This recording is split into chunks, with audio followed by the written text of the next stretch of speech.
to the future. My name is Roxana Cojocaru. I'm the Future Makers Project Coordinator, and I'm going to be your host today. 2021 marks the 4th edition of Future Makers. It has been an intense ride. We have spent the latest 4 months with 35 teams, meaning 101 entrepreneurs from 5 countries. We had 62 mentors, experts, and trainers, 18 workshops, and 8 community meetings, 10 startups that have been already selected for investment pitches. We had startups from all domains, from technology, wearables, to arts and education, and you're going to see them all today. Of course, this wouldn't have been possible without our partners. So I would like to take this moment and thank you, Raiffeisen Bank Romania and Enel. What will happen today? We will have 22 teams from 5 countries that will pitch for 3 minutes. We will have the jury asking questions for 7 minutes. So I will take this moment to introduce and thank you all. We will have Andreea Porojan, FinTech Partnerships Manager at Raiffeisen Bank. Hello, Andreea. Alexandru Murărescu. Hello, everybody. Nice to be here. Alexandru Murărescu, Marketing Specialist at Enel Energia Muntenia. Hello. Really excited about this. Thank you for being here. Paris Nicolopoulos, Country Manager at Coca-Cola Romania. Hi, everybody. Looking forward to the session. And Bogdan Micu, CEO, Alpine Holding Corporation. Hi, everyone. Nice to meet you. Hello. And Ciprian Stănescu, President of Social Innovation Solutions. Hi. Great to be here. Thank you all for being here. No further ado, I'm going to introduce the first team pitching today, 3D Labs from Romania. Adrian Stratulat, founder, 3D printed housing equipped with the latest technologies. Adrian, you have the floor. Thank you for your introduction. It's an honor to be here, and I'm looking forward for this speech. So I will start right now. So do you know, one moment, I do not have control. Yes, I do have it. So do you know what the aerospace industry, house constructions, and even the proposed plans for the colonization of Mars all have in common? They all use 3D printing. And that is because 3D printing is the manufacturing method of the future. We are aiming to use it to solve the current challenges in the construction industry. So it's still very expensive to build a house. The industry is vulnerable to shortages of qualified workers. It's a very time-consuming process that takes months to years to raise a building. The carbon footprint is around 50 tons of CO2 per an average house. And last but not least, is very limitative in terms of design due to the traditional building methods that are using straight lines and surfaces. Why is it socially relevant? Because housing is becoming a generational problem. House affordability is becoming worse and worse for Generation Z and millennials in most developed countries. That means that 300 million people are affected by this growing discrepancy, and this will cause major social and political upheaval if not addressed. The solution that we propose is a fully 3D printed ecological and energy efficient solution, which is based on innovative ecological materials, unique architectural design, and passive and smart home capabilities. The proof of concept is a housing unit in a rural area with complete smart home capabilities and exceptional energy efficiency rating. It will be fully 3D printed, including a built-in customer interior design, and it will have augmented reality features. The value added of our innovation comes from 4 areas: creating an earth-based cement-free like material, which we're going to use in 3D printers. This approach is actually carbon negative because it reduces the need for concrete, which is responsible for 2% of global CO2 emissions. We're working to create 3D models complete with material stress calculations for houses that combine traditional proportions and modern technology to create a unique architectural style that we call neo-traditionalism. This is only possible with 3D printing, as we are no longer bound by straight lines in constructions and design. We also plan to expand the house beyond physical reality to creating decorative elements in extended reality. We also plan to create an online platform which anyone can design their homes in by combining the preset modules from various shapes and functionalities. And last but not least, an innovative element of our model is creating a decentralized community that is going to pool resources to construct even cheaper homes, which is a DAO. With our project, we expect to have a deep social impact because obviously it's going to cost 5 times less. It's going to be 120 euros per square meter, while cutting the carbon footprint by half. Something which I'm often asked is how 3D printing buildings are being different in terms of regulation. The technical documentation I can tell you is the same. What difference is specific calculations on the structure memorandum. And in terms of competitiveness, although there are some major players in the field, none of them offers the holistic approach that we designed. Our strategy involves building the concept house and promoting it to both real estate developers and individual clients. And I'm going to finish with our team, which is made of experts in 3D printing and business development. And last but not least, our strategy involves redirecting the profit that we're already making into R&D and equipment. This is our plan. This is 3D Labs, and thank you very much. I'm looking forward for your questions. Thank you very much, Adrian. I would like to invite now the jury members to ask questions, and Adrian and Raresh Manolake are going to be here to answer them all. Cool. Anyone wants to give it a go first? Andrea? I have a question. I didn't hear anything about the competition. There was a slide. I will just come back to it. So this is the slide about, oh, sorry, it was this one. Yeah, it should be in English. Yeah, competition. So that's the slide. And I looked up on all the companies that have raised funds in this area. And I tried to define something which is different from what they did. And obviously, I think we're offering a complete customer experience, which is something that some of them do, but not all of them.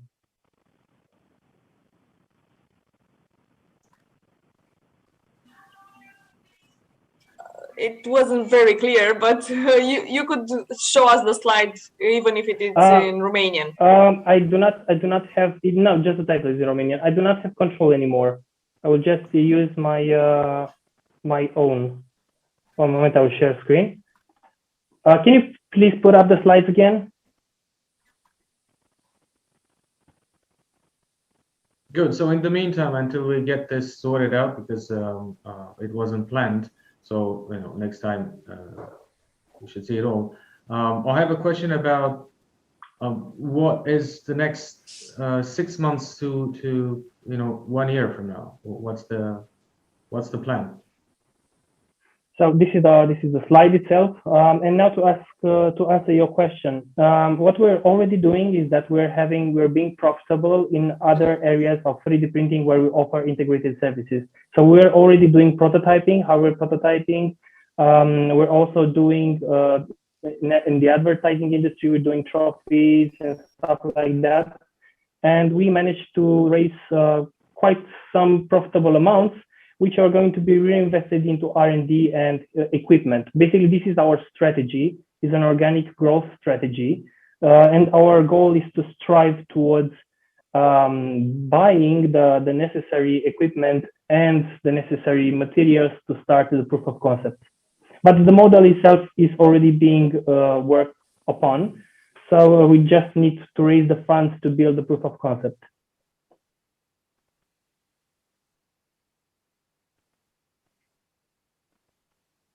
Have another question?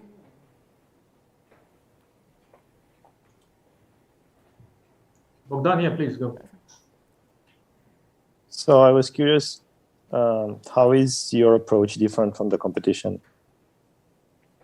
Well, most of the competition, what they're doing, and I would say, let's say the flag bearer of the industry is Icon from USA. They managed to raise around 240 million USD. And I think they're the B series and they're the top of the line.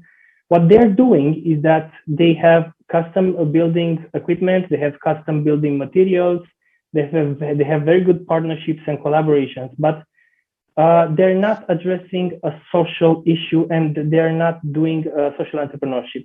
They're doing business as it should be for most businesses, but our approach is different in the sense that our objective is to solve the housing problem worldwide.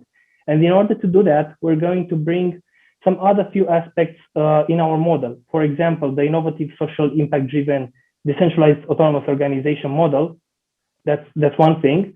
The other part is that we want to give to our clients the possibility to pre-build or to order their houses by using a software very familiar if you know it, the one from IKEA, where you can build your own you can design your own room, something like that, but scaled up to have modular housing units. So basically, it's a holistic customer experience based around B2C approach, which is quite different but my from question the is, B2B. Yeah. do you have any technology which is proprietary or some sort of process which is yours? We're working on two aspects which are going to be proprietary IP. The first one is building a material which is based on Adobe Cappuccino in Romanian, which has the advantage of not using cement. And by not using cement, we have this whole approach of obviously cutting down on the CO2 footprint. And that's one aspect. And obviously, by using a custom material, we have to mold one of the printers that we buy, and initially is going to be a modded equipment with plans further along the line to build our own equipment. But obviously, that's a long-term objective for us. Okay, cool. If there are not other questions, I'm going to... I have a short one, if I may, sorry. Alexandru? Okay. Yeah. Yes. I was wondering, in terms of strength of the structure, will the I don't know, a construction engineer supervise the process? So what's amazing about using this technology is that you don't need the basic construction, the workers on the field. What you do need is obviously an engineer supervising the machine building the structure. And before that, you need a structural engineer redoing the calculations to check whether the structure is structurally sound. So obviously, it's going to be an evaluation of how the structure holds. It's part of the classical, approach to technical the documentation that you need for the building, and it's called a structure memorandum. And you have structural drawings, which obviously are going to be signed upon. So there is going to be a structural engineer verifying this process and making sure that everything goes right. All right. Much, Adrian, for your answers. What currently are the 3D printing objects that you are doing in order to generate revenue, and why you want to pivot to constructing houses? Well, so this is a two-part question. The first part, where we already established our presence in some niches. For example, in the advertising industry, we're doing trophies, and other kinds of, cups and stuff like that for events, which is very nice because we're working with a talented designer, and the things that he's doing could not be done otherwise than 3D printing. That's one niche. The other niche that we're currently exploring, and we have some prospective partnerships, is the medical field, where with some special resins we can print, tooth and other types of prostheses. And what we're already doing is hardware prototyping. So hardware prototyping means prototyping some parts for some different projects. For example, we printed a keyboard for blind people, which is part of an experimental project. So this is what we're doing right now for profits. And the other part of your question, the advantages of 3D printing in houses, obviously it's a lot cheaper, it's 5 times cheaper. It's going to be a lot time. No, the question is why you want to do it, not the advantages of 3D printing. Okay, got it. Adrian, well, The operations manager here at Cappuccino. As you can see, waiting and doing nothing, it sucks. So it's really annoying. So basically what we have done here at Cappuccino, we have developed a smarter way to order your coffee. All right. Okay. The problem. We observed how difficult it is for the coffee shops to keep their customers loyal and stay connected with them, mainly during these times. Also, we observed how painful it is for the customer to wait in queue for his coffee. Yeah. We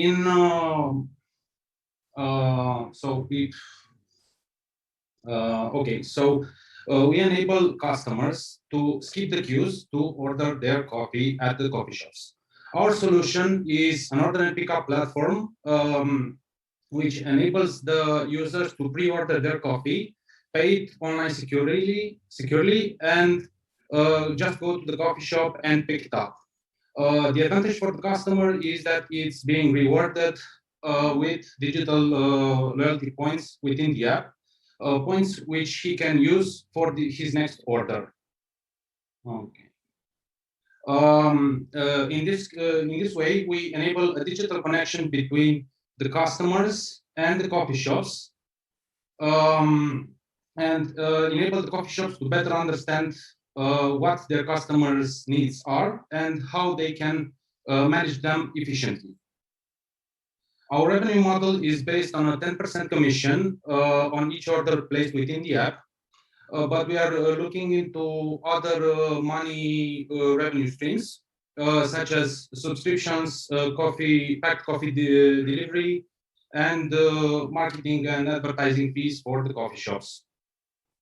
Our total addressable market is around 16 million euros, and is composed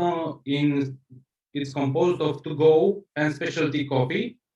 But seeing from an European point of view, the total market is around 8 billion euros. So there's much space to expand.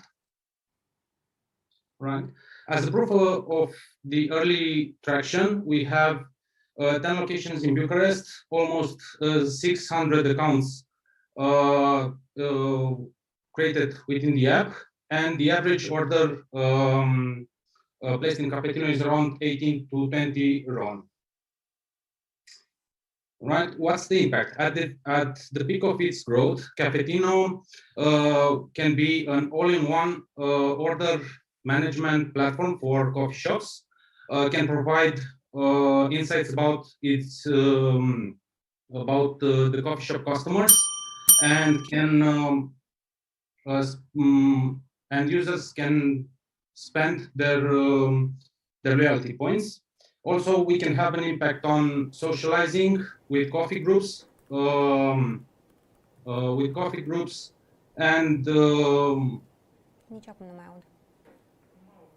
we'll support socializing. Okay. Yeah, our team. We are a young team of experienced developers. Alongside with me are Ciprian, Andrei, Vlad, and we are helped by our advisors, Ionuț and Ioana. Yeah, that's about it. And remember, if it's coffee tech, it's Cappuccino. Thank you. Thank you very much, Bogdan. I would like to invite the jury now to ask any questions they have. Who would like to start? Let's see. If I may, I'm curious about the user experience. Do you already have some data that shows you what the users say, or do you measure that, or you aim to measure that? From our measurements, so on. Sorry, I didn't get the question quite right. You are talking about what type of user? What I'm talking about is I'm a client, right? Okay. Do you measure my user experience? Is there a way that you get feedback from your customers? Currently, we're getting feedback through our tools that are bundled within the app, which enable us to monitor the user experience, and we are accepting feedback through our social channels. We have in plan to implement a direct link between the customer and the coffee shop, and between the customer and us directly for they to signal what went wrong with an order.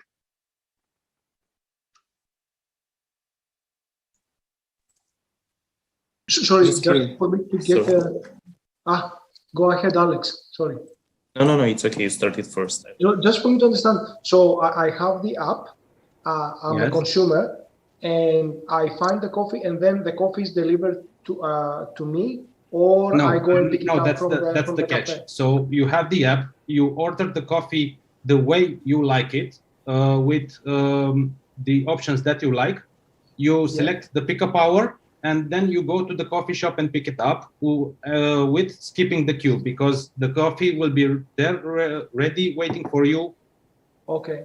So it's pretty much, let's say, the Starbucks model, but it's like for all the independent cafes out there. So somebody is linking them with the market, with the consumers, if I understand correctly. Yes, but we are targeting mostly specialty coffee shops. Specialty coffee, yeah, of course. So, and what is, when you go and you promote this solution to the cafes, what is the pain point that you believe that they are solving with the solution? So the supply side, and then we can go to the consumer side as well. The pain point, the main pain point of this is that they have to provide additional hardware for the customer. Mostly, I mean, they don't have to provide, but the main pain point is setting up the menu, because most coffee shops have complex menus, but we are working on a solution that will guarantee onboarding a new partner in less than 10 minutes. But so let me rephrase.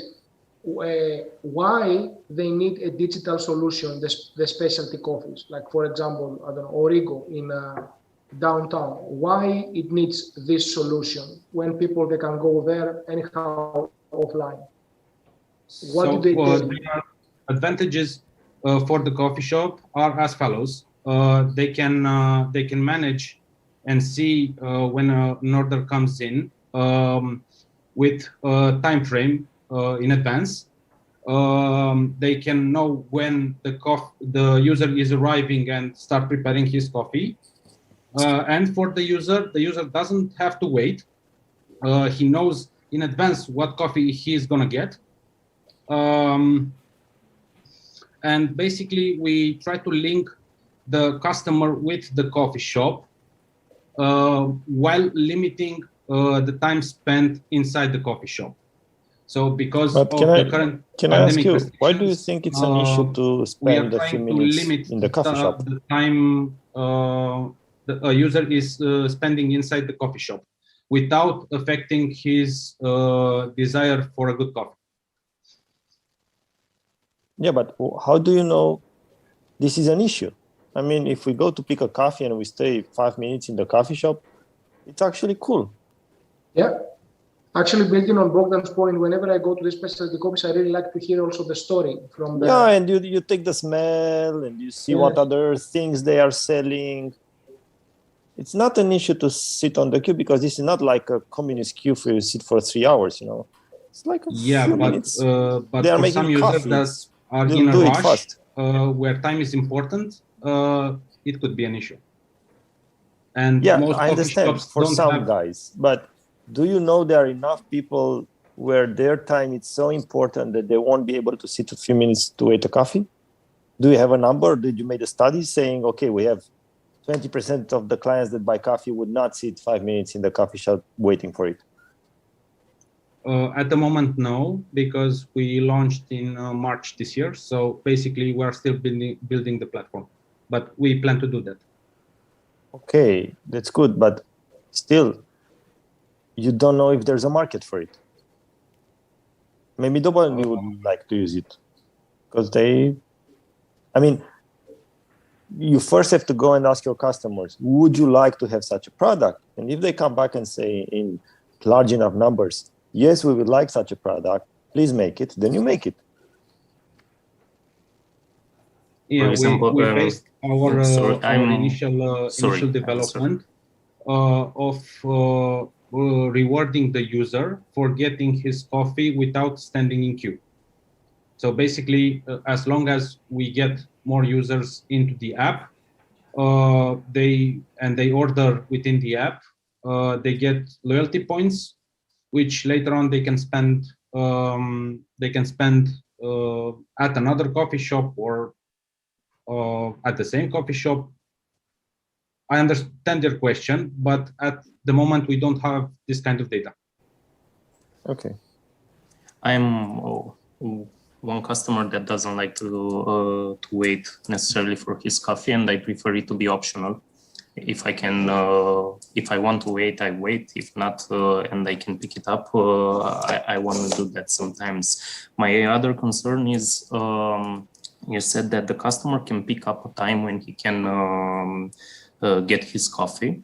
I'm a big coffee lover myself, and I drink up to 7 cups a day. My one of the issues is that sometimes I forget 3, 4, 5 minutes for about my coffee, and it's not hot anymore, and it doesn't have the same taste.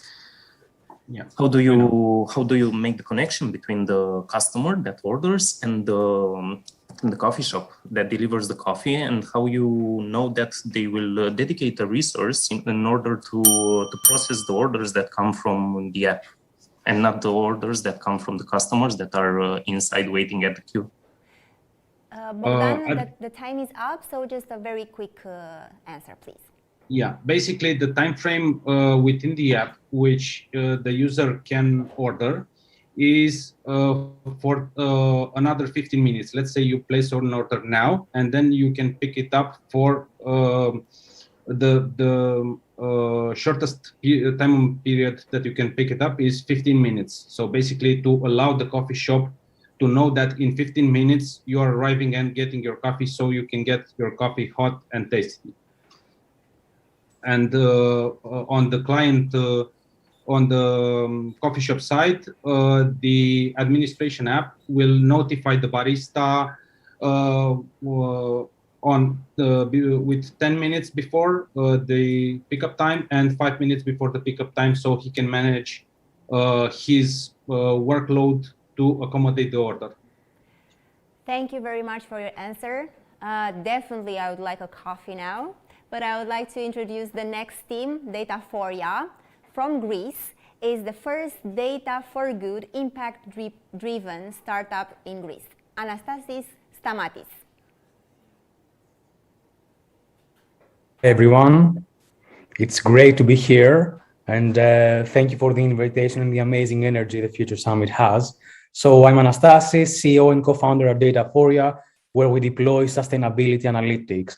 And we have less than 9 years to take decisive action against climate change, and pressure has been put on enterprises to do their part. The EU is requiring more companies to report on their sustainability than ever before. ESG ratings are pivotal for access to capital, and carbon pricing policies are on the way. And consumers are turning towards ethical, sustainability-driven companies and demand transparency.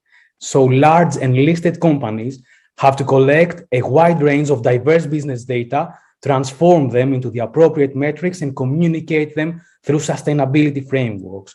This takes time, effort, and specialization, but it is also a huge opportunity to provide businesses with a feasible solution to track all their sustainability metrics corresponding to a market of 1 billion euros just within the EU. At Dataphoria, we are developing an analytics as a service platform just for that, to help companies who want to track, improve, and communicate their ESG performance. We dive deep into company data. We clean them, transform them, and connect them to our exclusive cloud infrastructure. There, we have pre-built data engineering, analytics, and visualization modules. And after that, it's pretty much like building a Lego. We choose the modules or the building blocks that fit to the solution, and in the end, we deploy an automated, captivating dashboard.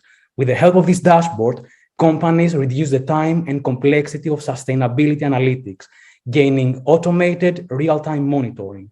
And they can also predict the effects of business decisions on ESG and business-related KPIs. Now, comparing ourselves to the competition, we have found we are the only flexible solution that offers such a wide range of metrics, using the analytics as a service framework in sustainability toward its full potential.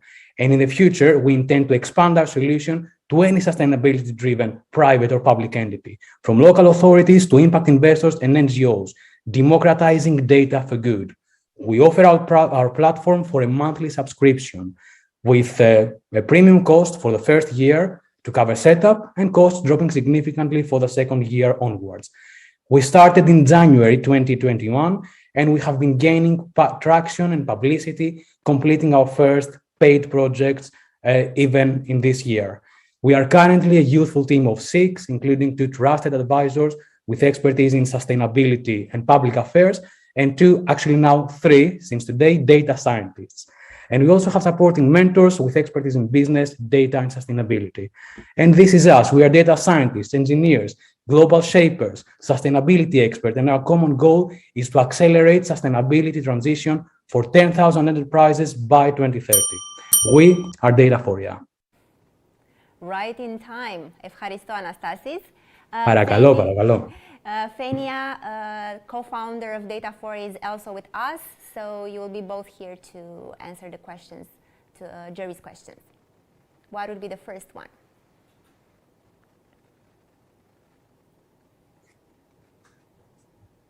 Bogdan? Thank you. I had a question regarding how do you collect the data from the companies that would subscribe to your model?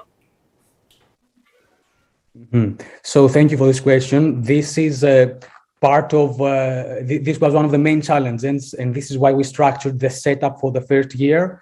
So we have developed several methodologies because we've seen that other companies, their data, they have ranged from simple spreadsheets to using ERP APIs or even built databases. So depending on the case, we either collect them from the spreadsheet, from a company API, or from a company-owned database. This is all part of the onboarding process. So we have aimed to make this hassle-free for the client as much as it can be. So all the work should be done by us. They just pinpoint us to the data, and we use our algorithms to clean them and transform them to something more appropriate for our solution. So I was curious, what is the end product? So we as a company would give you our data, whatever that means. What do we get exactly back? So at the end, you get 2 things. The main thing is an automated sustainability dashboard that has the different sustainability metrics that your company is following with regards to certain sustainability frameworks, and also like more bespoke metrics, so specific perhaps scope 1, 2, or 3 emissions, certain several ESG monitoring information. So that's the one part, and the other part is a data pipeline that automates the process through which we can renew this dashboard in real time or in predetermined intervals with the new company data without any additional analytics resources in place. So in plain English, you would see the number of cars that I have, how many are electrics, how many are diesel, and then you say, okay, your overall balance is negative by that much tons of CO2. In terms of the environment, yes. And then in terms of, for example, society, it would be the percentage of female employees or female employees in leadership positions per region or per business unit. And several metrics, again, in terms of governance, perhaps variable pay, and all the separate metrics that have to do with the ESG performance. Do you already have paying clients? We already have paying clients, more in the form of local authorities and NGOs. This is how we started, but we got business interest from companies to develop something like this. And we decided to follow the market. So we have already submitted 3 enterprise tenders, and we are looking to submit even more. I have to say that the enterprise tenders we currently submitted, it was companies reaching out to us after finding out about us in the press. So we are now trying to scale this effort to actually, conform to what the market needs. Okay, thanks. And can I ask something? Do you also provide, let's say, recommendations? So this is the reporting, which is important for many reasons. But what about about recommendations. What are the levers that a company can use in order to get better in the ESG metrics? That's the first question. The other question would be, I see that you have competition as well. What are you doing different than competition? Because I'm not familiar with that.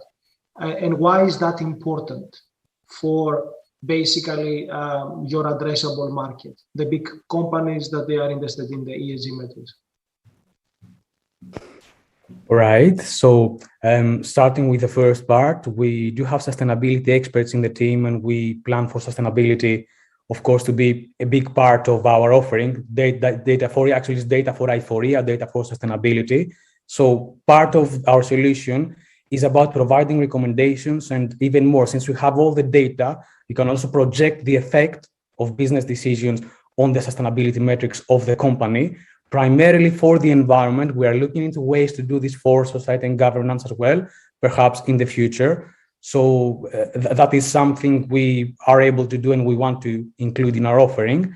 And the second part with regards to the competition, if we have like two ends, two edge cases, the one being, a sustainability consultant going into a company and getting all the data, or the company getting its own data once per year for sustainability reporting, and the other end being a very sophisticated, very advanced software that has like all the cases. We do find that most of the clients are somewhere in the middle, where they have data in many different forms. They have some specific KPIs they're following. They're doing things like a bit differently from the norm, and this requires flexibility. So what we do is we use the modern data science and analytics frameworks to be able to provide a flexible service. Again, not a spreadsheet calculation, not a pre-built, robust software, something that is somewhere in the middle. This is the niche we are operating in.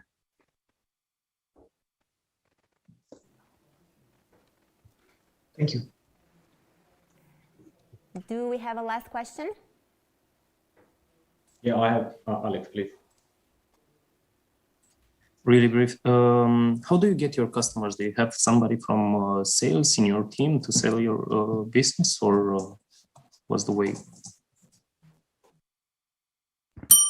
So very quickly, if I may, we have a structured process for this.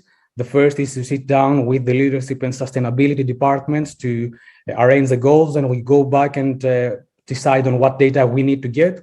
And then we connect with the businesses, BI departments, mostly, so business intelligence, and we ask for the data. Once we get the initial data, we we check the quality, what is the quality, and then we go back to them and try to build a pipeline to have the required data, if that makes sense. Thank you very much. The time is up, and we have the next team here. Do It from Romania, Daria Cuparan. Do It is an app where young people can develop their skills. Daria?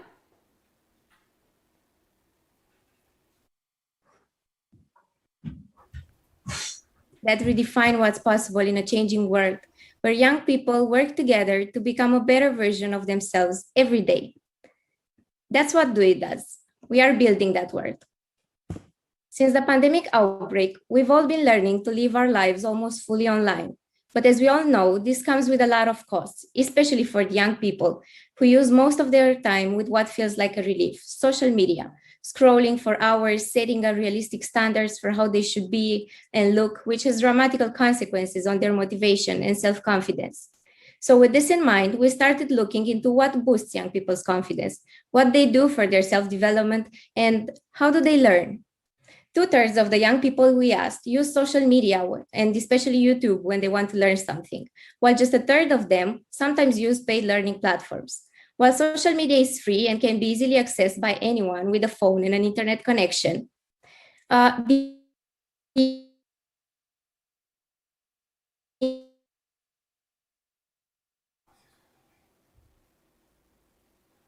Poți să-i zic să mai spun o dată?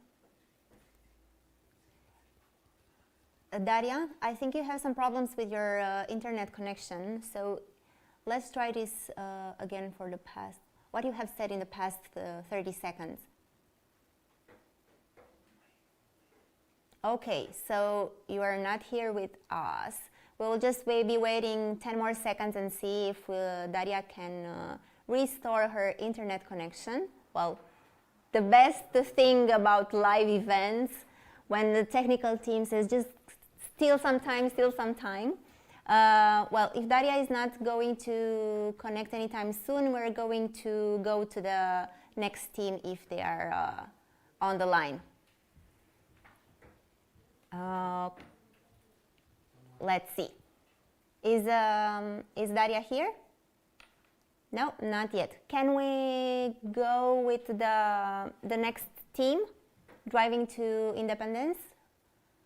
Let's see if Sarah is online. Sarah, are you ready? Yes, Tamara will be presenting for Driving to Independence. Excellent.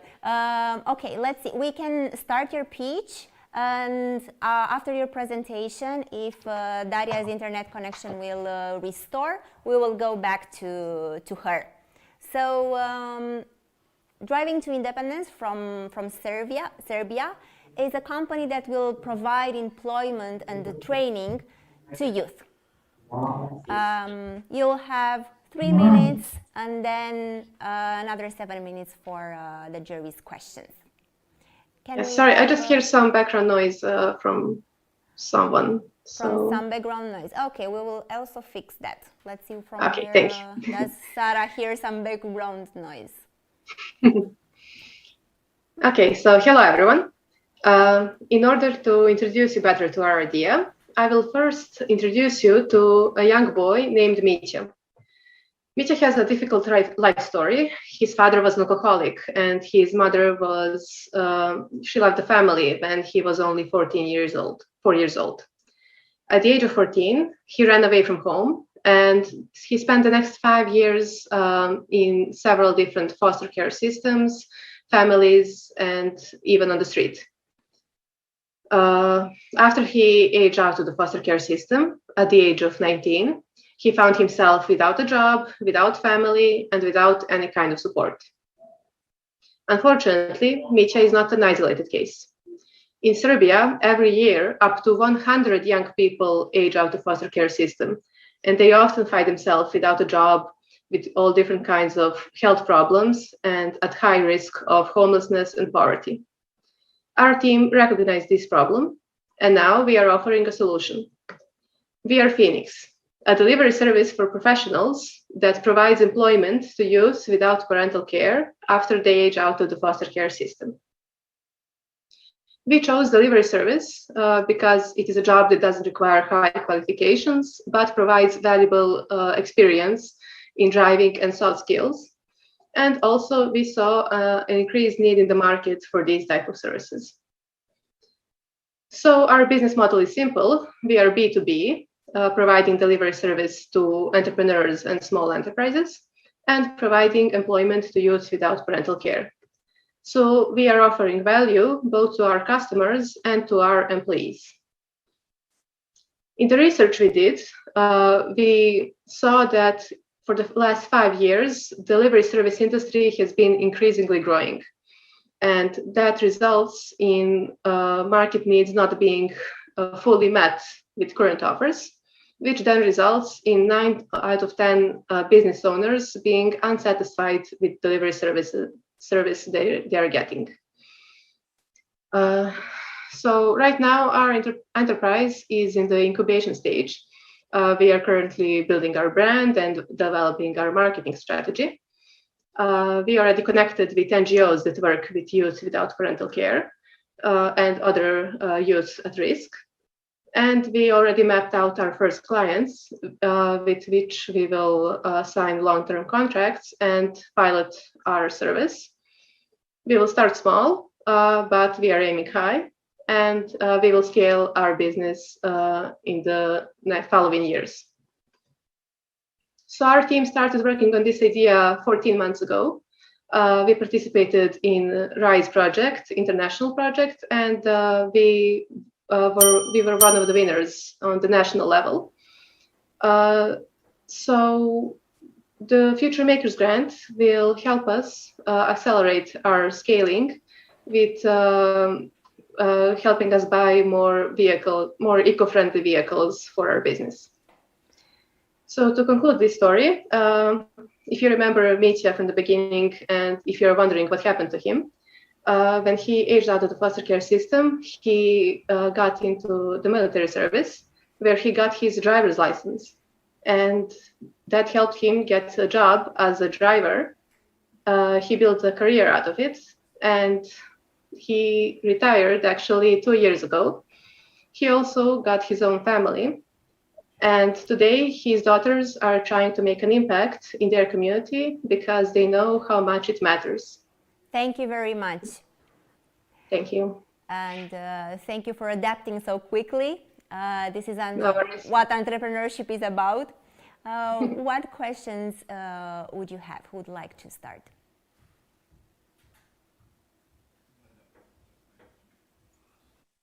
I have a question. I mean, to some extent, you're on my turf with a social business. I'm interested in the business model a bit.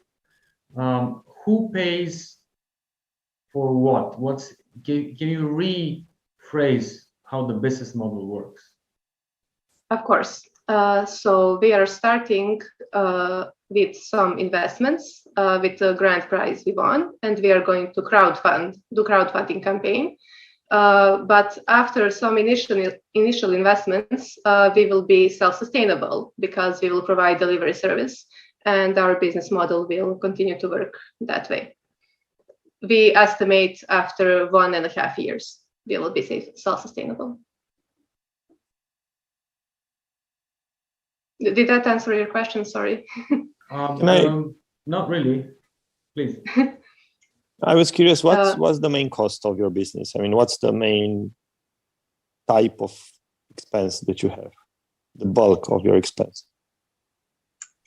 Sarah, will you take this answer? So regarding the main cost and what is the most needed for a business is the biggest expense is actually the vehicles. So our plan is to raise the net money for the vehicle or connect with the partners to maybe find let's say more accessible vehicles, cheaper, and also connect with the companies who produce the vehicles. So that's the biggest expense after the salaries. But basically our business model will be self-sustainable, meaning that we will, after having 3 employees working full-time on deliveries, we will have a monthly enough income to cover all our expenses.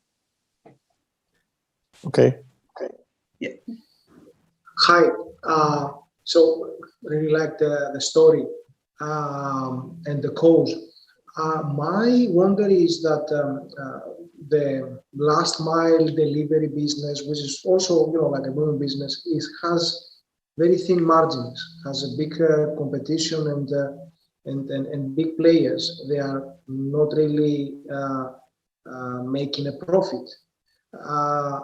What makes you think that you will be doing? I mean, obviously you have a very noble cause, which is employing people at risk. So giving them, like really a job. This is great. I'm just thinking, like going back to the business model discussion, others, they are much bigger and they are not able to crack it. So what makes you think that you will be having something that will be sustainable so that you keep growing your business and with that, helping people? Thank you for your question. We thought a lot about it because we realized we're starting a business and we really want to make a sustainable business model as well. So besides counting on social responsibility of companies, corporate social responsibility, we are also trying to be innovative in our approach. So the first thing that we will do differently is communication delivery person towards the client. So the biggest frustration, for example, in our research that entrepreneurs told us about was that they don't know when their delivery will arrive. They sometimes are not at home, or they have to schedule entire day to spend waiting for their delivery. So it will be much better communication adapted to their needs. Also, we are developing another service that we will not start right away, but will implement later in our business. Some kind of a private delivery person, private courier that will be assigned to certain clients, some sort of a gold package, if you will, and that would be like some innovation that we will implement. Thank you. You're welcome. 2 minutes for 2 questions. If you would have, Andrea, Alexandru, do you have any other questions? If not, we can take... Can I ask another question? Do you have experience yourself from delivery, or have you reached out to other delivery companies to understand a little bit much more of the specifics of the business? Yes, we have a mentor that started delivery service company 10 years ago and became really successful in Serbia. Also, Sarah has experience of working in delivery service. And we also have a consultant, Mitya, who will help us with some coordination with deliveries from his experience. Thank you very much. Now we are going back to Daria, who is already here online. So Daria, you can start your presentation from the beginning. See, when life gives you second chances. Thank you for being here. Yeah, thank you. Hello. Imagine a world of doers that redefine what's possible in a changing world, where young people work together to become a better version of themselves every day. That's what Do It does. We are building that world. Since the pandemic outbreak, we've all been learning to live our lives almost fully online. But as we all know, this comes with a lot of costs, especially for the young people who use most of their time with what feels like a relief: social media, scrolling for hours, setting unrealistic standards for how they should be and look, which has dramatical consequences on their motivation and self-confidence. With this in mind, we started looking into what boosts young people's confidence, what they do for their self-development, how do they learn. 2/3 of the young people we asked use social media when they want to learn something, and especially YouTube, while just 1/3 of them sometimes use paid learning platforms. While social media is free and can be easily accessed by anyone with a phone and an internet connection, the information provided is biased. On the other hand, those who come from disadvantaged backgrounds can't afford to pay for courses. These are the options available that people go for at the moment, and they provide very different learning experiences. We want to solve these problems by transforming social media into a place that fosters growth and progress, where young people support and inspire each other. Do It is a youth app for developing skills by taking part in practical activities in groups.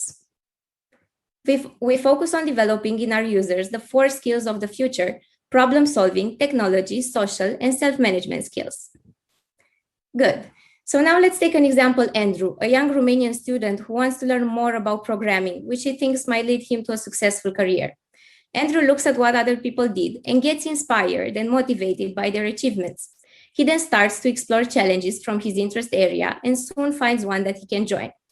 After he finishes it, Andrew uploads his achievement and sees his technology skills grow.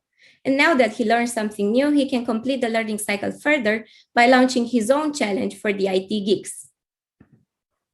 We partner with brands in order to engage, educate, and entertain users, creating a new marketing channel where businesses can get more creative in the way they interact with their audiences, which is fuel for loyalty and long-term relationships. We gathered up 3 partners until this moment and who are interested in working with us, but we're still looking towards growing our portfolio. Our business model is freemium for our users, but we offer brand subscriptions to use our platform and create challenges for the doers community. Good. We are planning to launch Do It in Romania on the 15th of December and become one of the market leaders before we get ambitious to scale to other markets in the following 1 to 2 years. Behind this idea, it's me, passionate about education and business, and Răzvan, entrepreneur and passionate about IT. And we took with us on this journey Smaranda, our designer, and Maria, taking care of our social media presence. And our team is still growing. We can only close the skills gap by working together and bringing the young generations closer to the leaders of today so that they can become the leaders of tomorrow. Thank you. Thank you very much, Daria. We also have Razvan, a team member of Do It, so you will be both here answering the questions. Who has the first curiosity? I have a comment and a question. I think we need projects like this that bring enthusiasm, joy and hope in a country or in a region and in a world that is rather gray and sometimes feels hopeless.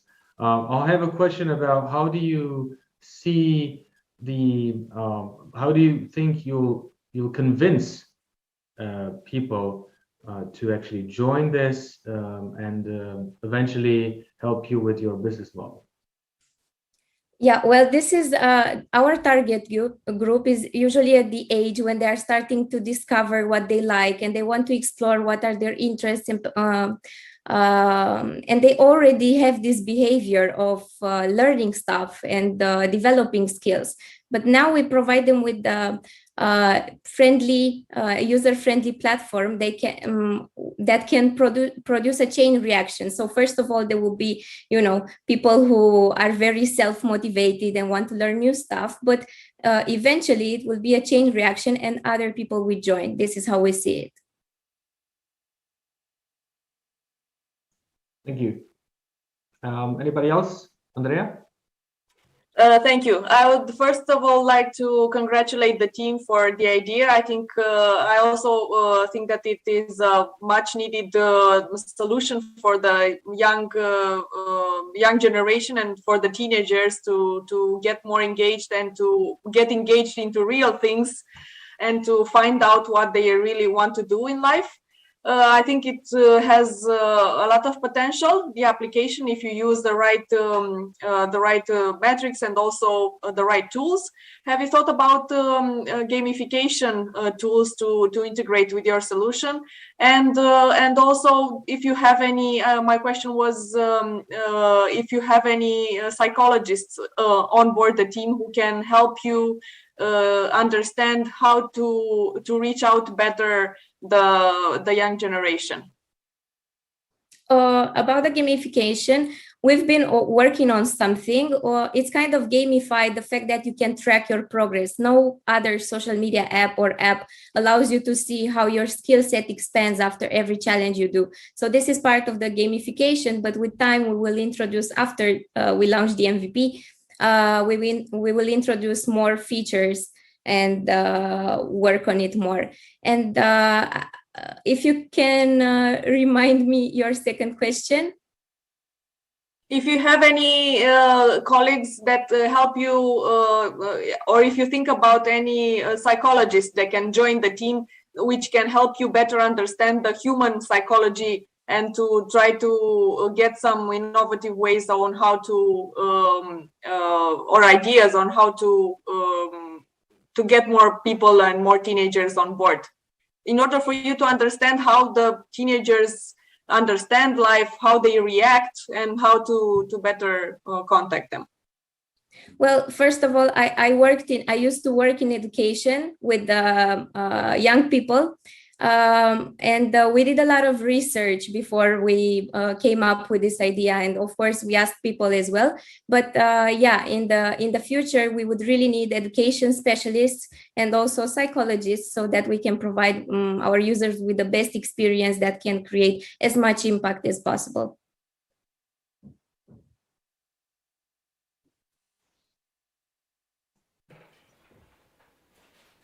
I have another question. Okay, Paris, please. Hi, and thanks a lot for presenting. My question is rather like I want to get better, for example, in problem solving, which is the first skill there. What type of how do you choose what type of challenges will I have to do, and why you believe that these are the most effective in me getting better in problem solving? Mm-hmm. So we focus on these 4 skills because we took the word of the World Economic Forum as them being very important for the future of work. Each of these skills will be divided basically in many categories. But in the problem-solving section, there can be challenges about innovation, about creativity, about analytics and interpretation of data, because they are all correlated inside this problem-solving group.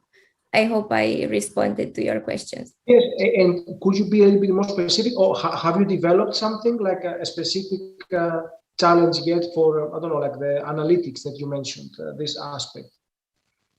We didn't develop the challenges because it's a user-generated content platform, so everyone can be a creator, and also businesses will be creators, our partners.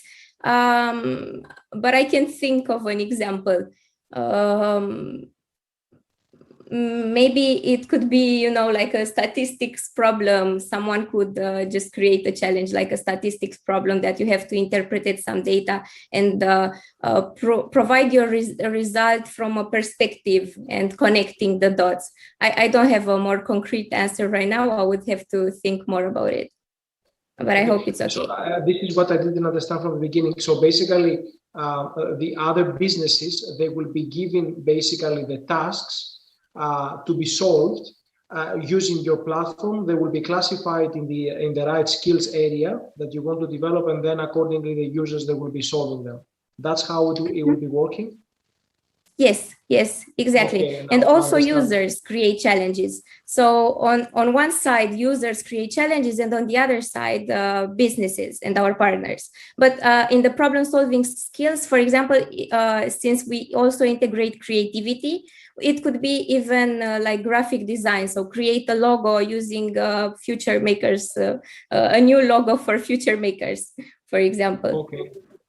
Okay. Thank you. Thank you. We have time for one last question, if you have. If not, let's see. No. Thank you very much, Daria. Thank you for your questions. We already had a lot of teams today, so I would like to tell you again, do you know what this week happens? Well, hopefully this is summer as well. This week is Future Summit. So I would like to invite Ciprian just to tell you a few more details about what happens in the next 2 days. So what happens in the next 2 days is that everyone will join the Future Summit because we have some really interesting topics. We had 3 full days already. Yesterday we ended 25 minutes later than expected because we had a conversation on sustainable finance, for example, with Kristi Sporic from Raiffeisen and other speakers. And I think sustainability is essential and paramount to the future. Now, what happens tomorrow, for example, we start the morning with 2 futurists, one from the Netherlands, Lois Damhoff from UNESCO. She talks about how we can become futures literate. Then we go to Paris to David Kallis from the Paris School of Business to talk about uncertainties. We move on forwards at 12 in Romanian on what happens to Romanian demography. And we have several key speakers also from public authorities, but also private. If you're into food, from 2 o'clock, we go to San Francisco to talk with Teresa Lieb about plant food futures. Then we go to Helsinki. So we like to travel a lot, right? To talk to Professor Bodo Steiner from the University of Helsinki on sustainable food futures. We end the evening in Romanian, to some extent about Romania, but not only, with Alen Coliban, the mayor of Brașov, Dan Zaharia from Iași, and Andreea Iagdartacu from Timișoara. We talk about people, planet, profit, and what that means from a sustainability perspective for cities. And we end, optimistic or not, about how a Romanian economic outlook looks for 2022. I'll tell you later what happens on Friday, but let me just give you one small detail about Friday. Friday, we go all the way to New York and talk with Cameron Fox from the World Economic Forum on what and how synthetic biology changes the future. Now, get back to you. I almost said Andrea, if you know the joke. Andrea Alligatura. So actually, Roxana, please proceed. Thank you very much, Ciprian. Now we are ready to go to the next team, approaching a very hot topic, sustainability. Eden is a label about creating a more sustainable future. Fleur Sweeney, you have the floor. Hello. We can hear you. Oh, perfect. Thank you. So in 2020, at the height of the pandemic, we were all at home in lockdown. However, young Bangladeshi workers in sweatshop factories were tirelessly working away to keep up the new shopping craze that was taking over, online shopping craze that was taking over the Western cultures. So that not only this, but they were also being exposed to very hazardous chemicals that would then go on to pollute the environments. This is exploitation, and Eden wants to address that.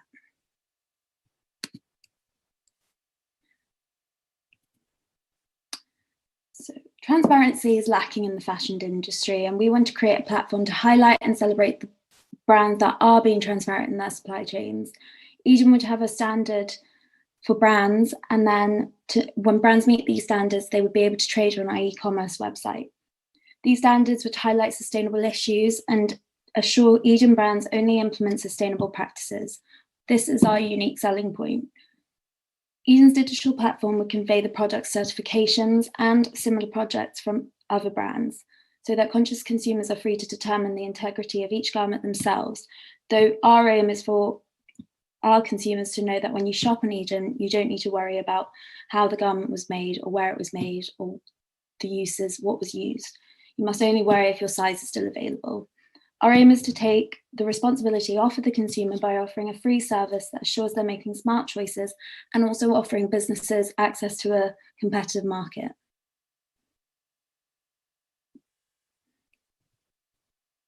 So online sales are proving to be the most efficient selling platform. And the shift to e-commerce after the post-pandemic has been really highlighted recently. Consumers are much more mindful of their shopping habits and want sustainability to be at the forefront of brands.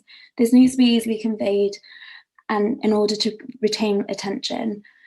And this is what we intend to do. We want to make an efficient, transparent marketplace that sustainable brands can use to trade. So the budget we have is really the only real investment. What we would need the investment for is an IT consultant to make this possible and make an e-commerce website. And then we would also go on to be able to audit. And our goal is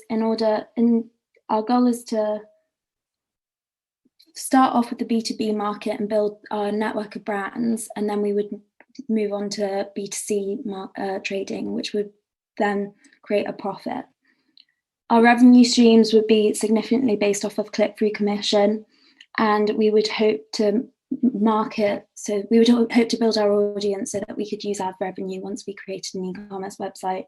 We would also take an admin fee so that we could make sure that all the brands meet our standards. So this is the team. This is our team. Tareen, Monica, and I have been working tirelessly. Tareen's just finished her master's in architecture, and me and Monica are working towards a fashion business management degree. Thank you. Thank you very much.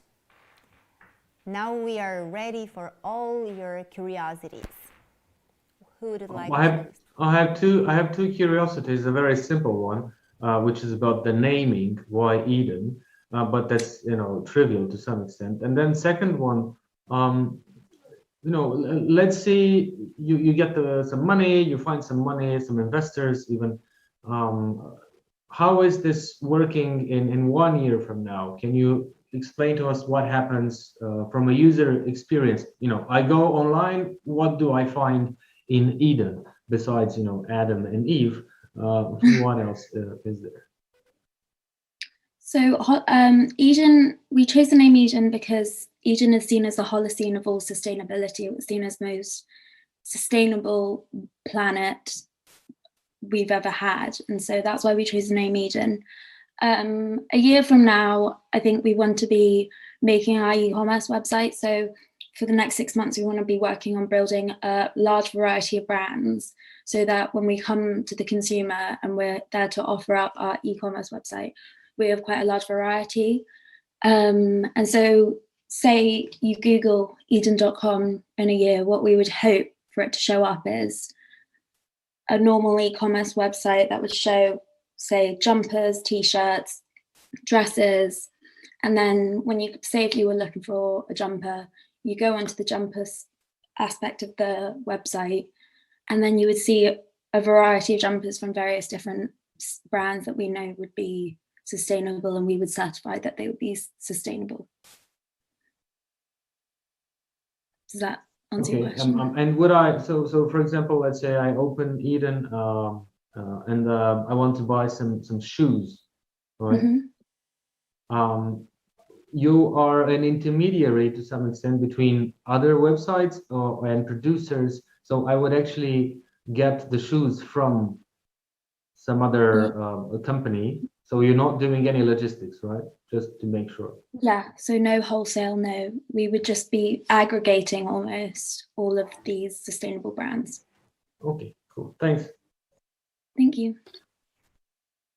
So in essence, you will become a platform for other brands that they are certified by you, that they follow certain standards when it comes to ESG, basically, criteria. And my question is like, how easy is to certify their supply chain that it is basically following the sustainability criteria that you will claim on the platform? That's how a really good easy is question. that? What are the problems in that certification process? How else they can get the certification process? Why they would be needing Eden, for example, in that? Could they do it on their own? Could they do it also, with another partner? Yeah, so that's really good question. So a lot of brands do their own auditing. However, a lot of sustainable conscious consumers would know that brands who do their auditing aren't very trustworthy. And then there are a lot of audits out there currently. However, what we've noticed in all the audits out there in the market right now is they only do a certain aspect of the supply chain and they don't take into consideration the whole supply chain. There's a real lack of communication, and there's a lack of understanding between both like environmentally sustainability and social sustainability and economic sustainability. And there's no real platform that combines them all together and makes sure to take all into consideration when saying the buzzword sustainability. And do you have an algorithm behind that, or what is the methodology that you are using in order to certify the entire basically value chain that it's following certain sustainability criteria? Who is helping you with that? So we're still in the research processes of that, but our idea is to use blockchain in order to implement transparency and communication between all aspects of the supply chain. Okay. Thank you. Sorry, just not to. Thank you.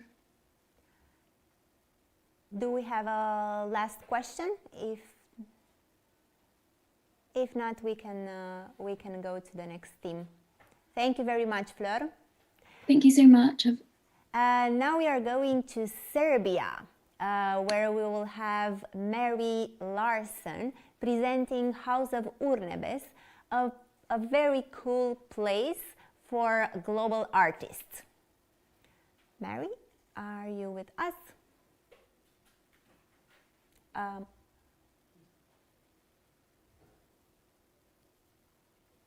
We can't hear you.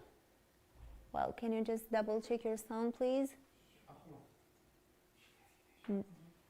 No. Can you try without your headphones? How about if I try no headphones? Yes. Can everyone hear me? Yes, now it works perfectly. Thanks. Beautiful, beautiful. All right, well then let's talk about art and business if everyone's ready. Can everyone see my screen? Beautiful. All right.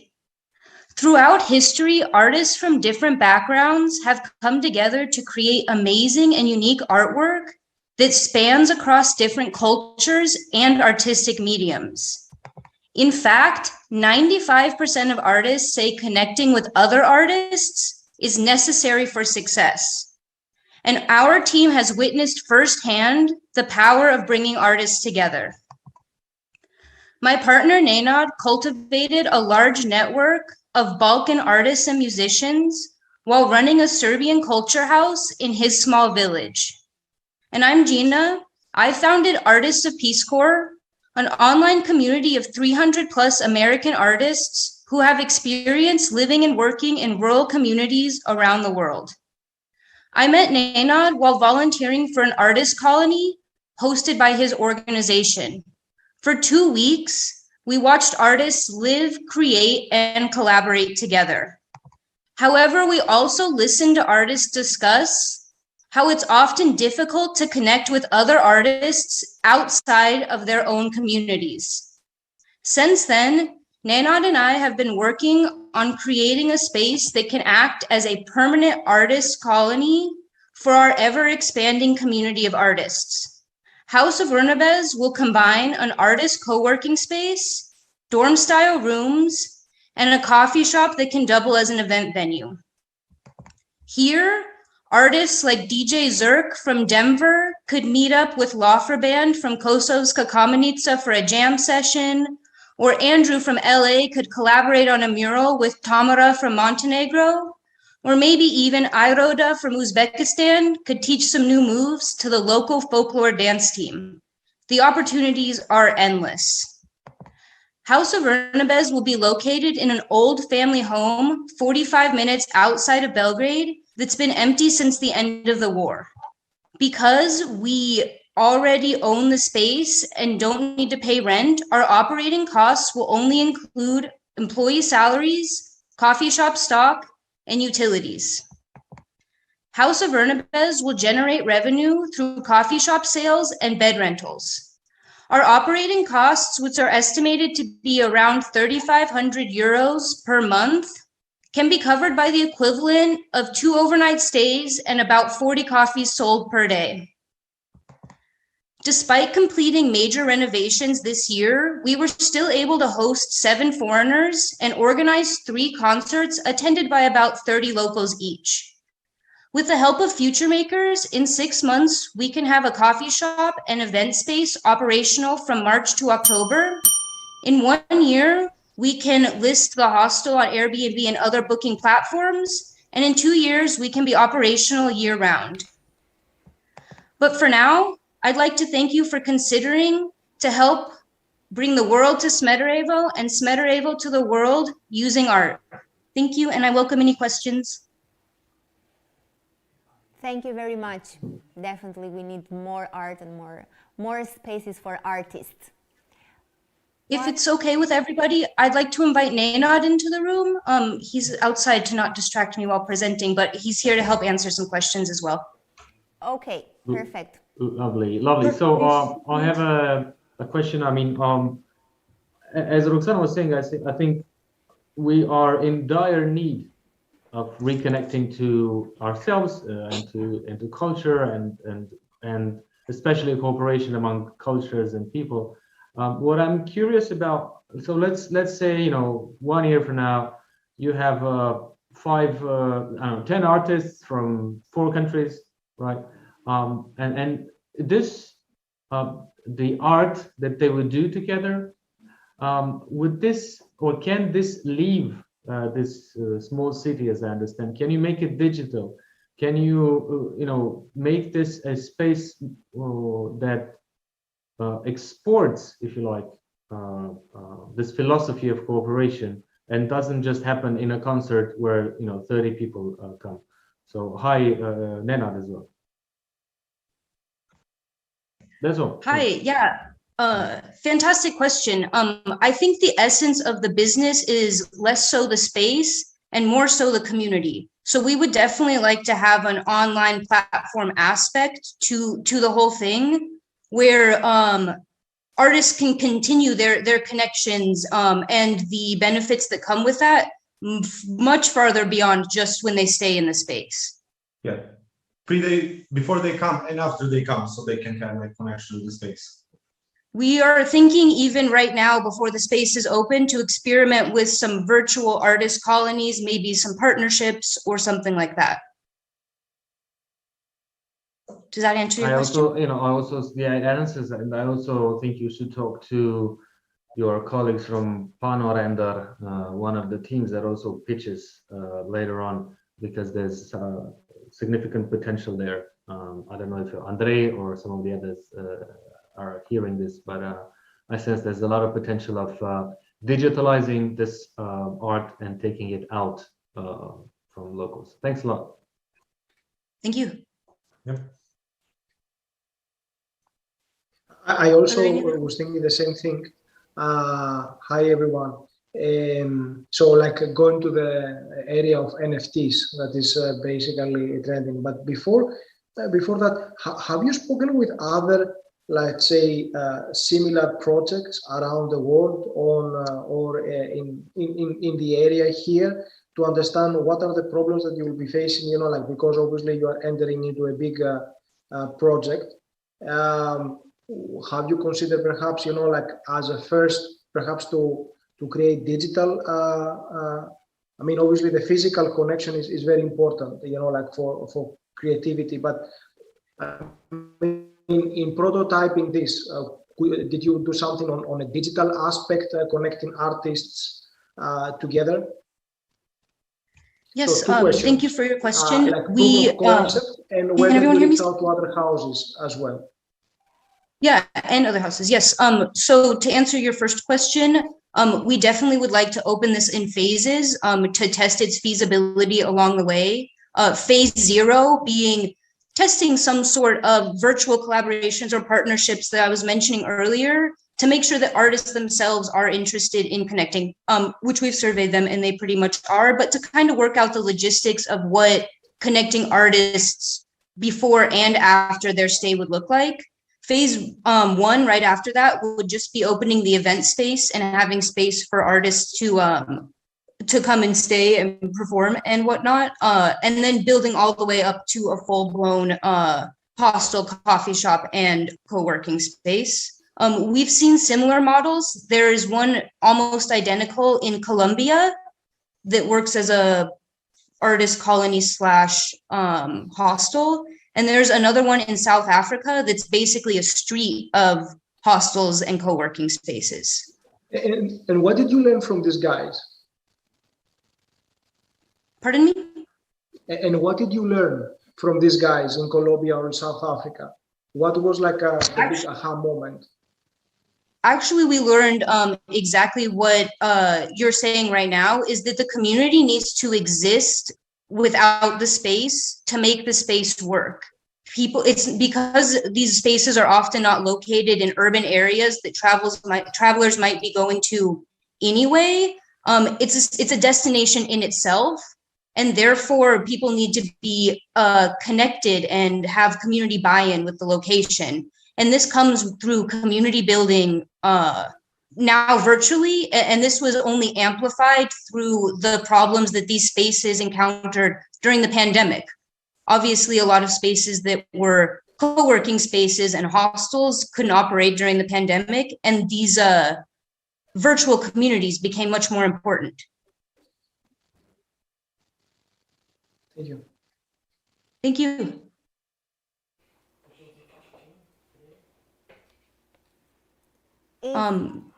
Are there any other questions?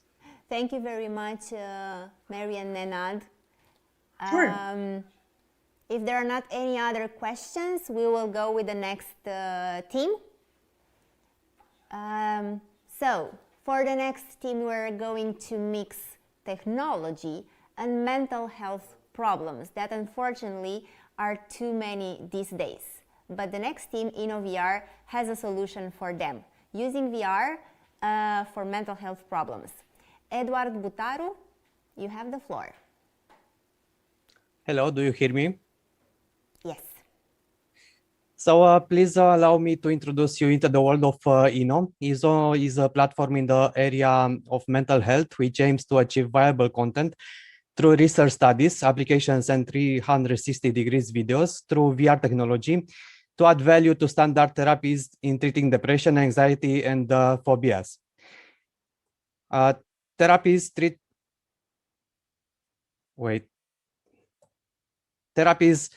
treat clients who suffer from various ailments with standard therapeutic techniques and have videos available only on YouTube. Classical therapy involves very high costs, and our solution reduces the cost for clients of psychotherapies. We provide psychologists and psychotherapists with the complete solution, both VR glasses and videos and applications. We are making the specifications part from the point of view of psychotherapy, respectively, the research part, and the suppliers help us with the IT part. We have conducted over 100 interviews with clients and appeared in the media press in this year. The project started a year ago in the midst of COVID pandemic when, as a result of the stress and anxiety caused by isolation, I developed a form of depression and anxiety that triggered a heart problem that requires hospitalization. This year, we won an investment in the form of credit, 50,000 euro from Raiffeisen Bank, and we were declared the Company of the Year 2021, following the first place in the National Junior Achievement Incubator. Studies show that the mind cannot make the difference between imagination and reality. Thanks to Inno, the discrepancy between appearance and the essence is now much more accessible. Our target market is composed of psychologists and psychotherapists. The psychologists and psychotherapists we can target in Europe and US markets amount to over 400,000 potential clients. Our main competitors are Psyos from Spain and Limbics from Canada. Competitive advantages compared to other products of the same type in other countries. Inno brings a plus by using artificial intelligence to analyze behavior patterns and psychological reactions. Access to the application is based on a monthly subscription fee of the least 50 euros. Our team, clinical psychologist and psychotherapist, Dr. Otilia Tudore, research assistant at West University of Timișoara, and me, I'm a project manager at DayNet at Timișoara, former vice president at the NGO Best Timișoara. The promotion will be done through social networks, sales agents, and events of the College of Psychologists. The money prize won in the Future Makers will be invested in a VR application and VR video, so we can make research studies with them. We are looking for a partner to help us on business development, sales, and international expansion. To tell you more, please contact us privately at the contacts displayed on this page.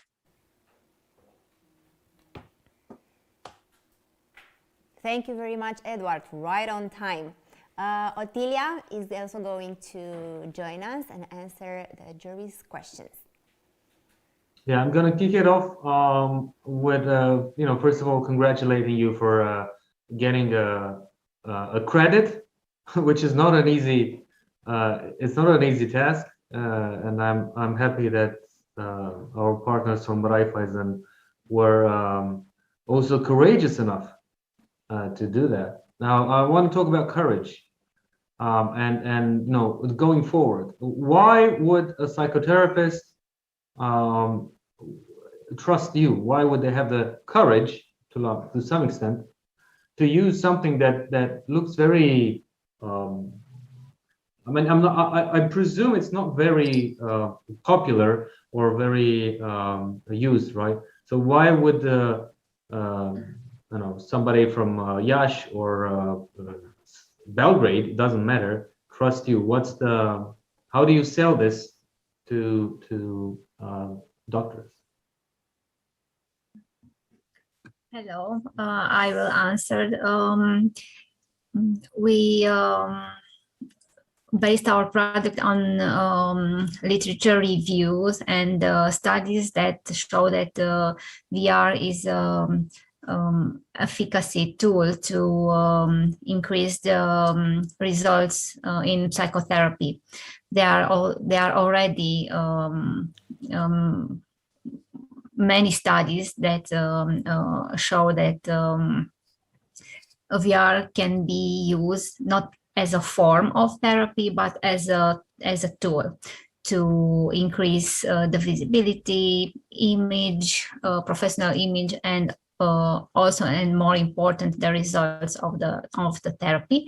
And it's important to know that therapists to know that the therapist can reduce cost with VR, because let's imagine that someone has a phobia for flying with the airplanes, and we can make exposure therapy and simulate the whole environment, the flying with a plane, the airports, and we can repeat that over and over until the client reduces that anxiety and phobia. Good, thank you. I would leave the others. I think Bogdan was on it. Yeah, please.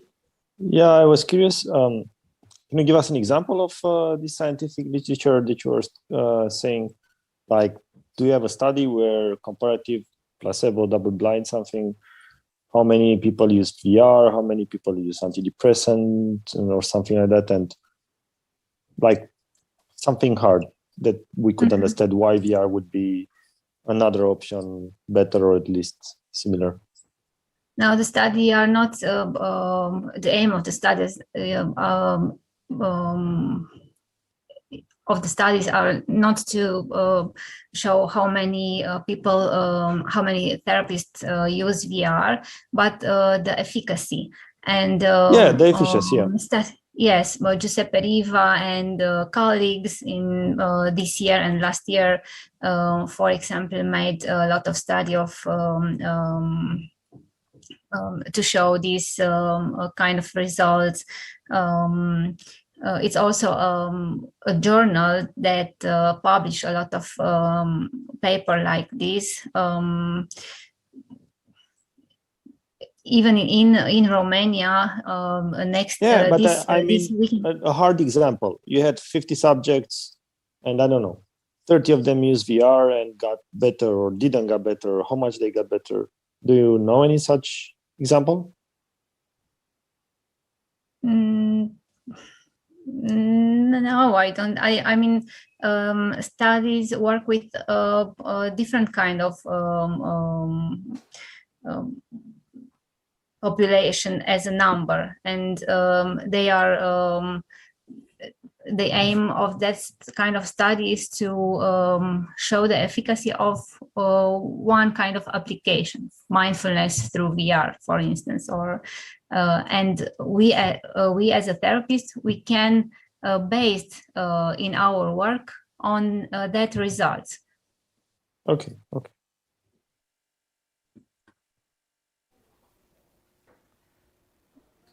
Hi, I think that you're addressing a very, let's say, serious problem, especially like depression, and that is being faced now, especially during the pandemic. I was just wondering whether you have any competition, whether other big companies, they are investing into that. Obviously, it's one of the main applications that, virtual reality or metaverse, whatever, will be solving. Why you, and what's so different about you with and your project versus the rest? We introduced in our offer artificial intelligence, because we want to create a tool to help therapists to make the evaluation, the screening more easier.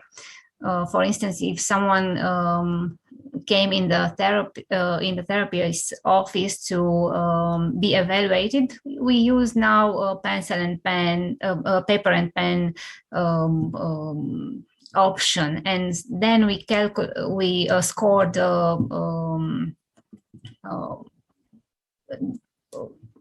we make the scoring of the test. But with artificial intelligence, we can help to see the language, the non-verbal language of the client, and we can improve our work. And also the maintenance. If someone has a problem and the glasses, the kit is broken, we can replace it. Thank you very much, Ottilia and Edward. We are going now in Hungary, where co-founder Csongor Melek proposes a solution for location-based information sharing, NIRI. Csongor, are you here? Hello. Yes. Hello. Hello, future makers. Hello, Future Summit. I'm Csongor, founder of NIRI. Yeah. So let's start. Okay. Usually the first picture in mind about pubs and restaurants is crowded spaces. I'm sure that all of you have experiences waiting for a table or taking unnecessary visits because of the lack of information. But another point of view, it is also a reality that the average pubs and restaurants occupancy rate is between 30 and 40% throughout the day. Why is that inequality? The two main reasons that people have no clue what's happening in the place, and businesses' occupancy has a huge difference between peak and off-peak hours. The tools such as Blackboard in front of the place or Facebook pictures with the discounts are outdated and can't reach nearby customers effectively. With NIRI, customers can reserve easily and at better prices in off-peak hours. Businesses can use free capacity efficiently, and everybody can share location-specific information with each other. Imagine a world where you can be anywhere in person and get discounts while you don't have to wait. NIRI can bring this world to you with a location-based social application where users can ask questions to any point on our map, and businesses or other users can answer it by taking the existing two-sided platform, two-sided solution into a network. With us, people also can save money and reserve with 20–30% discounts. Where the network is the key, the first mover is critical to revenue, and in the pub market, we are the first ones. There is a huge market in Hungary, which is 50 million euro, and also in Europe is 57 billion. In Europe, our biggest competitor is a Berlin-based startup that works in 2 German cities called Discoit. They offer time-dependent discounts for restaurants only and are already valued over 10 million euro. Our competitive advantage is that we can react faster to last-minute cancellations with reaching nearby customers and also creating a network among users. Now we can run the application up to 1,200 daily active users, and we need $60K to increase the speed of our growth in 2022. Our revenue model is also a fixed amount. We charge a fixed amount on each reservations, and we have a feature-dependent subscription model with data selling. The team is, we have a very diverse team, Gergő and Máté from the product side, and I'm Csongor from the business side. Thank you very much. Thank you, Csongor. We can go right to the questions that the jury might have. Who would like to start?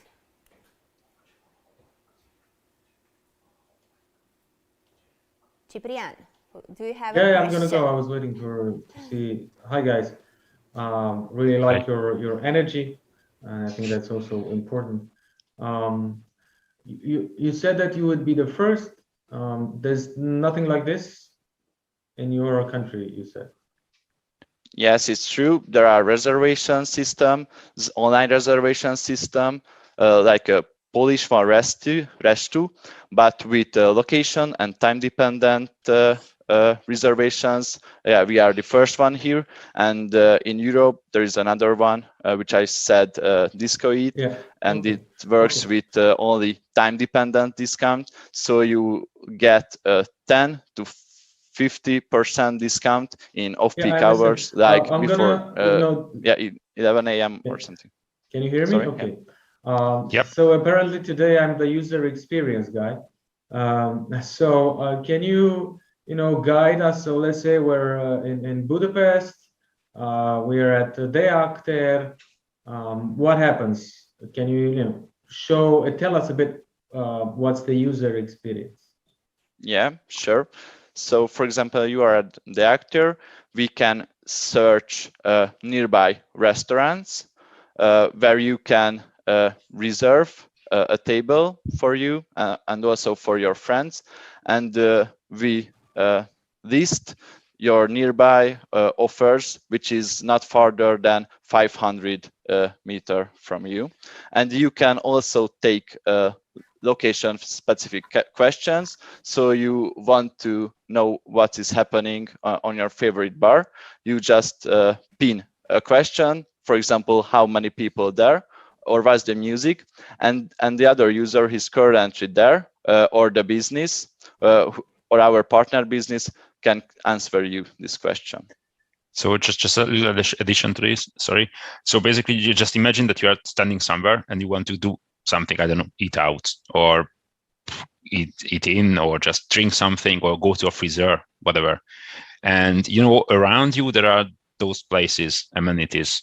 And what you can do is you go to any of these or you call any of these. But with us, you just simply drop that you have this need with these specific things. And then with that, we will collect you everything and we get you all the offers, and then you can select which one to do. And then we have make with a handshake also. You can expand this to not just food, but also, I don't know, massage, anything, dentist, whatever. Okay, thanks. I have a question. Is there any way for the users to grade the restaurants or the pubs or whatever they are joining, or afterwards? Yes. You can rate also the reservation, you can rate the pub, you can also why questions, you can also rate what's happening.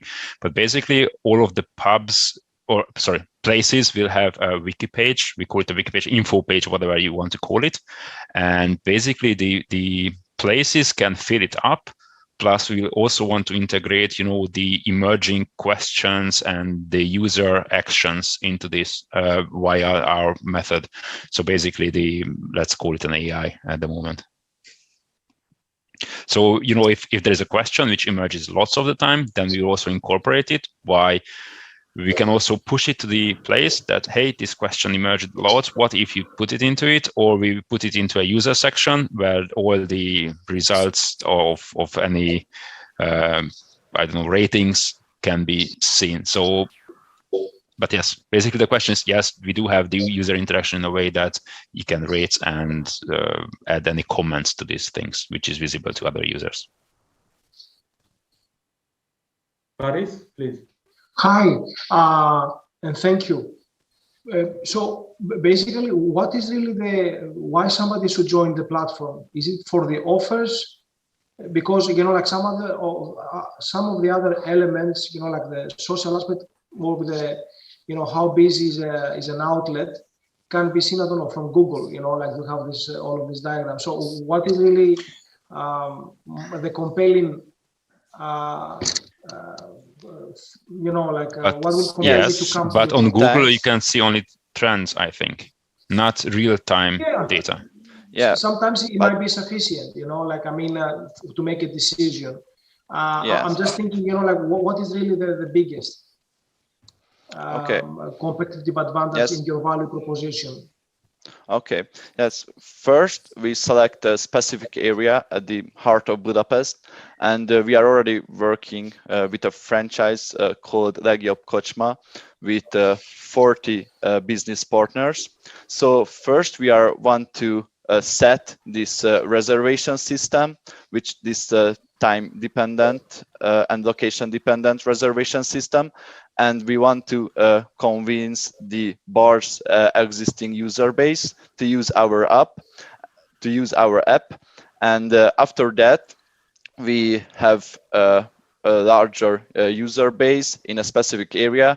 We can expand and reach more people, and this questioning network is became more alive, because at the beginning they can communicate only with our partner businesses, and the reservation is more a priority in that phase. You are describing basically the network effects, how you get into network effects. But my question is like, why I should join the platform? For example, what will entice me to get into your platform as a consumer? As a user, you can get discount like 20-30% when for off-peak hours, for example, a 3 a.m. late lunch or 11 a.m. pre-lunch. So yeah, we can save money for you, and you can be sure that you can get a reservation more faster than now.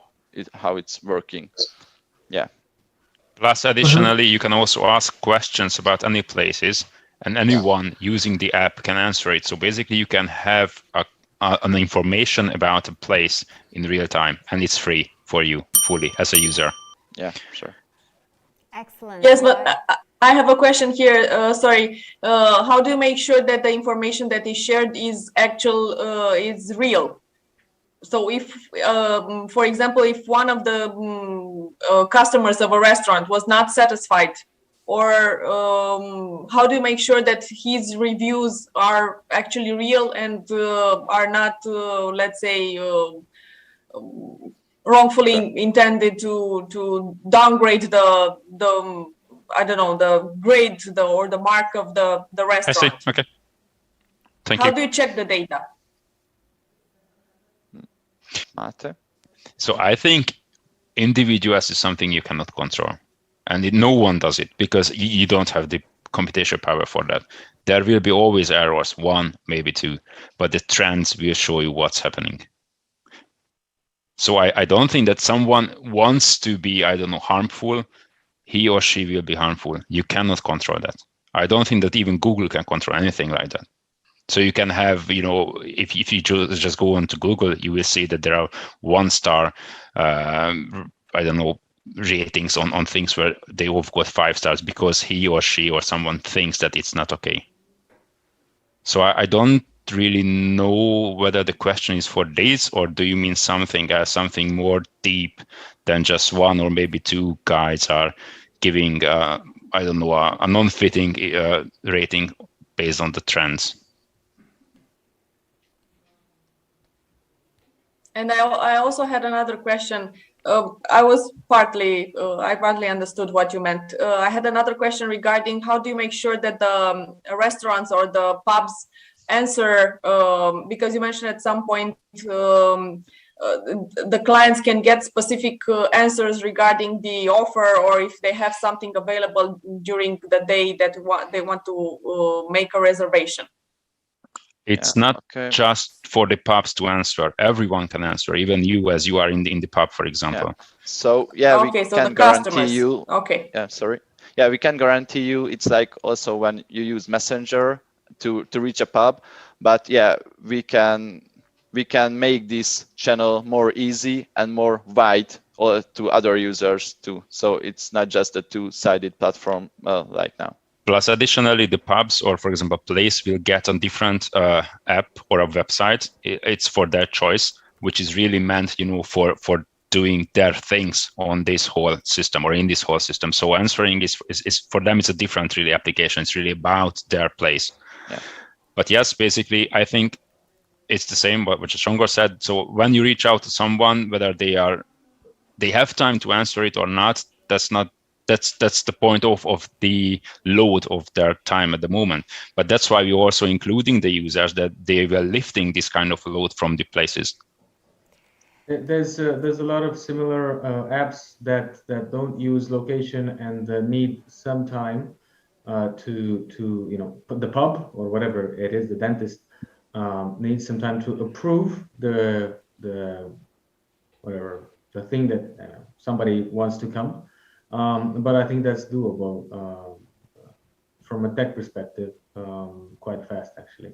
So yeah, and yes, there will be restaurants that will flop, and you will go there, and the reservation is not going to work.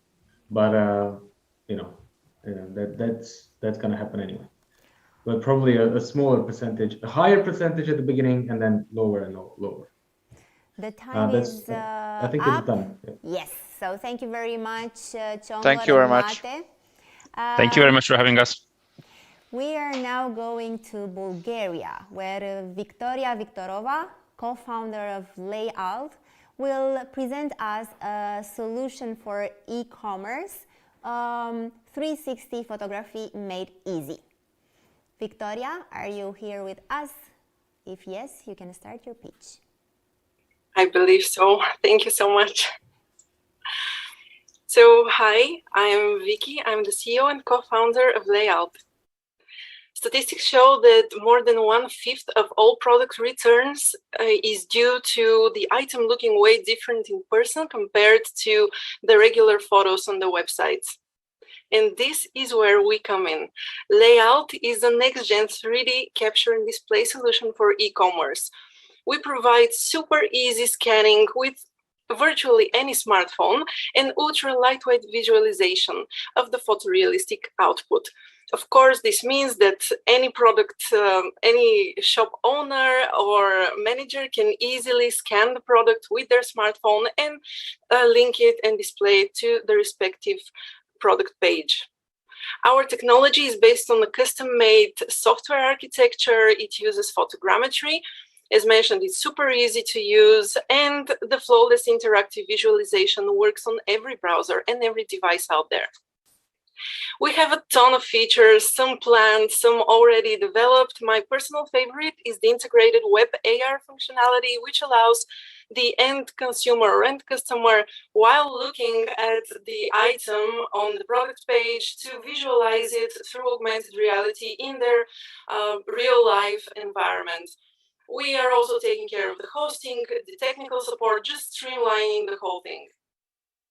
We do have traction. We have a huge first paying customer in the face of a barrier manufacturer. We also have more than 50 online stores awaiting contracts.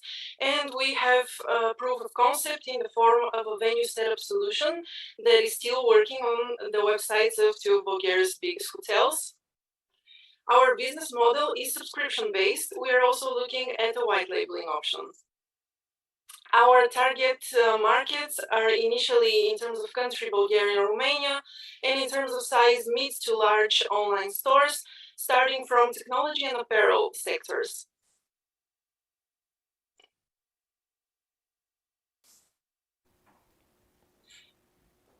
Okay, something hiccuped here. So I'm sorry about that. So our competition, they're pretty big, but they don't have capturing apps, and their target audience is very different from ours. No e-commerce there. Our team consists of people that we have been working together for more than 5.5 years now on another business venture. We are experts in our respective fields, but we are united by e-commerce. We are currently in the process of fundraising, but recognition from future makers will give us immense boost, immense validation, especially for Romania. So hopefully we have a chance, and thank you so much. Thank you very much, Victoria. Who would like to start with the first question? Andrea, please. Thank you. You mentioned two, if I remember well, in your slide, you mentioned two companies that are your main competitors. So how do you differentiate yourself to your competitors? Yes, thank you so much. Yes, they are pretty big, as mentioned. What they do is basically provide 3D model visualization. They don't provide capturing of items, and also they are aimed at professional designers. Okay, sorry. So they're aimed at professional designers, professional animators, professional developers, and so on. They're not doing anything for e-commerce.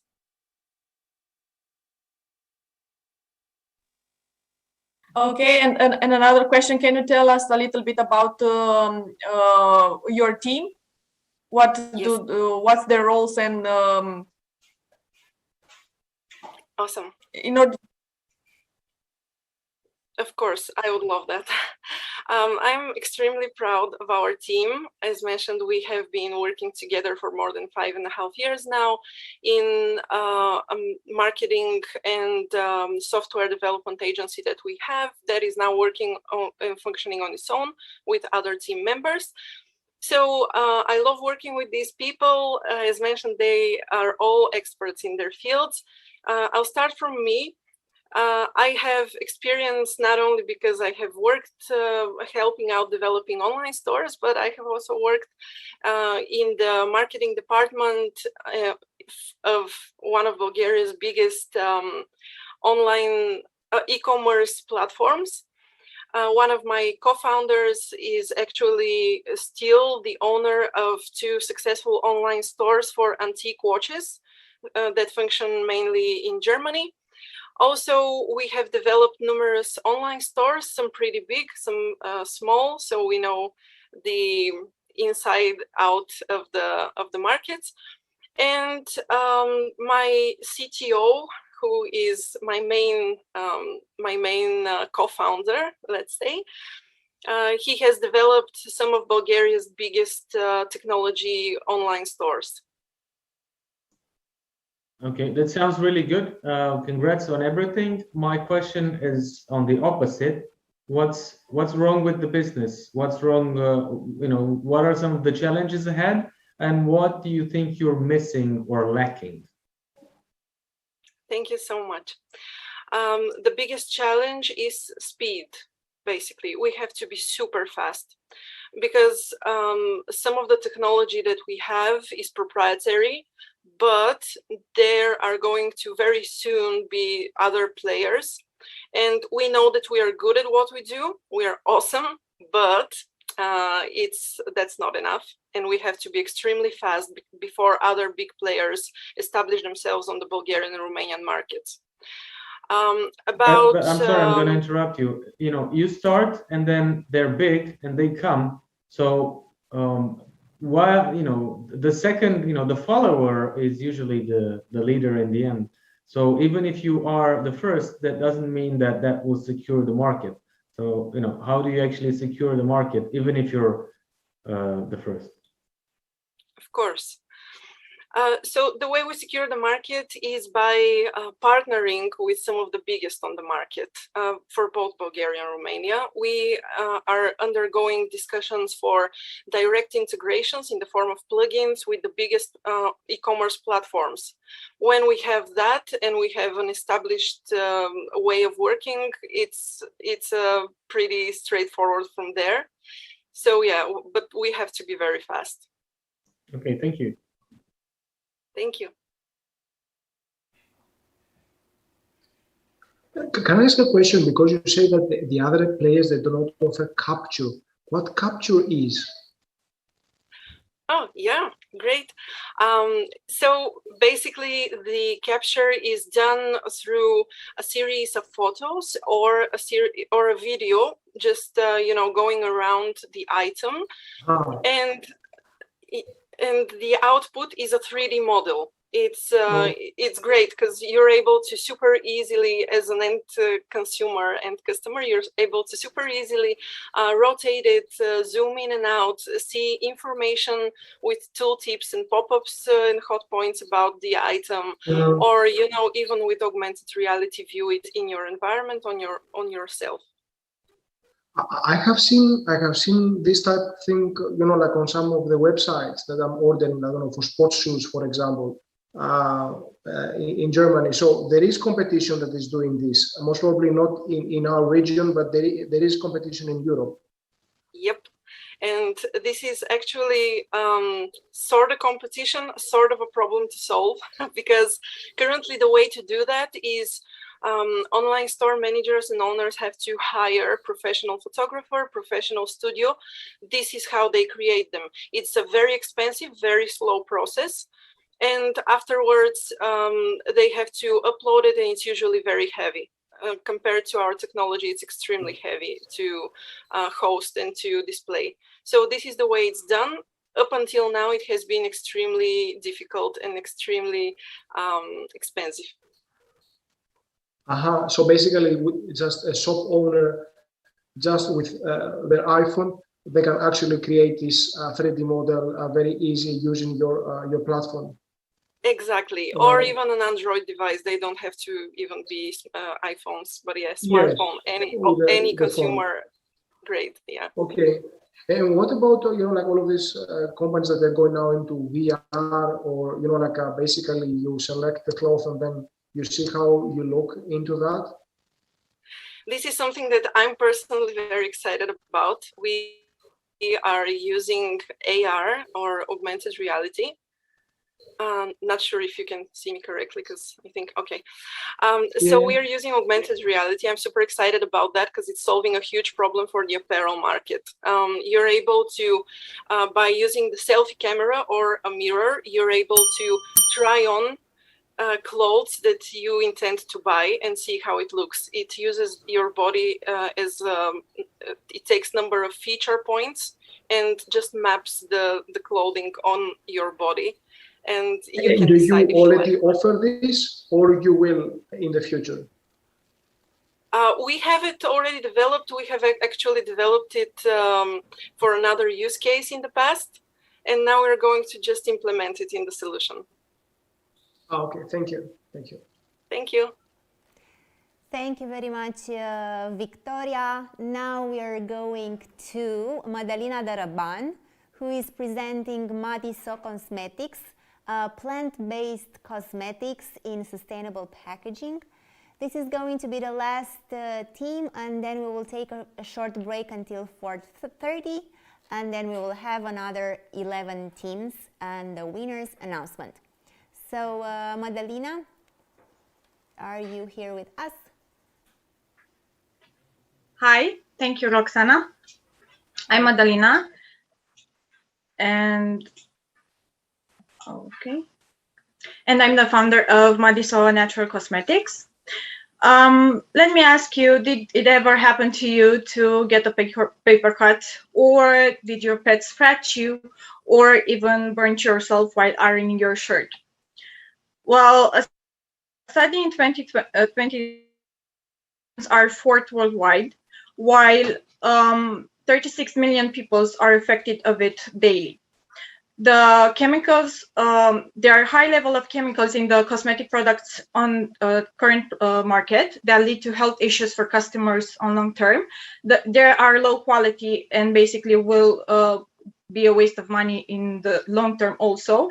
And because of their non-recyclable packaging, they will end up in landfills. Inno-iso Natural Cosmetics comes with the products, with natural products, healing, made out of certified natural raw materials with plant extracts and packaged in sustainable and recyclable materials. Our MVP is our healing cream with chamomile extract. Some of our products' benefits are that they're healing slight burns, bruises, rashes, and other skin conditions.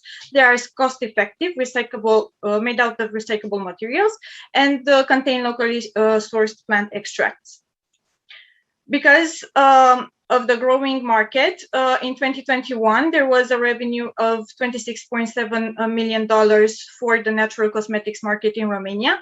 And due to the fact that people are getting more and more aware and conscious of what they're placing on their skin, this will revenue up to $31 million in 2024.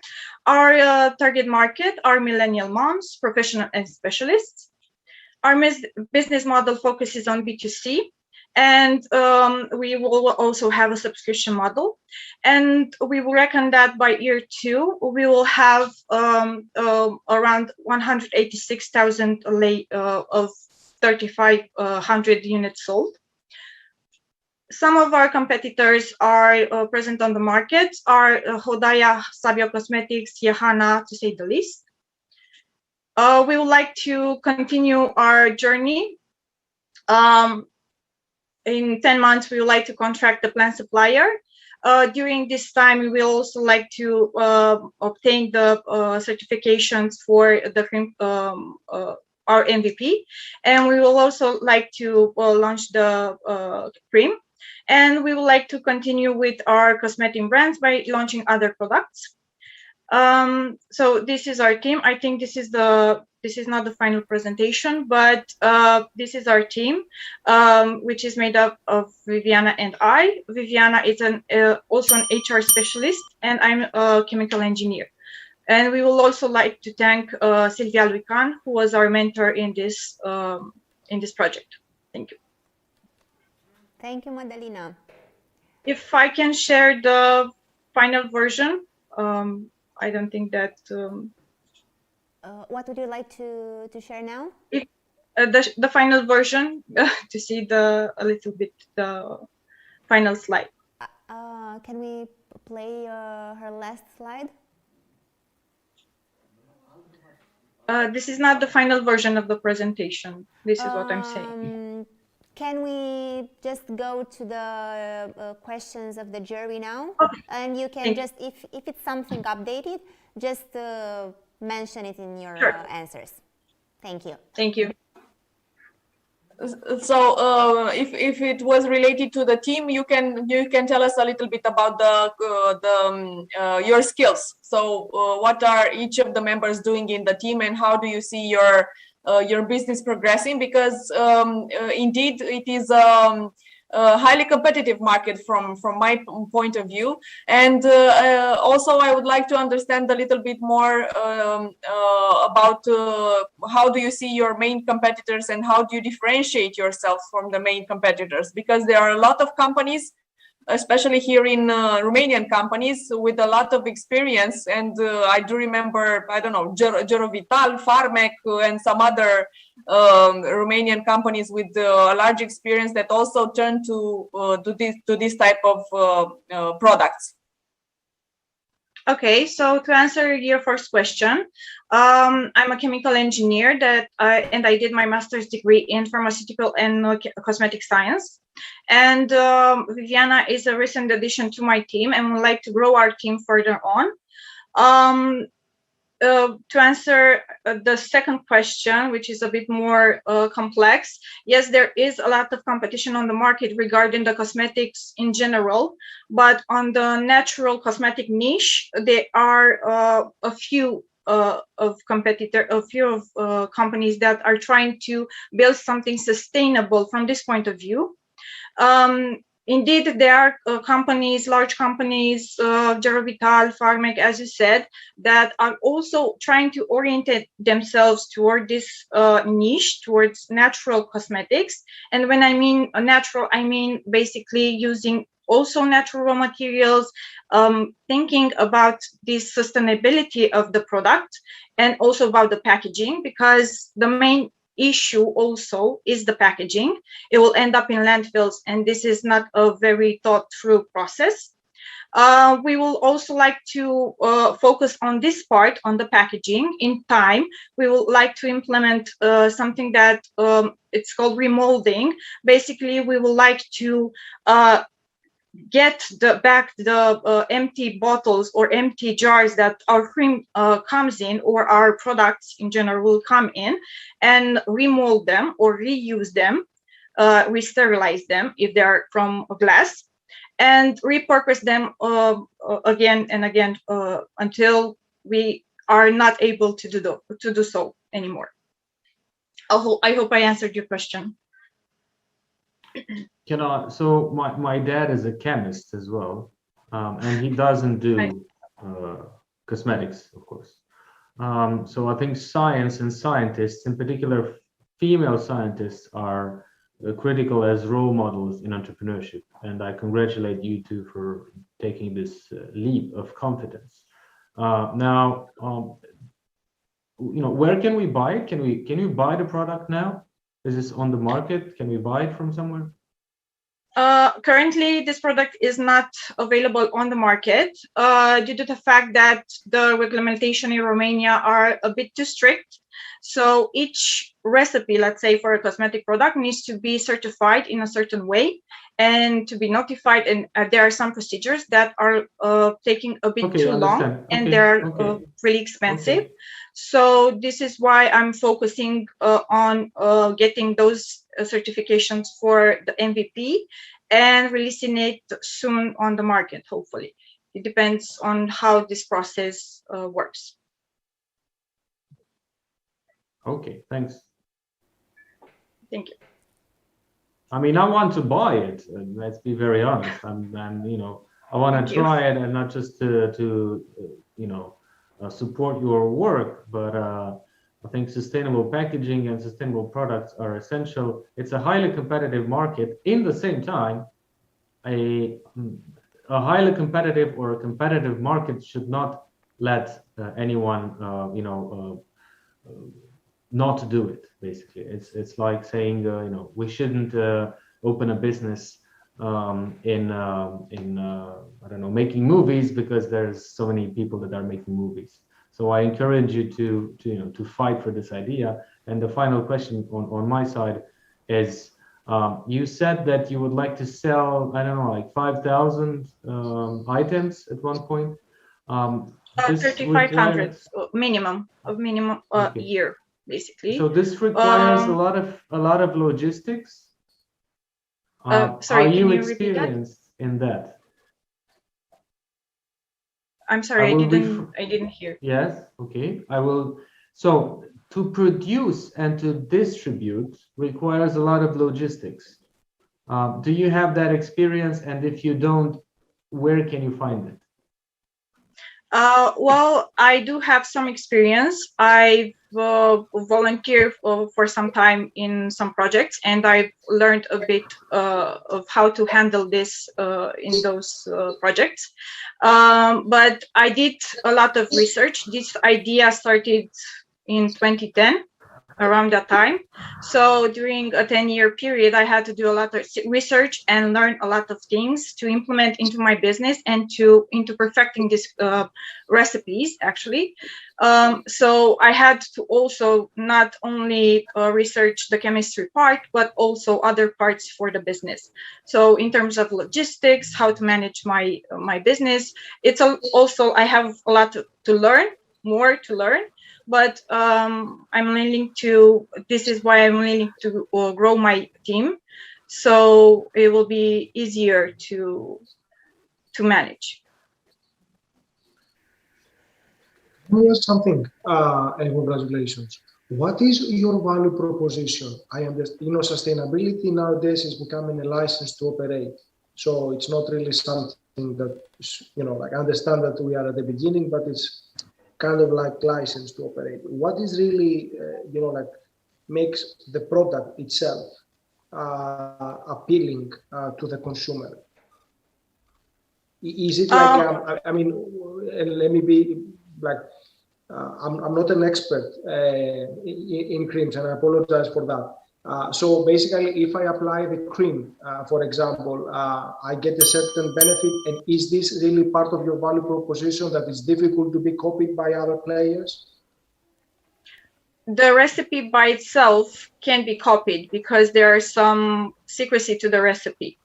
But when the notification is made, you can place some percentage of the general idea, of the general recipe, what you include in terms of scientific denomination of the product, of the raw materials. So basically, if you put a percentage or a range of percentage, this is the main scope, your recipe can't really fully be copied side by side. Of course, maybe there are some other products on the market that can relate to a certain recipe as my own, but this was the main focus in these last 10 years, to perfect this cream and to perfect my products in a certain way that people can get a certain feeling of satisfaction and quality from using those. I hope I answered your question. And this is a skin cream, like making the skin better, and so just for me to understand, you know, how the effect of applying this cream. And I apologize, obviously I'm not. No, it's okay. So basically, the ingredient active ingredient is the plant extract. Those are the ones that have a certain specific point when treating a skin condition. but there are also benefits from the natural raw materials, also excluding toxins, excluding other harmful preservatives and other toxins that are mainly found in regular cosmetics, the cheaper version, basically. Okay. I hope Thank you. So, thank you. It's more clear. Thank you very much, Madalina. We are now halfway through this wonderful day. It's always very humbling to see these entrepreneurs working really hard on their ideas, and they work really hard because I've seen them in the past 4 months, and trust me. We are going to take a 10-minute break now, and we will continue with the last 11 teams. See you very soon.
Hello again and welcome back.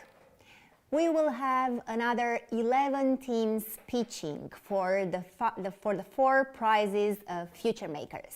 We have 20k euros split in 4 prizes. The 10k, the big prize, and then 5k, 3 and 2. We will see the winners at 7 p.m. So after a 30-minute break of jury deliberation, we will be back here. Now we can start with the 12th team, Mindfit from Bulgaria. I invite Anna Mihailova to talk about Mindfit, a way to connect employees with mental health experts. Anna? Hi. Hey everyone. So, as you already know, my name is Annie, and I'm here to tell you that I've been a victim of burnout 2 times. And a lot of people, especially in the Balkans, still think that burnout is just an excuse for lazy people not to do their jobs, but I'm here to show you that it's really not that simple. Actually, mental health in the workplace is so overlooked that it leads to losses you can measure. Let's look at the stats for Bulgaria. In 2019, at least 1 million people in the workforce have been diagnosed with depression or anxiety. Currently, 30% of employees quit their jobs due to high stress, and more than 50% of the sick leave that was taken in 2019 was due to stress-related issues.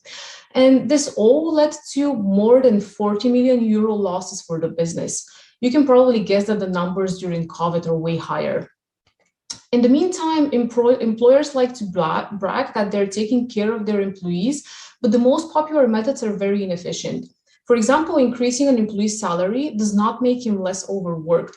Verbal praise works only in the short term, and arranging group therapy is not a personalized solution.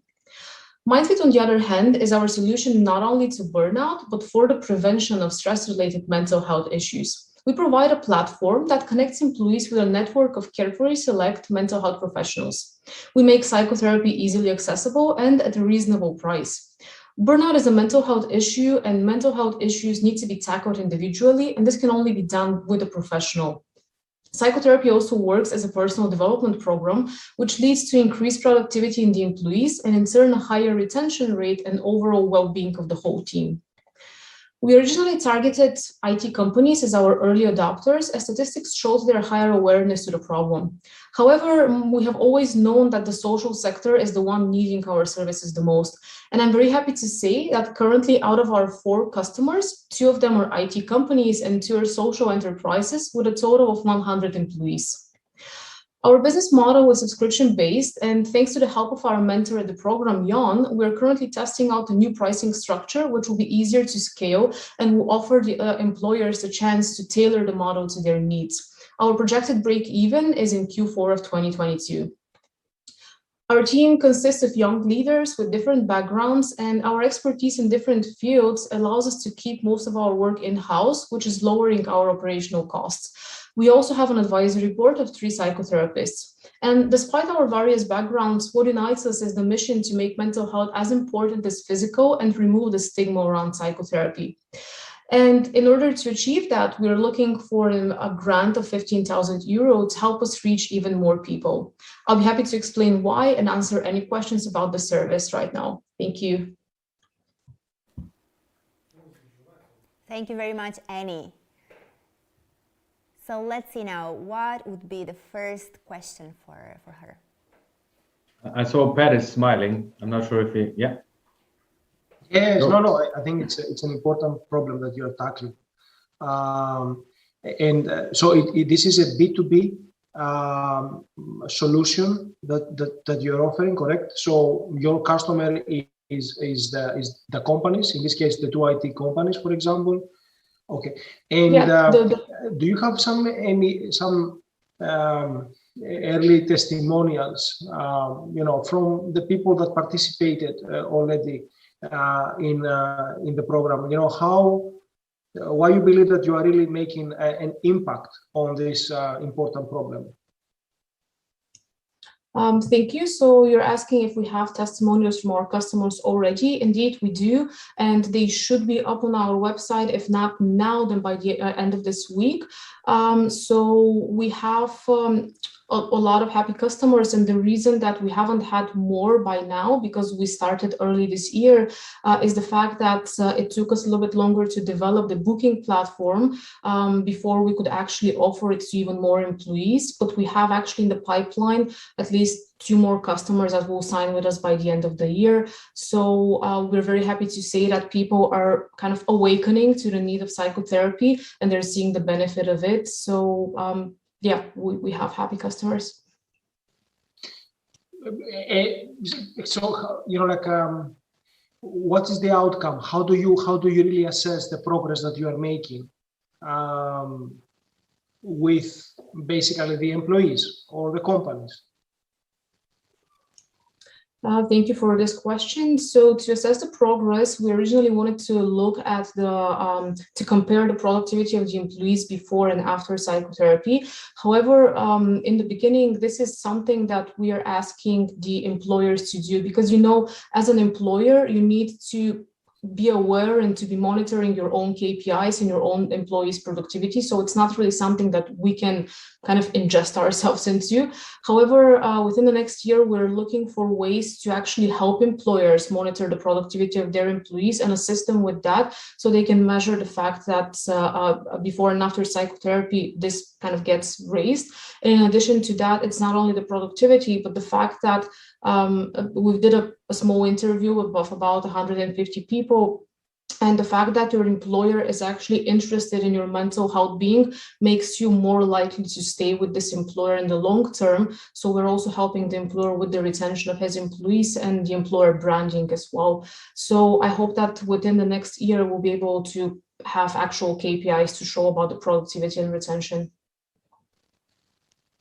And how big is the network of the mental health professionals that you have on the platform? Sorry, so we currently have 33 psychotherapists and psychologists on our platform, and so we're looking to expand it to even more.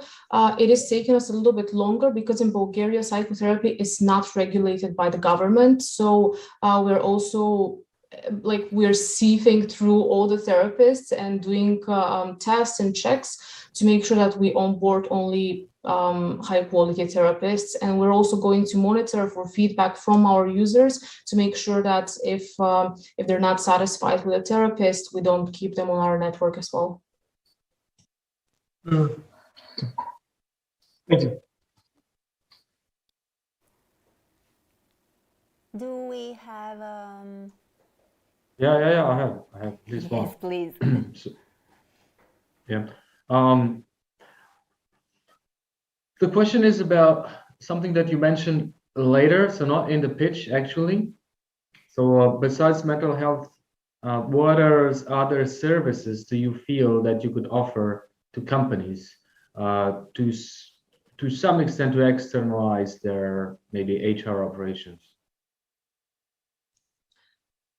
So thank you for asking for other services. In the beginning, we actually, when we were researching our competition, we were looking into the EAP programs, the employee assistance programs, which are actually offering not only psychologists, but also financial coaching, coaching in general, help with career transformation, etc., which is something that we also have we've put it on hold for now. The reason for this is that we really want to focus on mental health and well-being for now and make sure that we onboard only the best psychotherapists and psychologists on our platform before we start expanding our services. In addition to that, speaking about coaching, as I said, in Bulgaria, psychotherapy is not regulated, and I think in Romania it's the same as well.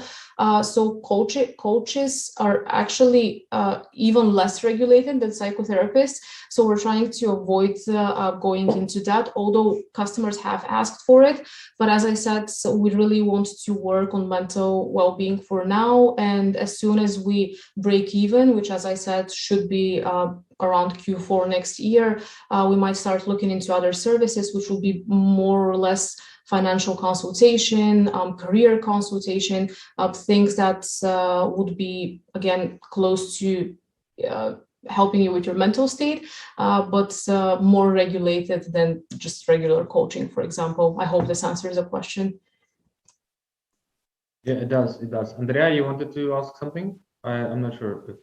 I just wanted to congratulate the team because it is also a very important solution for the market at this point, and my questions were already answered by the previous questions. So thank you very much, and I wish you all the best, and may your idea grow and see a lot of. I'm sure that we will see a lot of benefits. Thank you. Thank you very much, Annie. When I see so many businesses in the mental health field, I'm happy and sad at the same time, because it makes you see that more people have mental health problems, but at the same time, entrepreneurs all around the world have solutions for this. We are now going to a marketplace created by moms for moms. Oana Boia from Romania, founder, is going to pitch Mama Clock. Oana, can you hear us? Yes, can you hear me? Hello? Yes, hello. Yeah, hi everybody. Did you know that the average parent has 30 minutes of free time in a typical day? This means that even in some days, he doesn't get that much.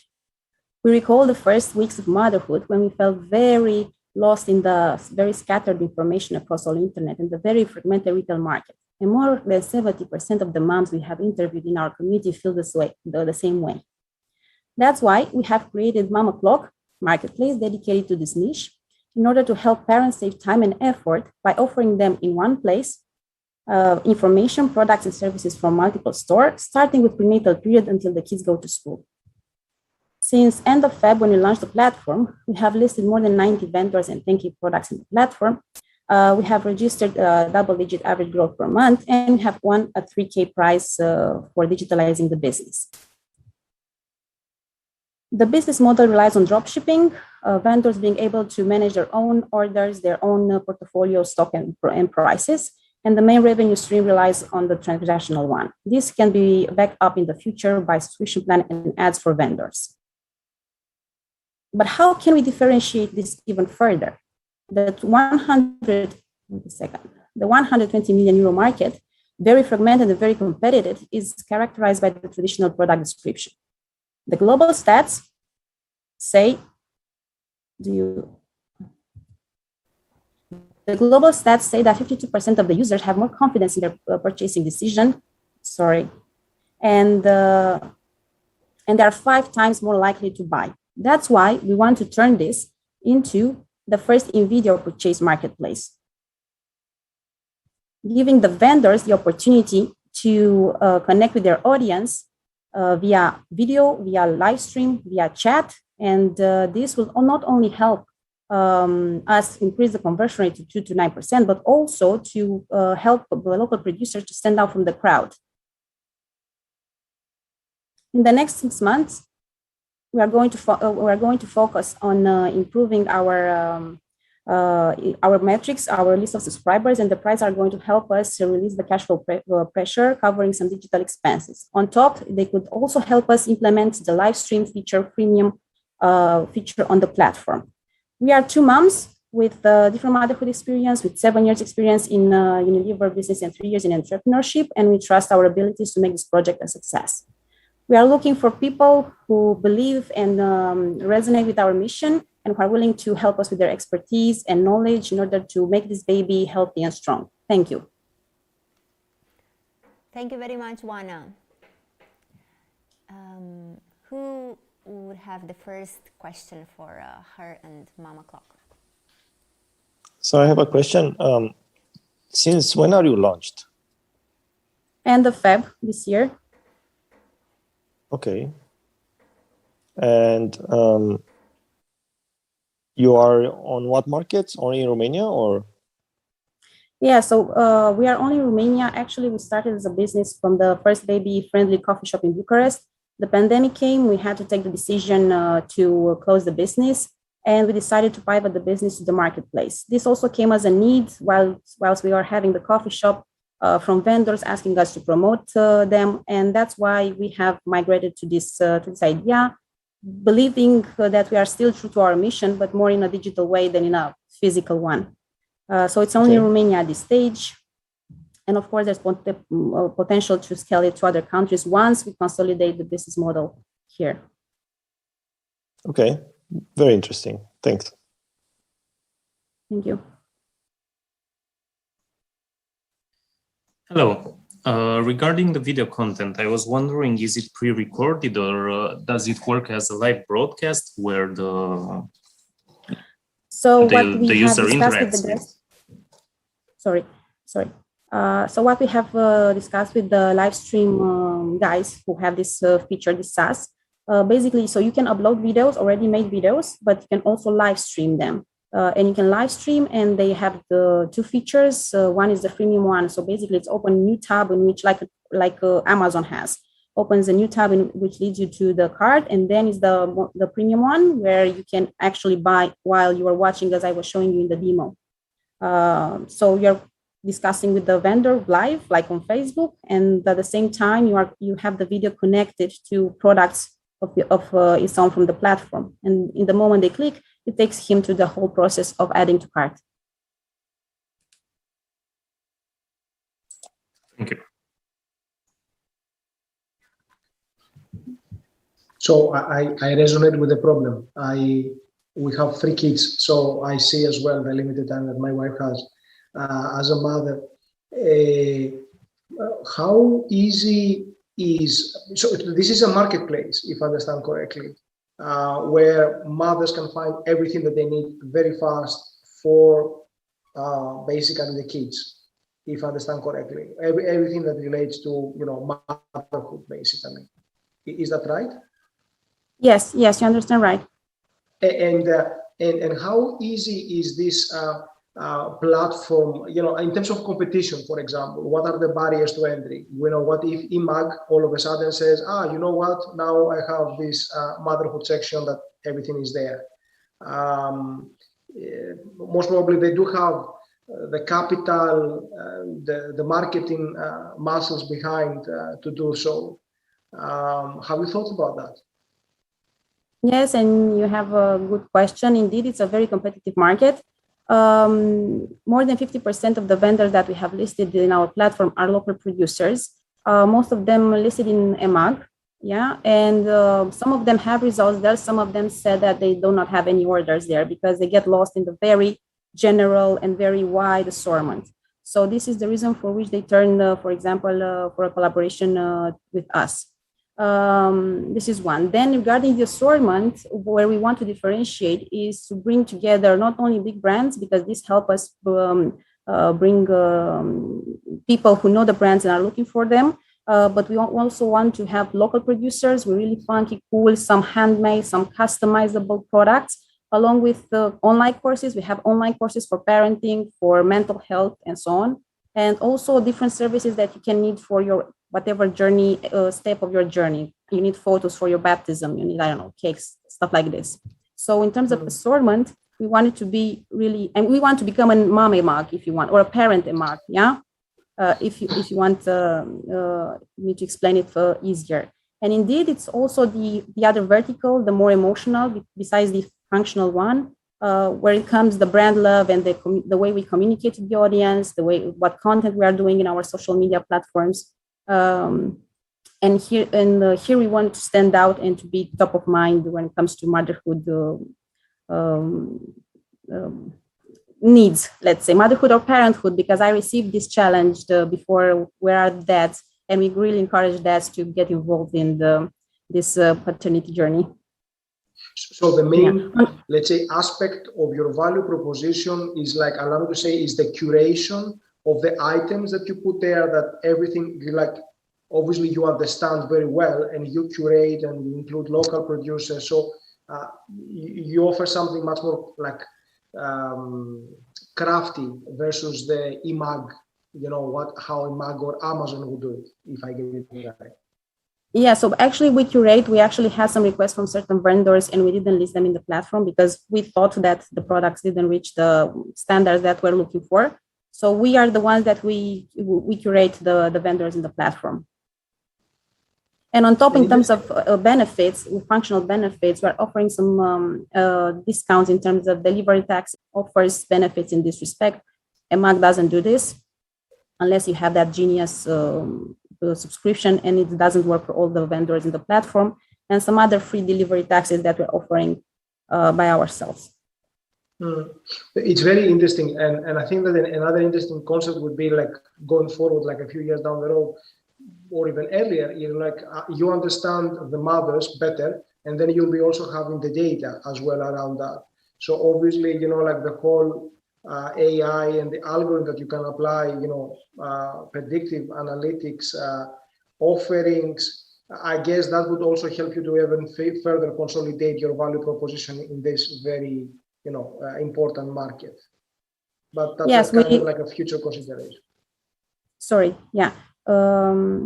Yes, indeed. So we rely also now on the authenticity of the platform and the way it was built, because we are moms, and whoever worked besides the developers so far came with their own experience, different experience of motherhood. So we really hope that our knowledge and our path so far will help us improve the user experience in the platform in the end. Thank you. Thank you. Thank you very much, Juana. Thank you. We are now going to Panorander. Of course, we haven't talked about digitalization. This is a solution for interactive tours pitched by Oana Pătrașcu. Oana, are you with us? Yes. Yes. Hello, Oana and Andrei. Yes. Hello. Nice to meet you. Okay. Start the presentation. In early 2020, the COVID-19 pandemic upended life as we know it. Many business domains have been hit hard by restriction on movement and travel imposed in the wake of the health crisis. However, we discovered that a solution was needed quickly. It is clear that our lifestyle has changed. We inevitably spend much more time online. This poses a real challenge for over 80% of businesses badly affected, from HoReCa, real estate, retail, fairs, or entertainment. Millions of businesses worldwide are dealing with the problems caused by the pandemic, and many of their closures are permanent.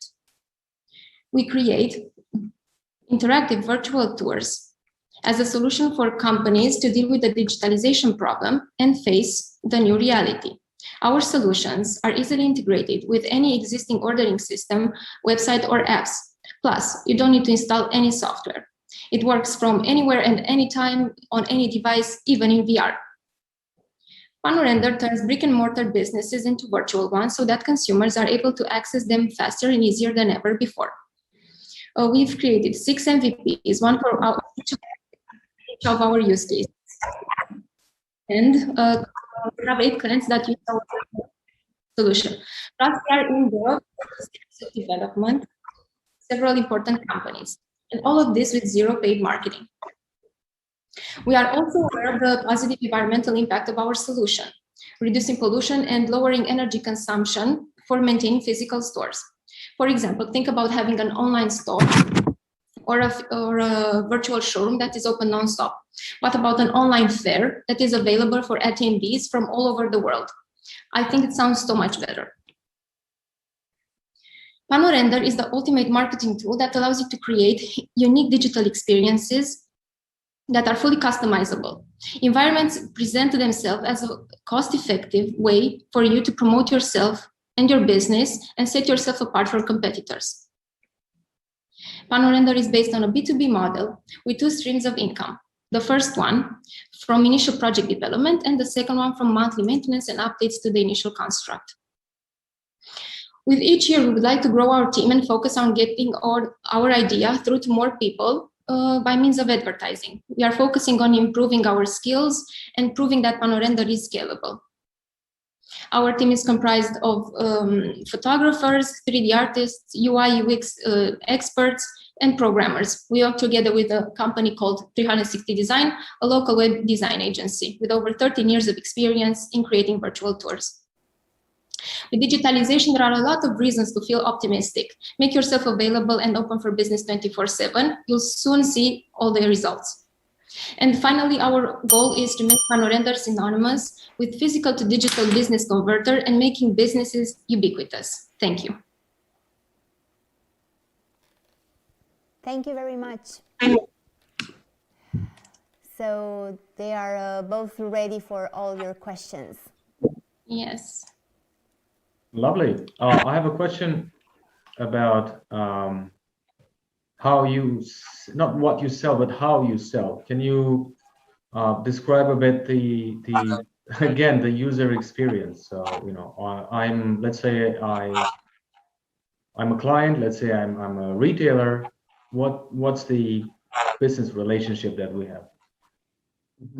So first of all, we have to understand the needs of the client. We need to understand the business and the industry and see how we can turn the physical activities and the physical location into a virtual experience in which every customer can access from everywhere and any time.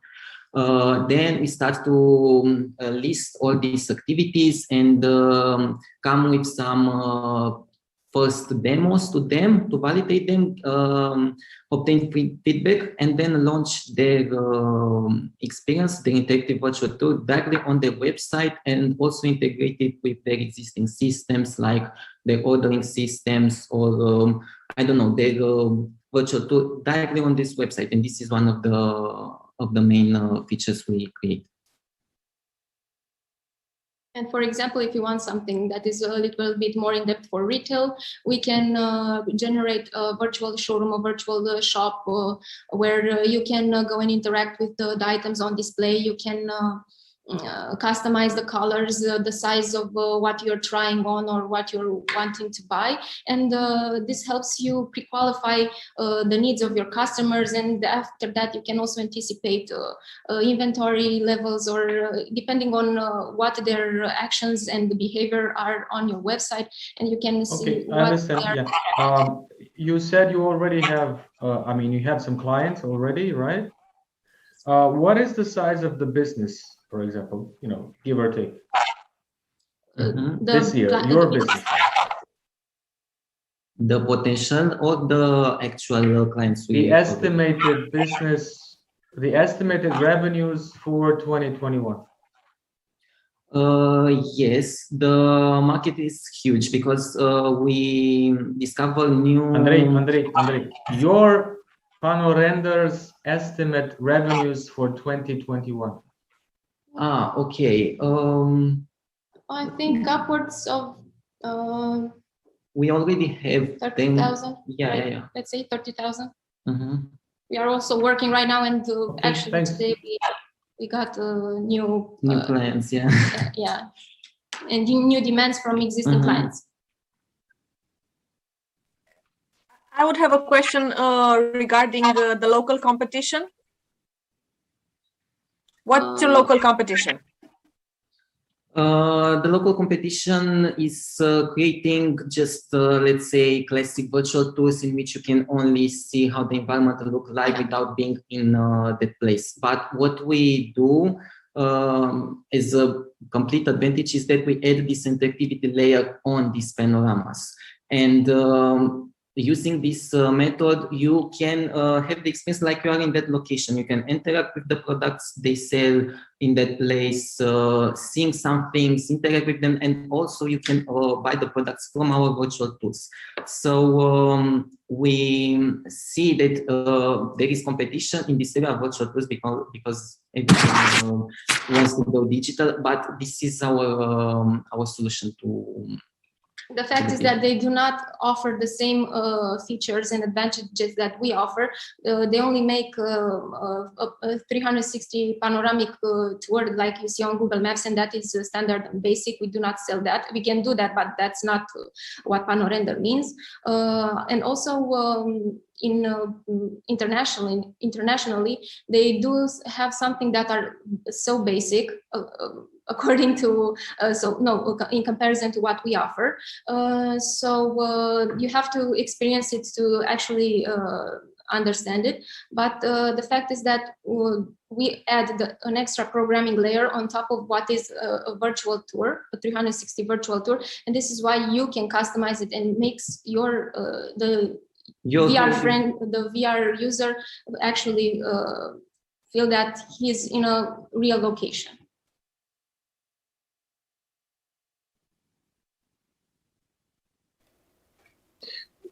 So basically, the VR tour is more realistic, if I understand correctly, with your solution versus the other solutions.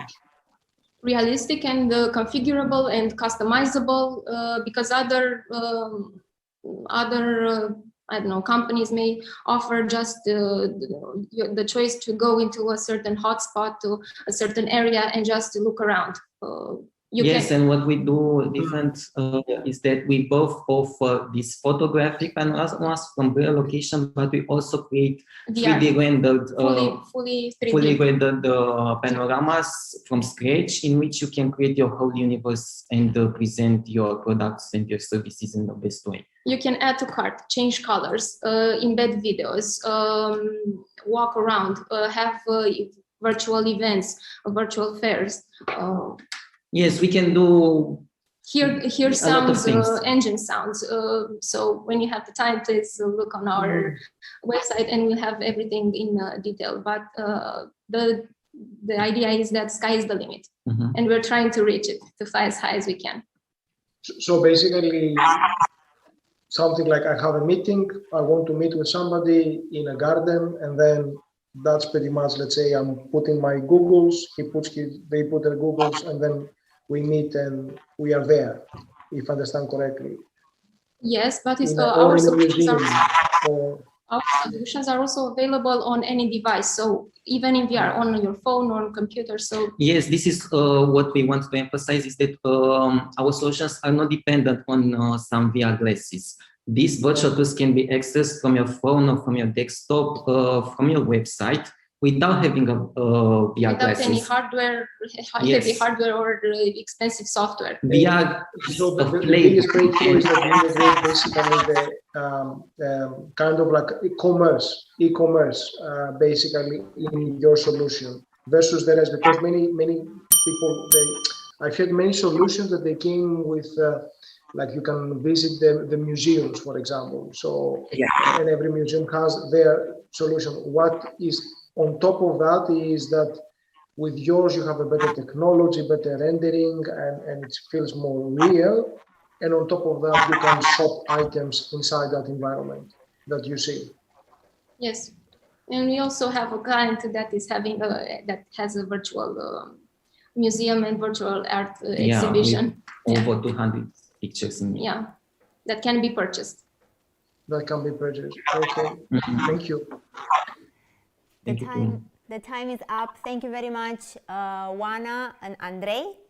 We are now going to the next team, Patron, and George Jucan is going to pitch a free commission gamified investing platform. Georgian? Can you hear me? Yes, perfect. Cool. So, imagine to new investors. As they look to invest in the stock market, they have no knowledge about it and they end up losing money. This gets even worse when you think that most of the research comes from social media and financial influencers. And there's a lot of people looking to invest. From 2020 until now, there's more than 10 million users joining investing apps. And they have more trades than hedge funds and mutual funds combined. Therefore, we created Patron, an investment app that focuses on investors without any experience. Making profitable investment is not an easy job. We want to make it as easy as possible for them. We want to become the experienced mentor for the young Jedi. And investing into a stock is just as easy as clicking a stock, looking at it, researching it, you press trade, you input the amount that you want to invest, and congrats, you now own a stock. What makes us different? Well, our competitors focus on professional investors and give new users a headache when they do their research. We compile raw data and transform it into visual data. We made the app in such a way that even a 7 years old can make a wise investment. As an example, we have price to book ratio. You might not know what that is, but you know that green is good and red is bad. You can even compare it to the industry or the market. Or maybe you want to see a general overview of a certain company. Our radar analysis chart is your friend. Finally, we want to teach the users everything they need to know for them to make the best decisions. We want them to give them challenges, and when they build good habits, we want to reward them. We have multiple revenue sources, but our main one is Patron Premium, which is a monthly subscription that gives users alternative data, professional research, and margin investing. We started this idea in 2020.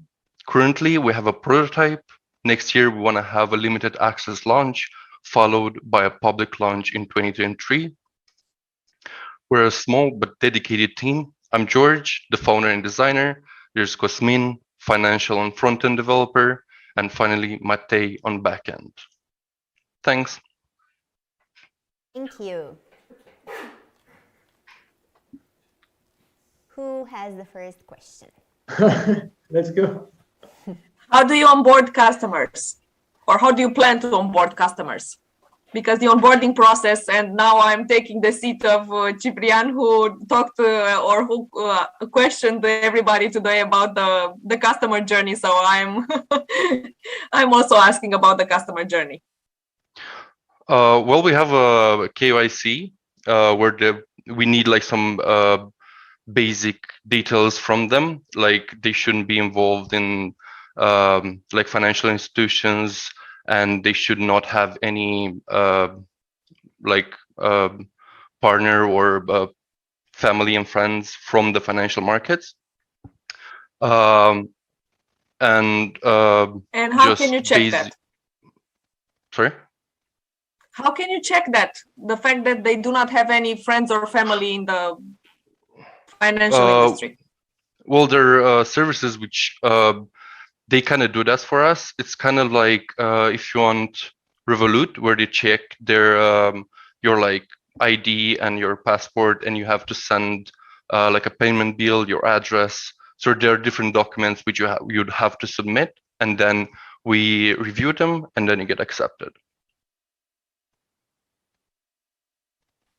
You review them personally?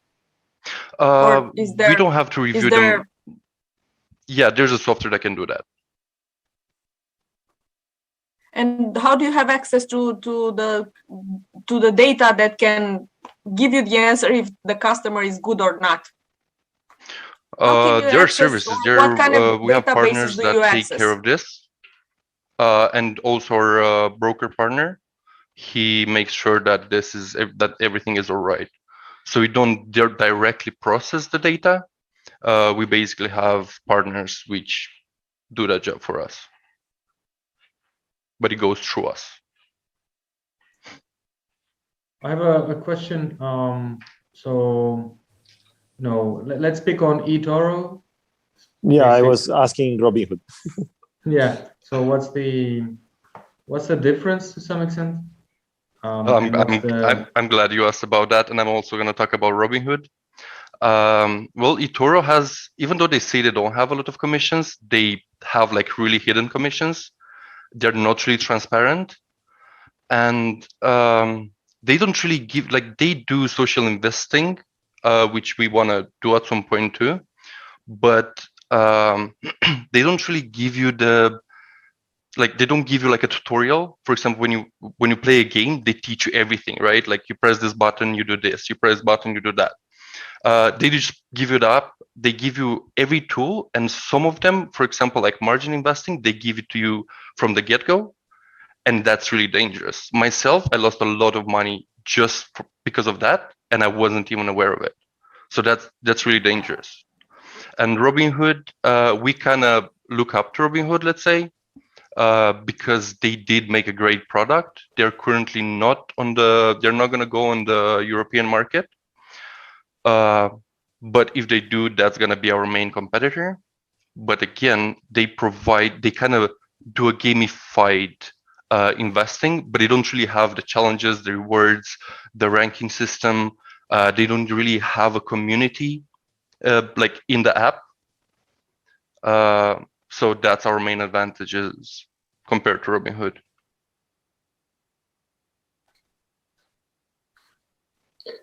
But there are other, I mean, Robinhood is not my favorite because, I mean, they really screwed up many people, in the US. But there are other companies such as Public, for example. I don't know whether you heard them, that they do some of the elements that you are trying to build. They are mainly in the US, these investment platforms, and these are one of the biggest ones. And of course, you know, the rest ones. I'm just thinking, you know, like it's what I understand so far is your value proposition is that inside the investing app, you have the chance to see the data in a visualized way so that you can make a decision easier. And also there is a social element there, like the community where you. Now Reddit plays this role, which is not embedded there, and obviously we know what Reddit did to the meme stocks. Okay, so that's a problem basically, that people are getting carried away. So it's difficult to manage, and it will be a big responsibility for your platform to assume this. At least Robinhood cannot really be blamed for that. They can be blamed for other stuff. So it's very, you are entering into a very you know, like not risky area basically with that. And then on the data visualization, I would say that it might be easy to be copied by all of these guys. So I mean, you know, like once something is trending, then obviously they will copy that. That has happened in many other aspects of social. So in essence, I do believe that I really admire your responsibility of, you know, like of taking like seriously, you know, like helping individual retail investors. So this is very, very important. We need to do more of that, but also it has big risks, you know, like this area, that most probably you might need to consider them a little bit more. That's my small comment. So no questions unless you have also reflected on these topics. We are fully aware of this. I was myself part of the Reddit movement, the GME, and all those things even before the GME. That's kind of how I started this idea, let's say. And I'm a fairly active member of the Reddit community. And most of the idea came from Reddit because there was a lot of people complaining. There was even like a joke in the community that's like, oh, I'm going to quit this broker. And everyone's like, yeah, but where are you going to go? Like, you don't have any other options. Even though there are a lot of them there, none of them are like the best ones. Oh yeah, thank you. Thanks a lot. Thank you very much, George. Thank you. Now we are going to Pithia, where Luca Mihailescu is going to present a novel approach to predicting social dynamics. Luca?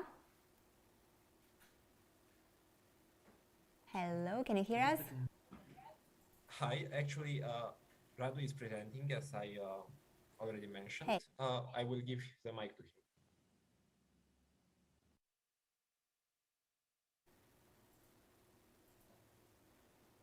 Just a second, when we will solve this.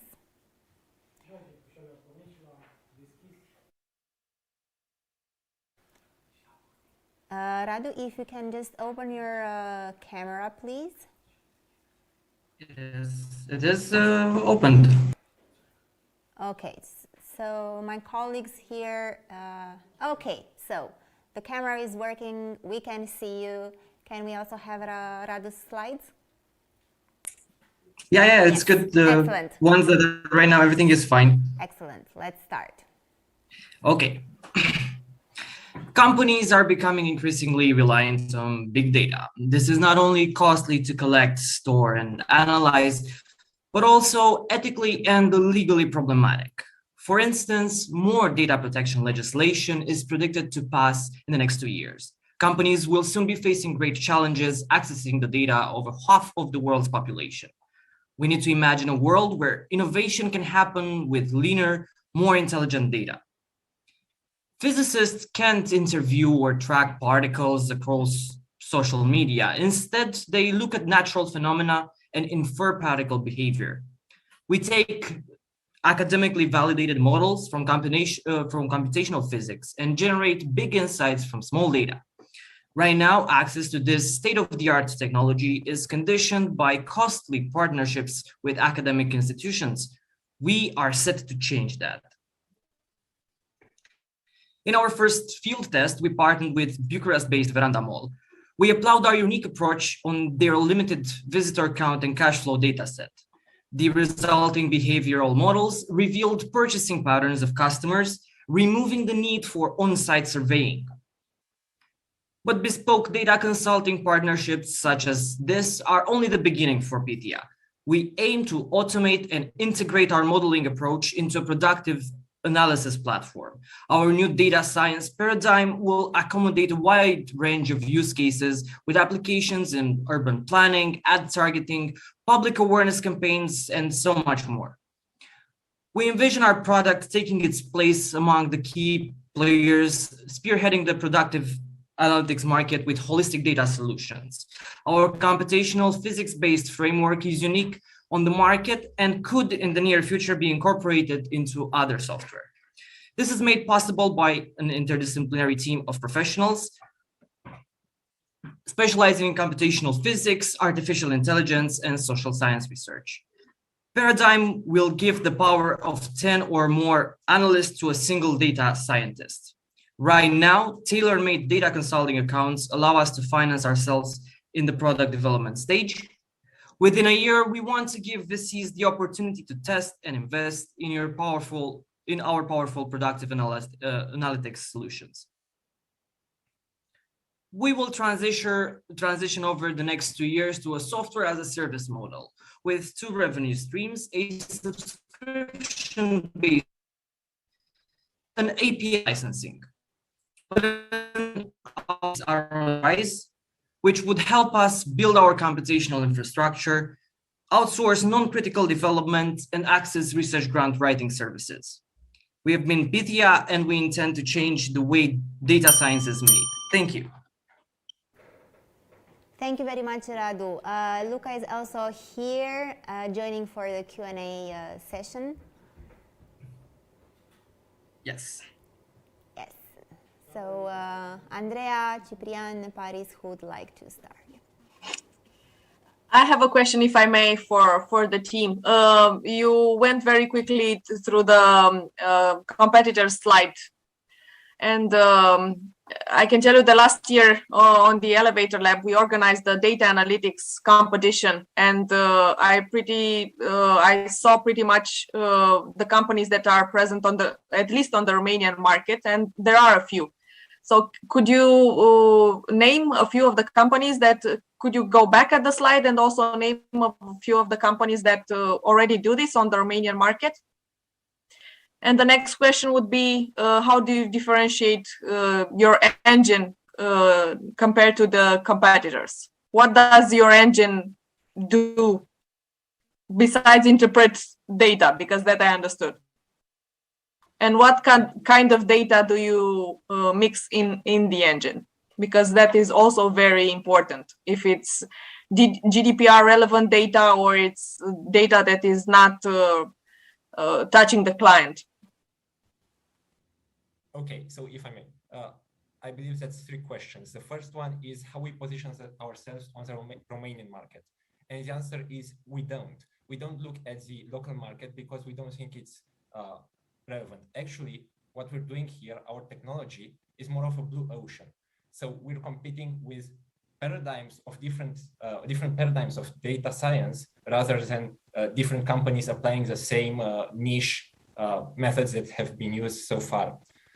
What differentiates us is actually our approach in how we apply methods formerly used just in computational physics, but that enable us to derive insights from small data so that GDPR issues should be minimized. We're not dealing with personal data anymore. We're trying to extract the same insights that you could with tracking social media and so on, but using our specific technology and algorithms, which are proprietary, and which enable us to derive more information from less data. So that's our unique proposition here. And that is how we try to position ourselves with the big players, the big innovators in the startup, data science startup field.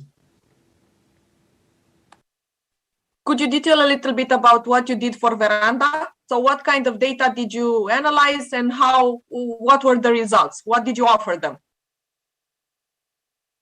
Yes, of course. So the data that we have analyzed from Veranda was cash flow of the stores from within the mall, from the businesses inside the mall itself.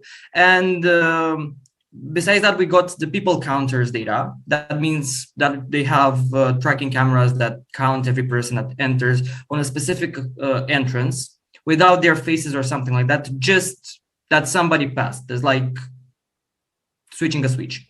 Okay, and afterwards we put this data and managed to get, using physical methods that are quite new and innovative, and our proprietary algorithm that we have developed, we use that and we managed to get a lot of insight into, for example, the shopping patterns of these of the customers in the mall, of the visitors of these businesses. We managed to clusterize a lot of different shopping patterns in different types of visitor profiles and so forth. To put it into other terms as well, so that's basically getting general data that doesn't contain any personal data and building custom behavioral simulations that enabled us to derive customer segments, thus removing the need for on-site surveying. So what such shopping malls would usually do is just employ people to survey them and kind of figure out what their profile is and what their customers look like from a purchasing pattern point of view. But we were able to derive this same information from building our custom models, which were validated with a greater general data from the stores, and we were able to derive the same insights at much lower costs. So that's basically extracting much more information from general data, saving costs.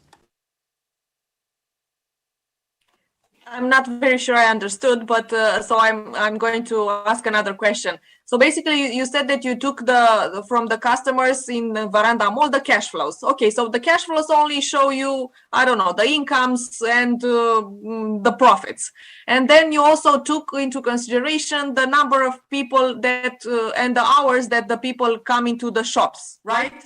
And out of that, only out of that, you compiled a profile of the customers. But how would you know? I don't know if they were females or children. What did they buy? How did you know that?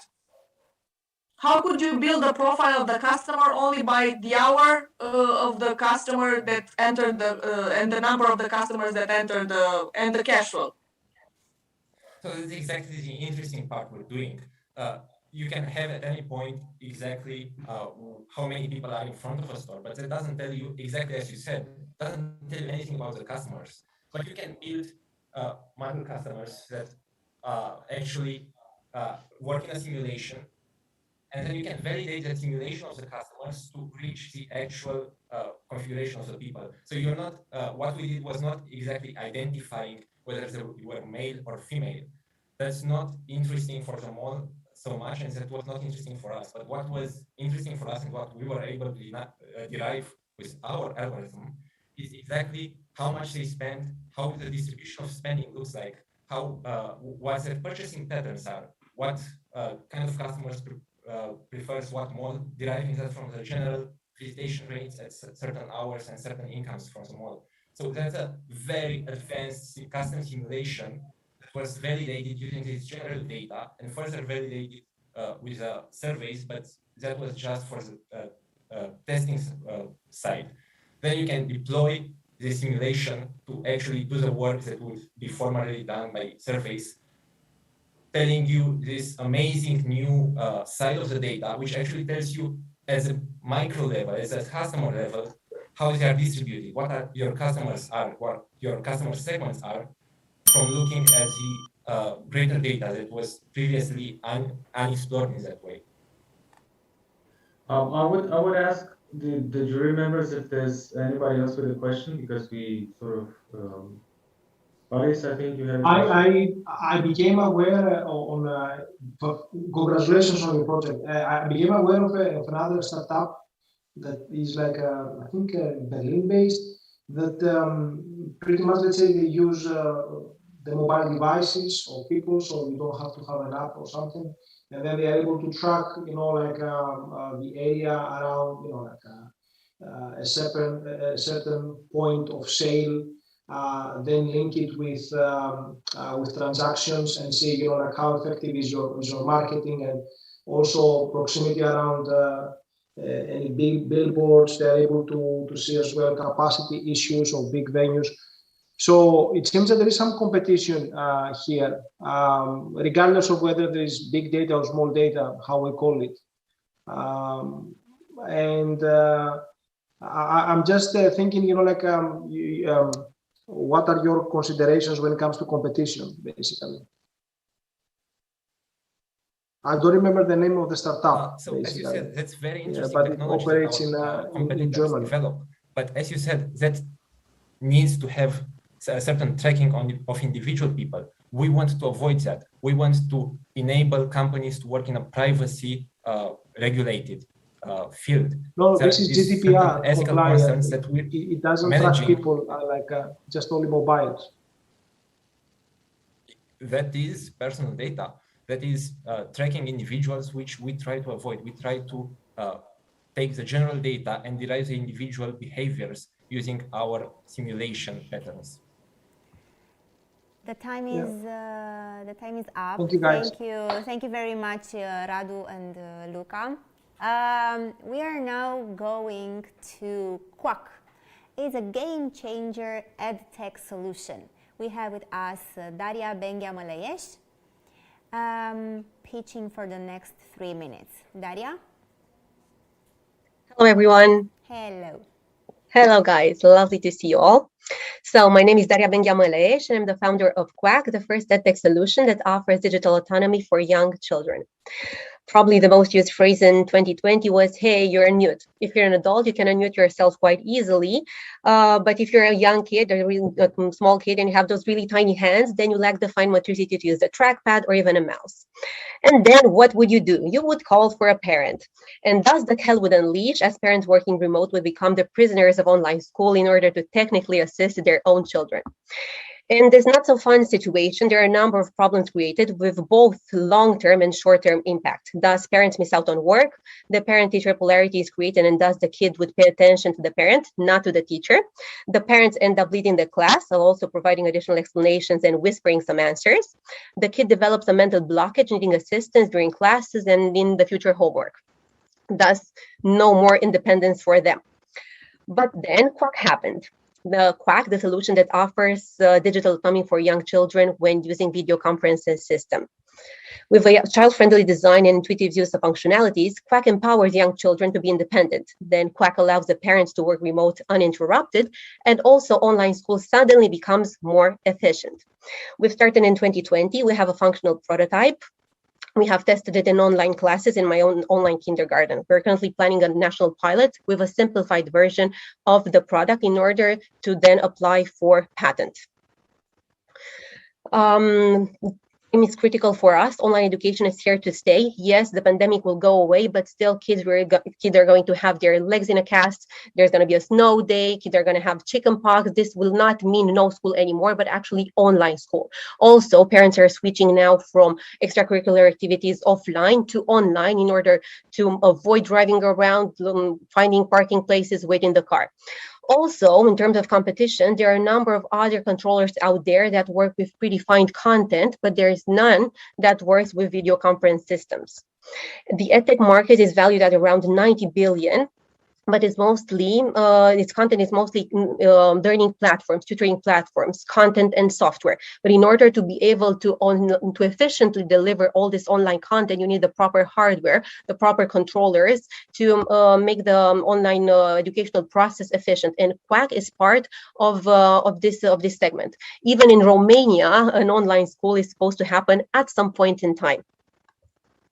In terms of financials, we are a B2C, but also a B2B type of product. Our biggest opportunity now is to partner with online tutoring platforms for young children, and thus offer a competitive advantage for the early learning sessions.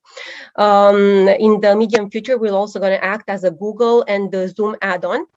In terms of the financial, in terms of the cost for producing such a device for 100K units is going to be around 5 to 7 euros, with a selling price of 20 euros, which will allow us at 250K units an estimated profit of around 1 million. Also, in terms of the national pilot that we're planning, these aren't going to be the cost involved, since we're talking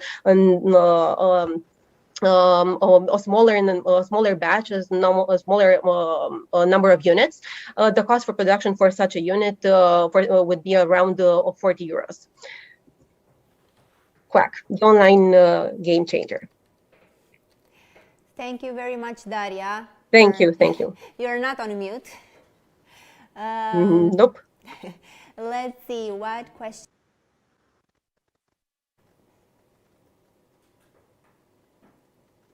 Ciprian? Good.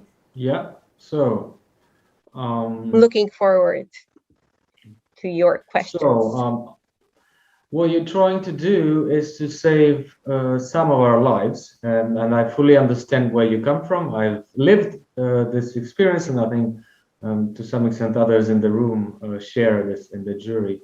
Now, there's a question which I know I asked you, or we asked you before, which is about basically somebody saying, this is a very good idea, I'm going to copy it. So the risk is huge. What do you do about that, or can you do something about that? There are a number of things that can be done in order not to avoid, but to actually cope with the copycats. Because when we first made the MVP, we also filmed a commercial, a really nice one, in order to go on Indiegogo and Kickstarter to finance our product. But after a couple of discussions with potential investors, we decided to have a local adoption and then go further with international production, because of course copycats. So I was talking about two ways of actually not avoiding it but coping it, and that one would be coming with additional functionalities, because this is only the first version of the device, the one that allows the minimal functionalities. We are also currently working on functionalities that would allow the blocking of the screen so that the kid won't go to YouTube or other screens. Also, calendar integration, so that the child will be asked to come to classes. Hey, Ciprian, you have maths now. Have you done your homework? This type of I would really hate that as a kid. Yeah, and also another way actually coping with it is from Disney and other characters licensing, because yes, our design is quite neat, is quite nice. The kids actually enjoy them. If you look at it, it looks a bit like the orange the orange logo or the those funny figures that orange has. So this figure kind of works with kids, but through licensing, Disney licensing, Paw Patrol licensing, we can make this. We can have our own versions with characters that are loved by children. The kids would prefer using those devices instead of a non-licensed one. Also, being first on the market would allow us to go first to Google for Education and also Zoom. This doesn't mean that Zoom would only allow us, but they will be interested in, they would have us on their list as certified by them. Also, we're going to be the first one to talk to major online tutoring platforms, not only in Romania, but for example, OutSchool in the States, one of the newest edtech unicorns providing online learning for early education for young ages. So these would be the main ways of actually coping with copycats. Daria, you have an excellent product, and I congratulate you for that. But in terms of your competition, what would your existing competitors be at this point? So I know that whenever there isn't any competitor out there, this sounds kind of tricky for both for investors and also for people looking with a more business eye on the product. Nevertheless, there are two other major players on the market. That is Amazon Glow and Osmo. Actually, Amazon Glow copied the Osmo version, so they are like tablets with buttons on the base of the tablet, but they work with predefined content. So you cannot actually use these buttons with online classes. You can learn stuff online through that type of tablet, but not interacting on online classes. So there are hardware products out there for online learning, but not for video conference, which actually has become a channel for online education.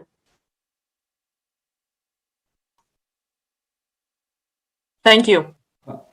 You're for welcome. the Thank you parents for in the room, anybody else? I have another question, but I will refrain if Alex or Paris or Bogdan or well, that's about it actually. Okay, so I have a question about production. Please, sure. Okay, so how many quacks do you want or expect to sell by the end of next year? And what is the need in terms of production? Where do you make them?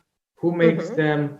And what types of or how complicated is it to get approval? Because this is, I guess, a child. I'm not sure if it applies if you're over 3 years, but maybe it does. Yep. So how many, how, and kids security? Thank you for your question. So this question actually has two phases, because we are talking first of the first batch that will be done in Romania. It will be of course we will look for financing in order to be able to do this locally, as the cost for productions here are definitely larger. We are not going to sell the first batch since it's going to be a pilot, and we are counting on we are investing in it in order to have the results to actually produce the first batch. So the first batch, the first batch will be produced in Romania. So locally, the prices will be higher, and we'll probably have around, let's say, from 300 to 500 quacks. After a successful national pilot, we will be able to start mass production in September next year. I wouldn't go with being a product, we're going to have a rotation type of sale. So the financing will be the quacks that will be sold in October will be financed by the quack sold in September. But we estimate a number of around, so if internationally launched and if all our plans go well, we'll be able to sell between 50K and 100K quacks if our international partnerships will go through due to the national pilot. So there are many variables. We will produce in China. I didn't mention this. Okay. The second batch will be How produced in advanced China. are We you in already have understanding leads in how terms, China? not only leads, but sorry. Okay, how advanced are you in understanding what it means to produce in China and distribute from China? We are advised by a number of individuals, successful businessmen and women that are already producing in China and have already in place the storage, the distribution, so on and so forth. So we are not alone in this. Thank you very much, Daria. You're welcome. Thank you so much, guys. It was lovely. Now we are going to see Radu Buzoianu from 6th, a custom-made sneaker market. Radu? Hello. Hi, everyone. Can you hear me? Yes, we can hear you. Okay. We use clothes in order to define ourselves, but usually we have a hard time finding something that we truly like, and we end up buying things that don't really speak to us. Is there a way to buy something that suits your personality and helps local businesses at the same time? This is where 6th comes in. How do I change the slide?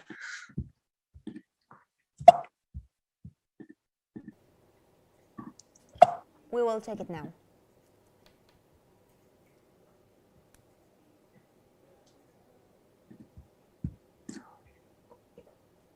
And don't worry, you'll get some extra time for this technical glitch.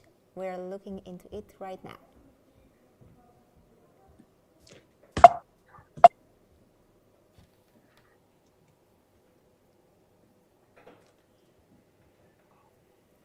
Okay. That's good. Sorry for that. Only 1 or 2 messages out of 10 result in a sale for an artist. This is mainly due to the lack of information on what a custom product is all about.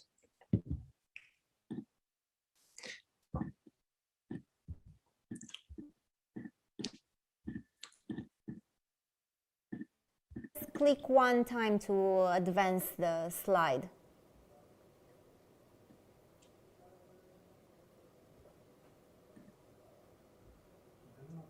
I think it froze.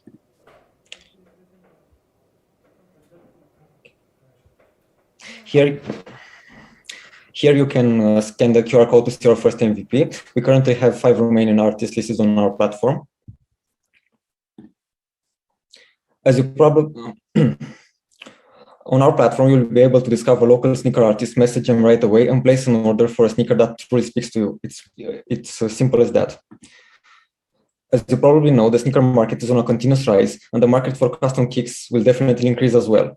Our revenue model consists mainly in charging an artist a monthly subscription and a commission for each sale made through us. We will also be selling sneaker cleaning products and services, and we will run ads for streetwear companies.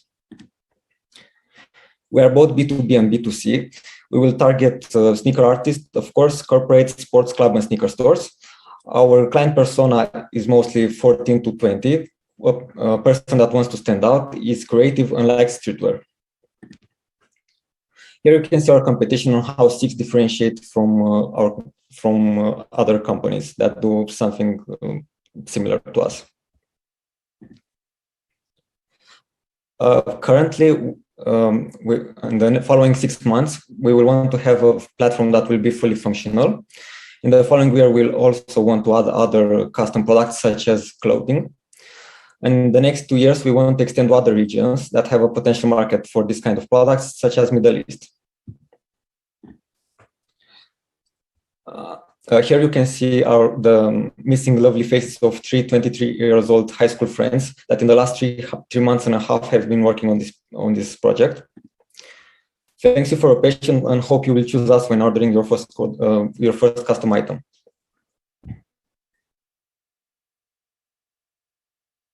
Even if we had this technical glitch, so you still have some time if you want to add information to your pitch that you think that you forgot. Please do it now. If not, we can start the questions. I'm finished. We can start the questions, okay. if there is any. Sure, there will be. Who would like to start from the? You went very quickly. You went very quickly to the competitor slide. So can you go a little bit back where you presented the competitors and how you differentiate yourself to the competitors? And the next question would be, why would the next market be the Middle East? How did you choose that? Sure.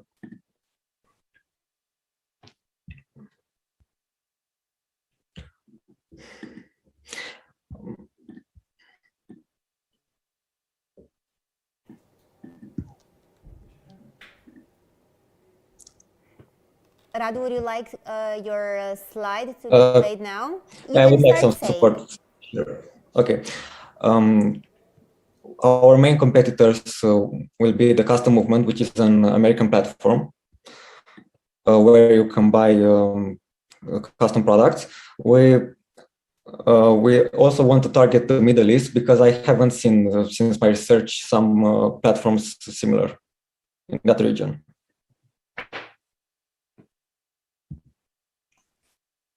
Cool. And on the Romanian market, do you have any competitors? And my last question, thank you.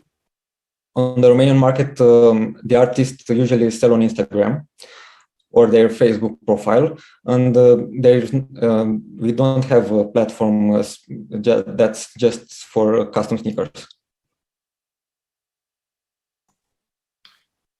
Can you hear me, first of all? Hello? Ciprian?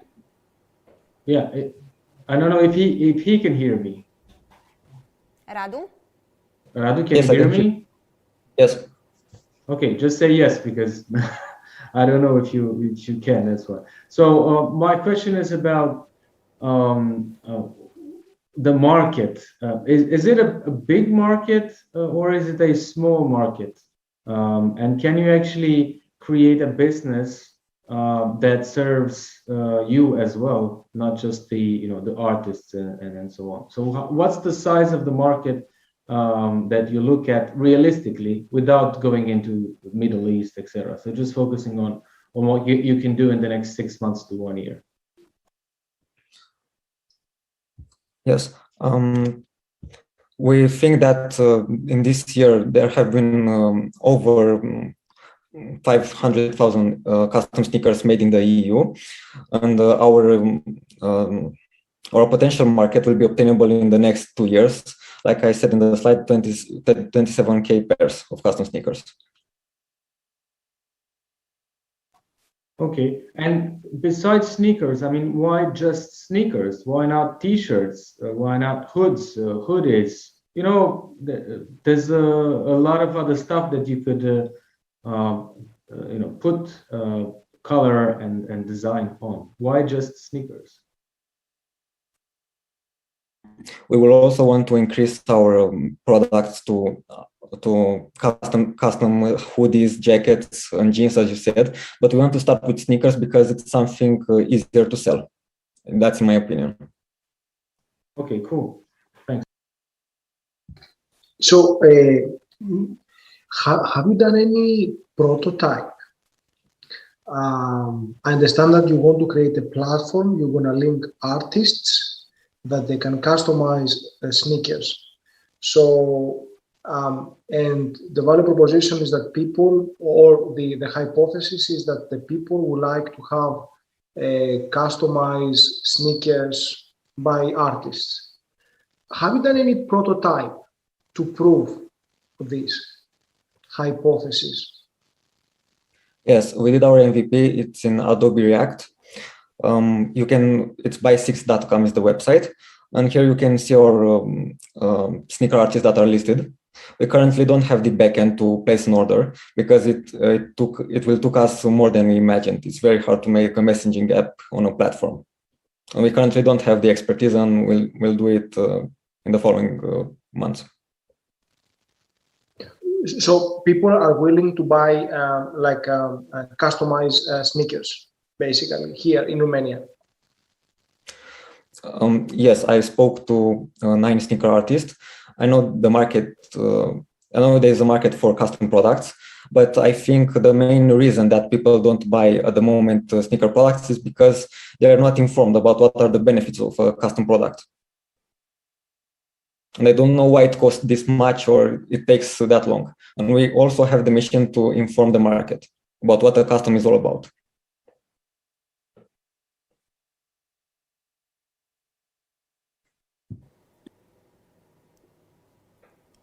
Do we have last question? Yeah, you said that your target is 14 to 20 years old audience. That's the main audience. But as I understand, the market will go on online, right? For the potential customers. Do you find the challenge that for the fact that underage, that under 18-year-old cannot actually buy, he needs to borrow his I don't know, parents' card or talk with them? In Romania, for example, the target is smaller because in other more developed countries, the target is up to 25 or 30. But in Eastern countries, the target is smaller because of how they relate to sneakers or how they relate to custom products in general. And from my interviews with the sneaker artists, I know there are people that are well over 20 that want the custom products. I know it's very niche, but in the coming years, it will become more common to buy something custom.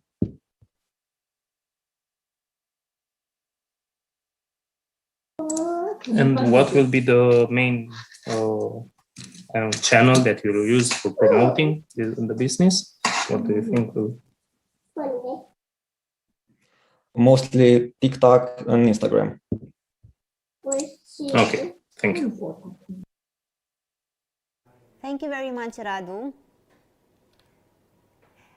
We are now going to Greece. The next team pitching is Swim Me, a wearable device for blind people. Panayota Dedusi, are you online? Yes. Hello.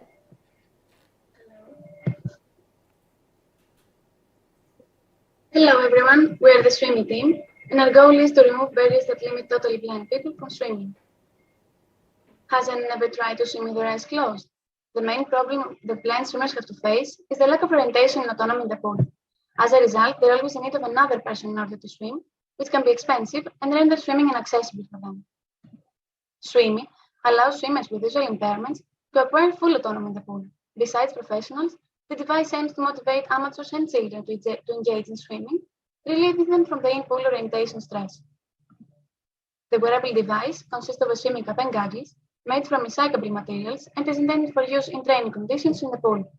Through integrated waterproof sensors, the device notifies the athletes with vibrations about the exact moment of the turn and the relative position in the pool. At the same time, the connection with an IoT mobile app provides performance analytics to users. Swimmy combines all of the functionalities and advantages of the competitors with the different sensors at a lower manufacturing cost and a simpler design. In addition, all swimming styles are supported and a greater battery life is achieved. We're aiming to address both B2C and B2B markets. The product will be sold as a lump sum and the mobile app will be provided with several subscription levels. Customer approach will be based on advertisement and selling the product through associated distributors. Around the globe, there are estimated to be 285 million of visually impaired people and 39 million of totally blind people, while in Europe, there are around 27 million of visually impaired.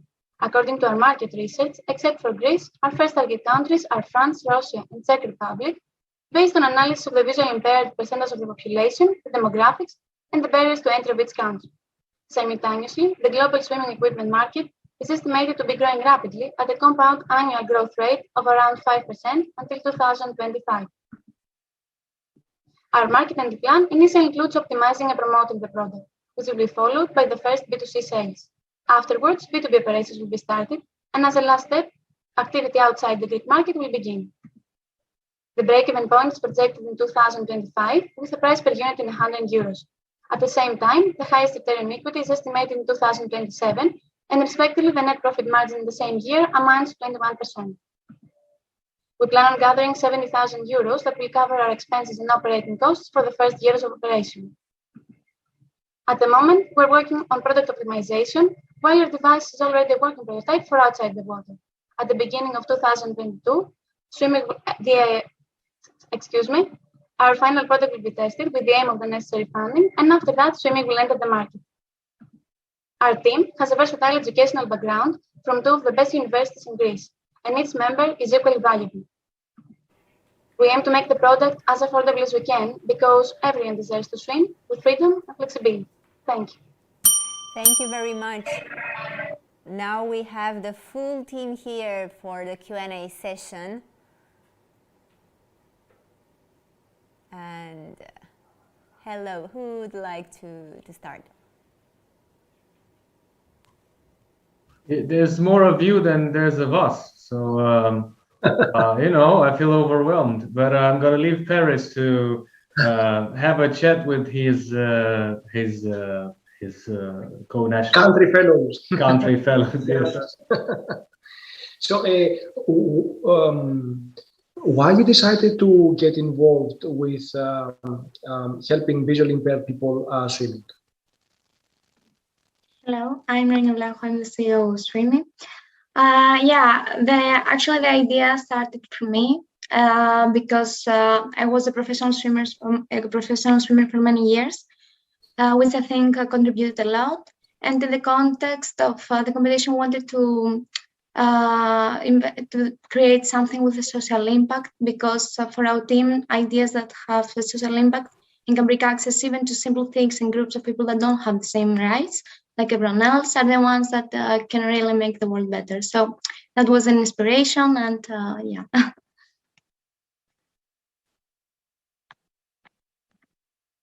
Do I understand correctly that you do have a working prototype? Yes, that is correct. For outside the water at this moment, but we have tested the basic principles of its workings also inside the water, but just not with actual swimmers yet, which we are intending to do at the beginning of 2022.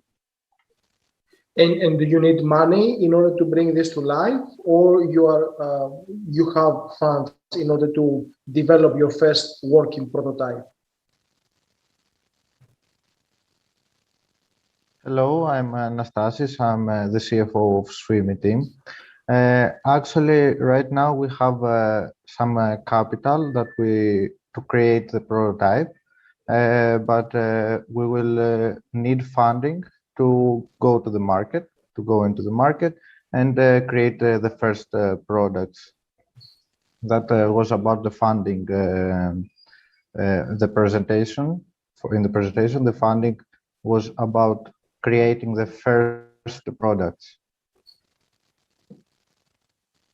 Why you chose these three markets, Russia, Czech, and France? Hello, I'm Evgenia and I'm the CMO of Swimmy.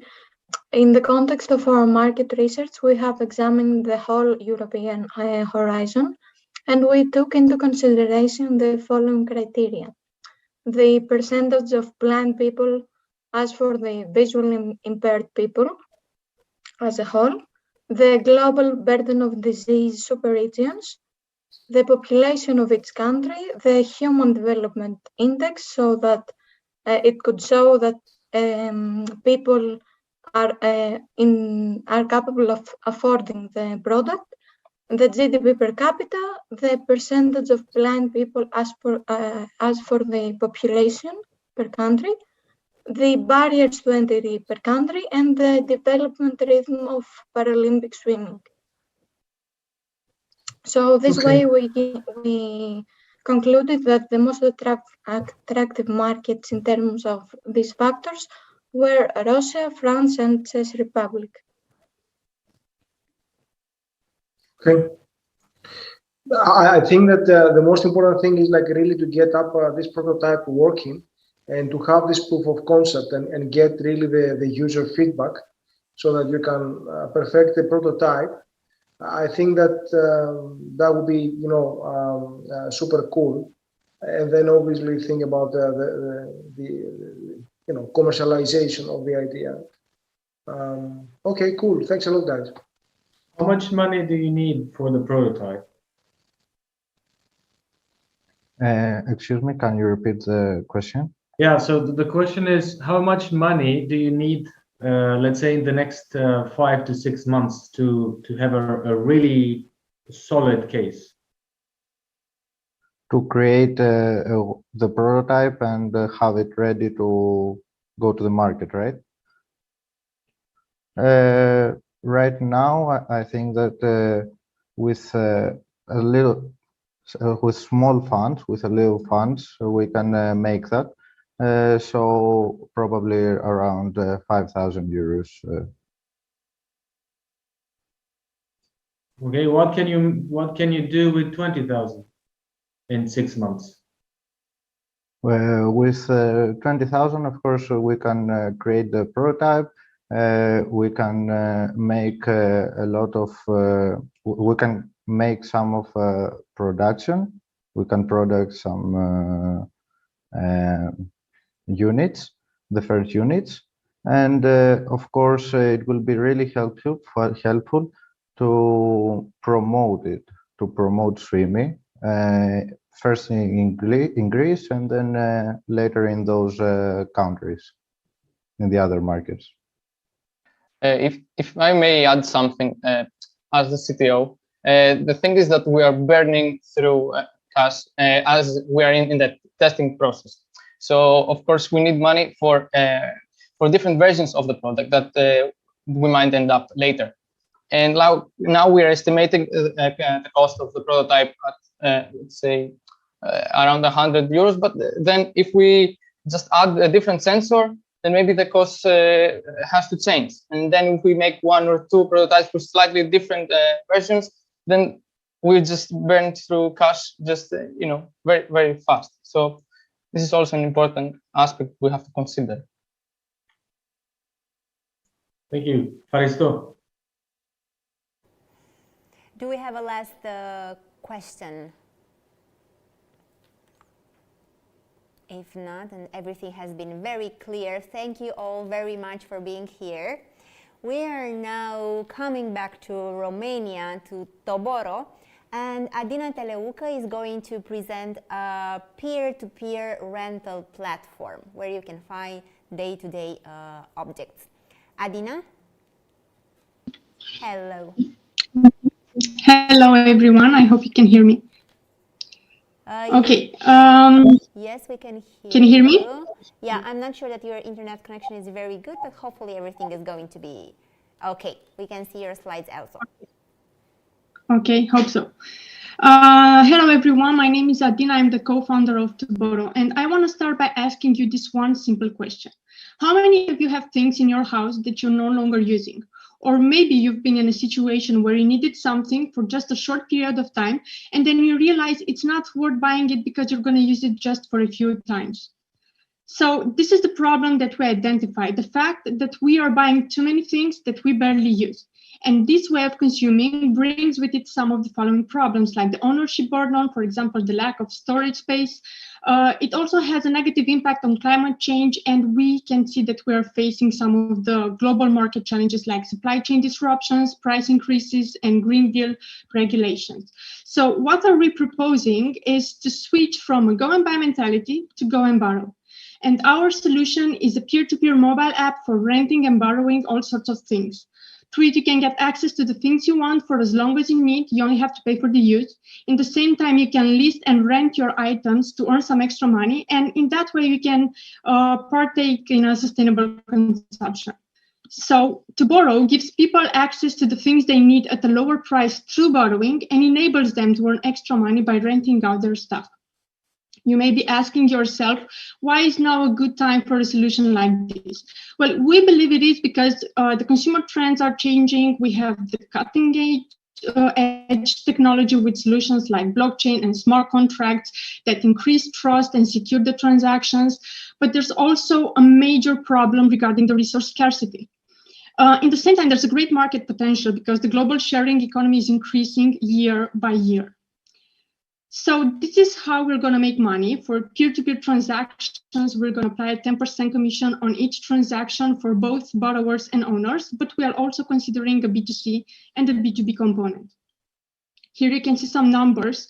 We made those calculations based on an average transaction cost of 20 euro per transaction and an average customer rent of 1.5 rent per month. So what are the next steps for us? Right now we are in the MVP stage. We're working to have it ready by the end of the year. Our landing page is already live and we are planning to have the beta version launch in February. And from a business perspective, we also have some big plans ahead for 2022. We are incorporated in Romania, but we're looking to expand in France as well. And this is us, an enthusiastic team of 3 co-founders with different skills and expertise that put together, we believe we can make this business work and become successful. This is it from my side. Thank you very much for your time, and I am open to take your questions now. Thank you very much, Adina. We are also ready to take questions from the jury, and we have 2 team members answering them. So I have a question. I think the idea is really, really good. I mean, really good. I've not seen any other apps or solutions like this. Are there any other apps or solutions on the market right now? Not in the local market, not in Romania. I have But to say in that the United States? this idea came. Sorry? In the United States, are they? No, not in US, in UK actually, but the idea came from a real need that we identified in our lives. There's something similar in UK, which is Fat Llama. They are looking to expand in US, that's right. We also have Groover in Germany, but they are B2C and they are looking to rent only gadgets for people. But the demand is growing. We saw that. I mean, we made some research and the you already have the system. We are still building the system. Well, the MVP is going to be ready in December this year. We have some features that we are working on and it's almost ready to be launched. Okay. Do you have a strategy to acquire clients? Definitely. We have a go-to-market plan. As we said, we're going to launch in Romania.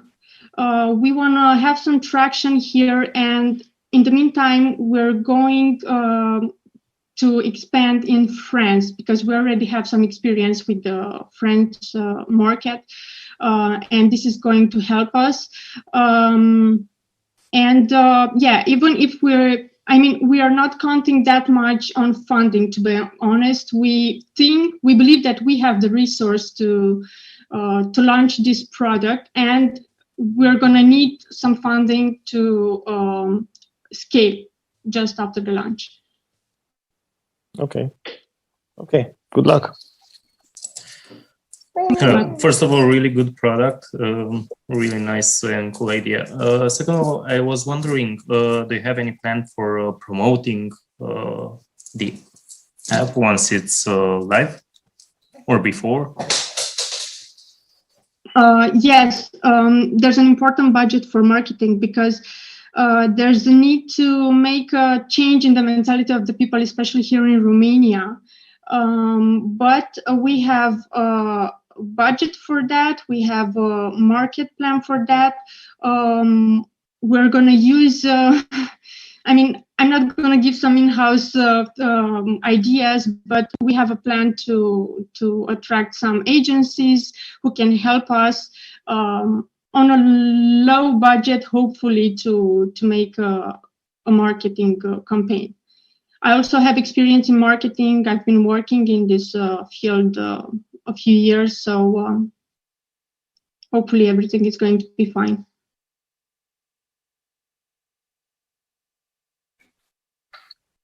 I also like the idea. Have you tested the idea with a prototype just to see how it resonates with people here in Romania?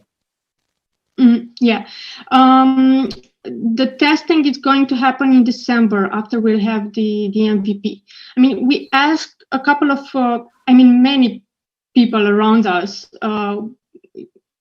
if they will be able to, if they want to use a product like this, if it's relevant, if there's a real utility for them. And they said that definitely yes, that's something that they would do. I mean, if you want to go to the mountains for a weekend, you don't want to buy a tent. Maybe it's better to borrow one. But regarding the features of the MVP, the testing is happening just in our team. So in December, we will have a testing group. Yeah, I mean, MVP is a little bit much of a bigger scale. A prototype is something that can be very scrappy, inexpensive, as part of design thinking. So you just, like make a mock-up or something, and you ask, people outside, whether they would be willing to borrow their items to,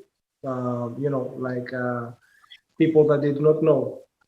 So of course, Yeah. Airbnb, this is how it started. You never, and then we have Airbnb. Mm-hmm. I just, until you get to the MVP, you can always think, and I wouldn't suggest that you work so much on the features to make too many features. Just make sure that this, core idea is resonating well. You can start, for example, with bicycles. Okay, that might be one area that you can just make sure that it works, basically. Considering, the Romanian consumers.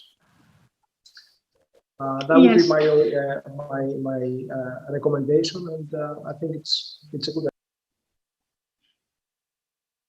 Yes, we tested the need by asking people, not by letting them use the app as it is right now. So without being able to test the features. But we validated the idea with multiple people.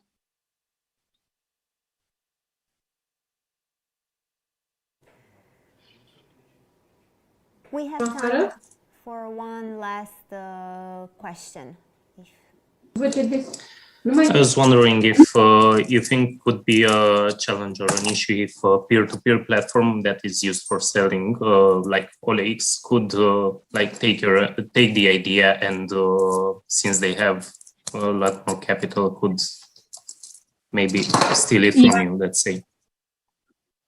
Yeah, I know what you are saying, but it's not only this peer-to-peer component. I mean, we're going to use some solutions like blockchain and smart contract. We are in discussions. We already had a discussion with Elrond, so the transactions are going to happen really fast. The average cost of one transaction is going to be really low. So it's not only the idea, it's really important how you implement it. And we have a vision, and this, we believe, it's going to differentiate us from others who might steal the idea. We are not afraid of that, to be honest. Thank you. Thank you. Thank you very much. I love your confidence. Thank you. We have only two more teams. One from Greece and one from Serbia. We are now going to see Jesus Kalergis pitching Viphera, a secure authentication solution to meet the risks of tomorrow. Jesus, hello. Can you hear us? Hello, everyone. It's a pleasure to be here with you. Let me introduce to you Viphera. Every 39 seconds, a cyber attack is attempted, and successful breaches have been doubling year over year the past few. As a result, billions and billions of records with personal information, yours and mine included, as well as business secrets, are flying around in the dark web. Bad actors are becoming smarter, more capable, and well-financed, leaving companies exposed to data theft. They're breaching existing technologies and causing severe impact to individuals, businesses, and the society at large. Current technologies force companies to trade off. Logging in more frequently from once a day that happens now to once an hour would reduce the window of vulnerability but it would force employees to spend and waste 1 month on authenticating actions. At Viphera, we want to change this. We're building remarkable technology that is able to verify identity at multiple levels, use better markers more ethically so that bad actors can't find them, perform identity check every moment without interrupting user workflow. We spent many sleepless nights to figure out the obvious, that 70 people work on a desk and use a mouse to interact with business systems. We're incorporating Viphera augmented authentication for businesses into our first product, the vMouse. The vMouse helps businesses survive disruption, avoid fines, and block the spread of systemic breaches. Every company can benefit from using the vMouse, but finance needs it the most and needs it first because their primary target area. Companies are spending on better authentication with a market at 40 billion globally. Starting in finance in Europe, because that's where we can approach them first, is the smallest piece, but represents a $1 billion market. We're offering the hardware and the authenticator platform in one subscription license to replace the existing stack. Our primary customers are suppliers of banking IT infrastructure. The past year, we validated the market fit, built a technology demonstrator, and secured pre-seed funding, and we're ready to scale. And that's why we're here. In just 5 years, we can reach 60 million in revenue. We're a small team, but growing, and we're relying on best of breed partners from academia and industry to bring this solution. We've already have managed to convince mentors to join us with expertise in defense, cybersecurity, and make successful market entry. Viphera is a catalyst for positive impact. The longer we wait, the more vulnerable we become. Your vote helps us protect the world's data. Your vote means you want to stop the negligence and exploitation on personal information. Thank you. Thank you. Now let's see who'd like to start. So basically, my understanding is you have built a mouse with some sort of fingerprint reader on it, or what exactly is that? We have built a multi-sensor device and starting with our first product Inno-mouse, we are able to retrieve multiple characteristics from a person, not just a fingerprint. But the concept is that the mouse somehow gets fingerprint, I don't know, whatever else, and it tells that this mouse belongs to this guy. Yes, in security, there are 3 items that are very, very important. Something you know, something you have, and something you are. The mouse is able to deliver all these parameters. Okay. All that people have to do is use the mouse like they work, and every time they touch it, they're able to be authenticated. And you have already built a prototype, or you have a product? We have what's called a demonstrator in our lab, and we are in discussions with a Greek bank to have a pilot environment to test in their normal client conditions. Okay, cool. Thank you.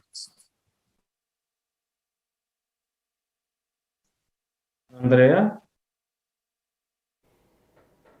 I was wondering how would that mouse, okay, I understand the part with the authenticating and the kind of the use, but how would that mouse prevent from the hackers to use my data?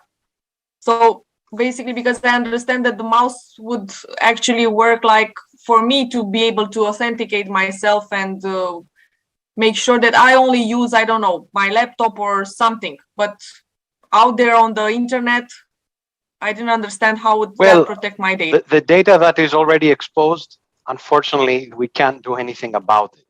So the current passwords you've been using, your personal information is already out there.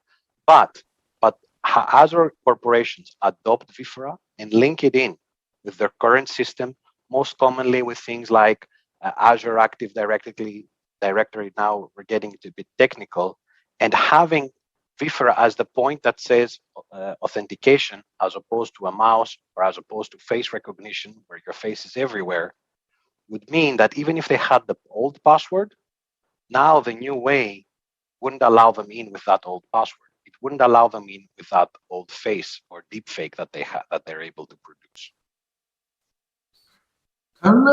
Can the mouse be hacked? And where is the information stored with regards to, like kind of like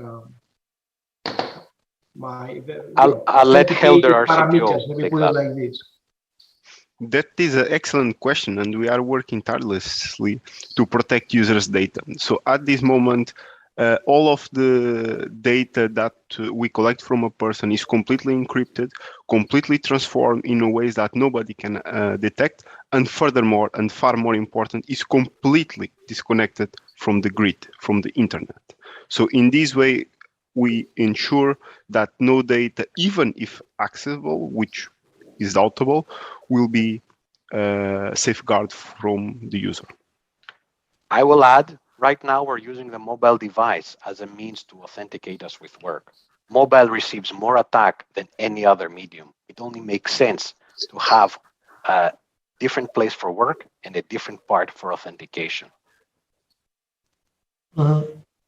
So basically all the authentication parameters, they are stored locally on the mouse. Basically they are encrypted, they are not on the cloud, if I understand correctly. So it's like we only transmit an encrypted still message between your email, for example, your folder system, your enterprise software. So the idea would be that. So in essence, yes, please go ahead. The idea would be that even if you are going off for a break, that is prime time for malware to interact, right? But the application would even shut off, for example, when you're not using it or there's more idle time than configured. Okay, so that answers pretty much the question of Andrea. So basically, you are off your desktop at work, the computer shut down, because and then you get back in and you use your mouse to log in again, and then you're okay, in essence. Yes, but not only in the machine, in the email application, in the calendar application, in the Google Docs, Dropbox, all the stuff that bad actors are looking for. Right now, we're not worried if a bad actor deletes the stuff because we have enough computing power to back up the world's data, at least corporations do. What we're worried is them seeing the data and stealing those secrets and launching other chain attacks into the system. Okay, and currently you are in touch with banks, basically. That's your beachhead market, basically.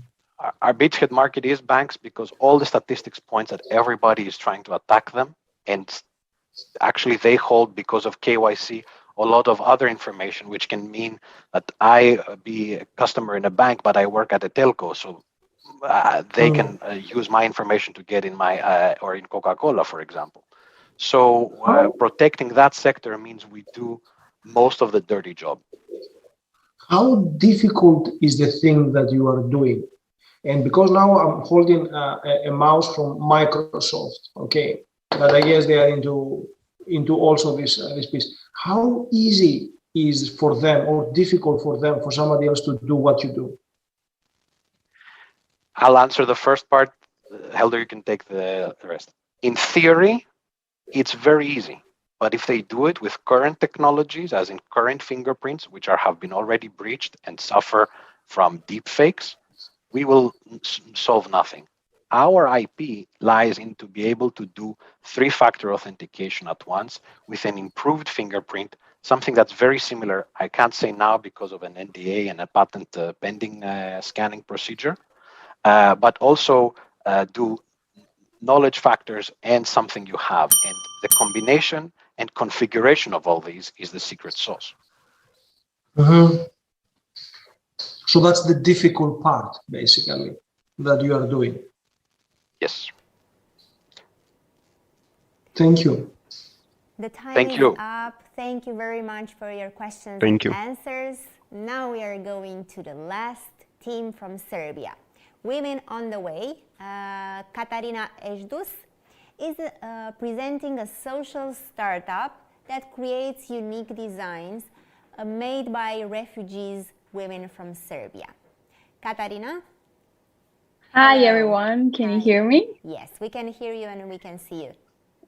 Great. So my name is Katarina and I will present you Women on the Way, a social enterprise, a sustainable fashion brand that aims to empower women refugees in Serbia.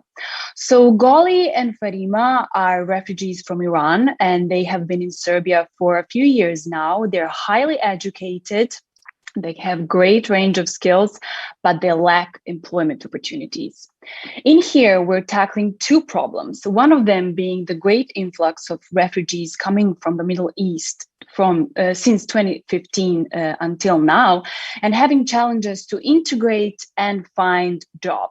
On the other hand, no fashion on a dead planet. Fashion is one of the most polluting industries in the world, and fashion brands and corporations and companies are looking into sustainability. Our solution is an ethical fashion brand that will employ, sorry, I have a sound in here. Ethical fashion brand that will employ women refugees, that will create intercultural dialogue with the local community and economically empower them. We already have some products on the market. These beautiful t-shirts were designed by a women refugee, and if you want to buy them, they're available on our website, and Christmas is coming. Also, we have some prototypes that will be launched very soon. Our unique selling points are actually the stories of women refugees that are deeply embedded into each product we make. They're completely made by natural and recycled materials, and 50% of our profit goes to supporting them. In terms of finances, we're focusing on both B2B and B2C. B2C through online sales and design fairs, and B2B partnerships, collaborations, and sponsorships.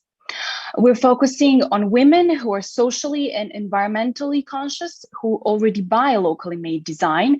And in B2B, we're focusing on corporations who want to expand their CSR, companies that do sponsorships, and brands interested in partnerships. By now, we established ourselves as an NGO. We already raised 2,500 euros from a local grant. We established 2 partnerships, and if we win Future Makers, we will develop products, engage more women refugees, and expand our marketing.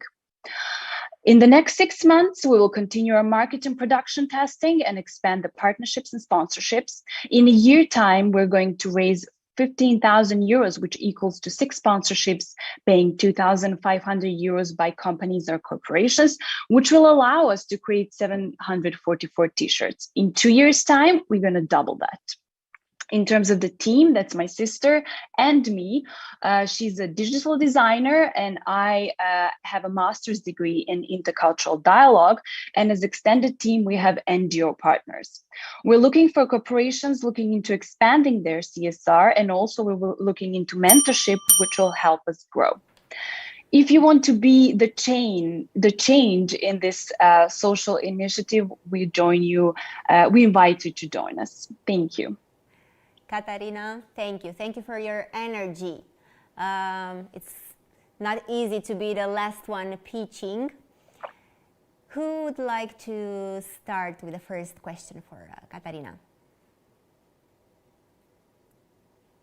Ciprian.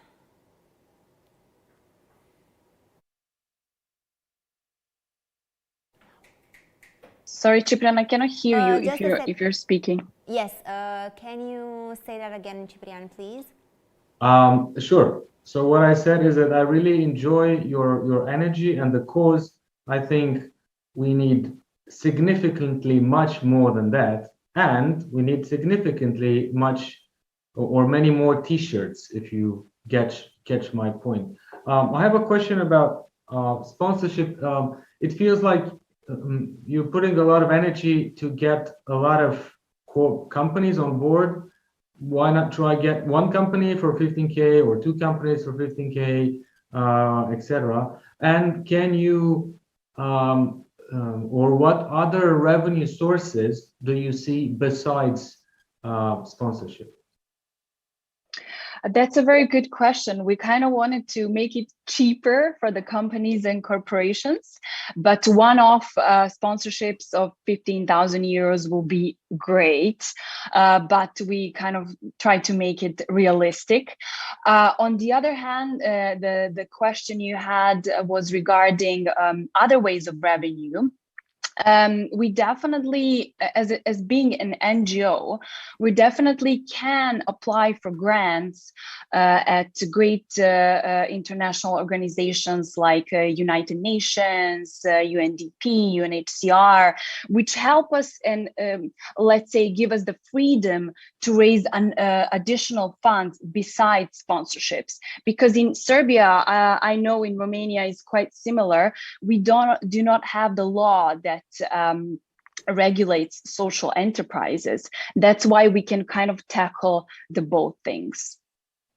Yeah, we do have one, and we're making a new one, by the way, on that. Good. A better one. Yeah, and anybody else? Alex, Andrea, Paris, or Bogdan?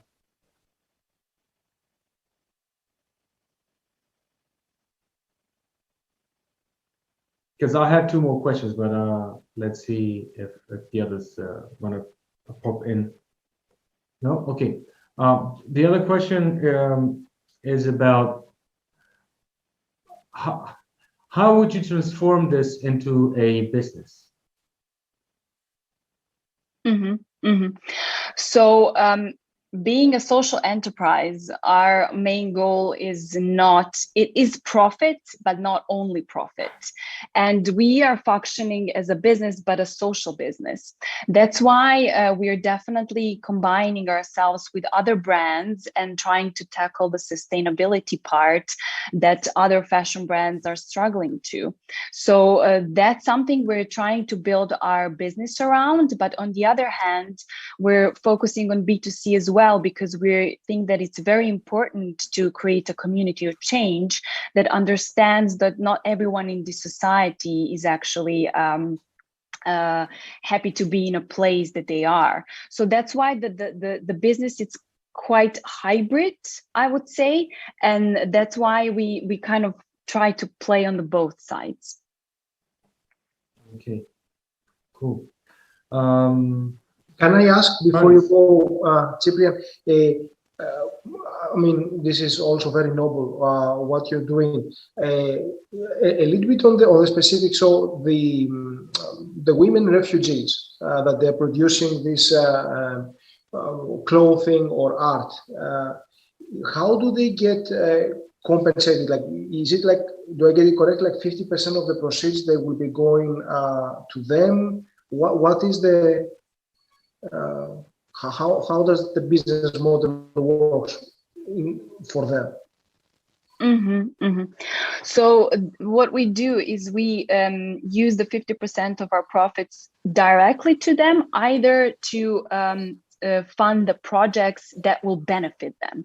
So that's the idea, to completely dedicate the profit to them. Since we are at the baby steps right now, we want to put all the profits back to them and trying to employ as much women as we can, because it's on the very beginning and there are a lot of refugees around being unemployed. But that's our main, I would say, goal in the business model. And what is your biggest pain point as you are trying, like to scale the NGO? Sorry, I didn't hear the biggest what? What is the biggest problem now that you are trying to solve? Obviously, I mean, there are women refugees willing to actually produce things and do things.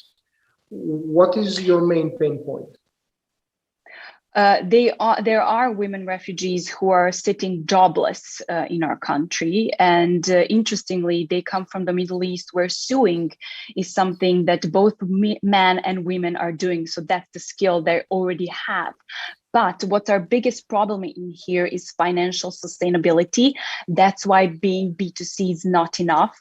The fact that creating a community of change is great. We want to onboard corporations and companies that will actually tackle into it. But I would say financial sustainability is the biggest challenge right now, to basically have the funds that we can put into women refugees and push the idea even further and to expand internationally, because this idea is very easy to replicate, because we have a lot of refugees sitting around Europe, and this can be easily done in any country in the EU as well. How do do you have any testimonials from people that they are wearing the T-shirts from women refugees? What do they tell you once they buy, the product? Mm-hmm. So what do they we tell have to others actually. about that? What's the story You mean that they tell? You mean the customers, right? Yes. Yes. So actually we started the sales a few weeks ago, and it's been going really well. A lot of newspapers and magazines, like Elle Magazine, contacted us, and the customers are loving it because we don't have such product on the market in here. We don't have a product that actually speaks in terms of women refugees. Nobody knows about their stories, and that's what we want to represent into our design. So yes, we do have testimonials, but as I said, baby steps. It's the beginning. Of course. So Elle Magazine got interested in that. Yes, and actually, my interview is going to be in the Elle Magazine next week. Congratulations! Thank you. I have a question because I'm not sure if I understood correctly. Let's say I have a T-shirt. How do I know who made it, or how do I know the story?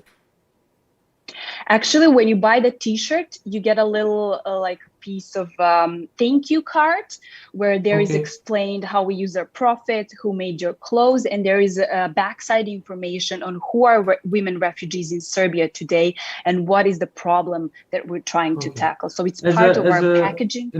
As a small idea, what I would do is that I would put a simple QR code on each T-shirt in a very nice, unpleasant way, so that anyone can read the story of who made the T-shirt.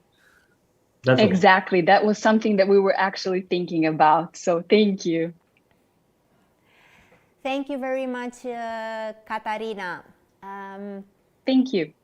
We are one step closer to know who are going to be the 4 winners of today. It has been a very long day. We had 22 teams from 5 countries. Andreea Porojan from Raiffeisen Bank, Paris Nicolopoulos from Coca-Cola Romania, Alexandru Murărescu from Enel, and Bogdan Micu from Alpine Holding have been here with us. So we're going to take a 30-minute break for the jury to take the final decisions, and we will be back here.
Hello and welcome back. It hasn't been easy, but the jury took a decision. So now we have the 4 winners. But before going to that, I would just like to give some huge thank yous. First of all, to our financial partners, Raiffeisen Bank and Enel. Secondly, an amazing thank you to the Future Makers team, Paul, who did a wonderful job, Loredana, who was a real help today, plus the technical team who was behind. To tell people how the future will look like and seeing this. Now we are going to see the jury members and all team members, and I'm going to invite Ciprian to offer the 4th prize of 2,000 euros. In the spring, but then when a clubhouse I drops, think we might need to go back. I'm not sure. go back. To the So I think we're getting in 1 minute or something. yeah, sorry to interrupt. No, thank you. So Clubhouse it went down. You said. You said. Yeah, and then it went up in a. Hey, Ciprian, Paris, Alexandru, can you hear us? Yes. Yep. Yeah. Have you heard what I've said before? No. No. Okay, then no problem. I'm going to say thank you again. Just be ready because we have already started. So you know that it hasn't been easy. Now we have the 4 teams winning the 20k euros. So thank you again to our partners, Raiffeisen Bank and Enel.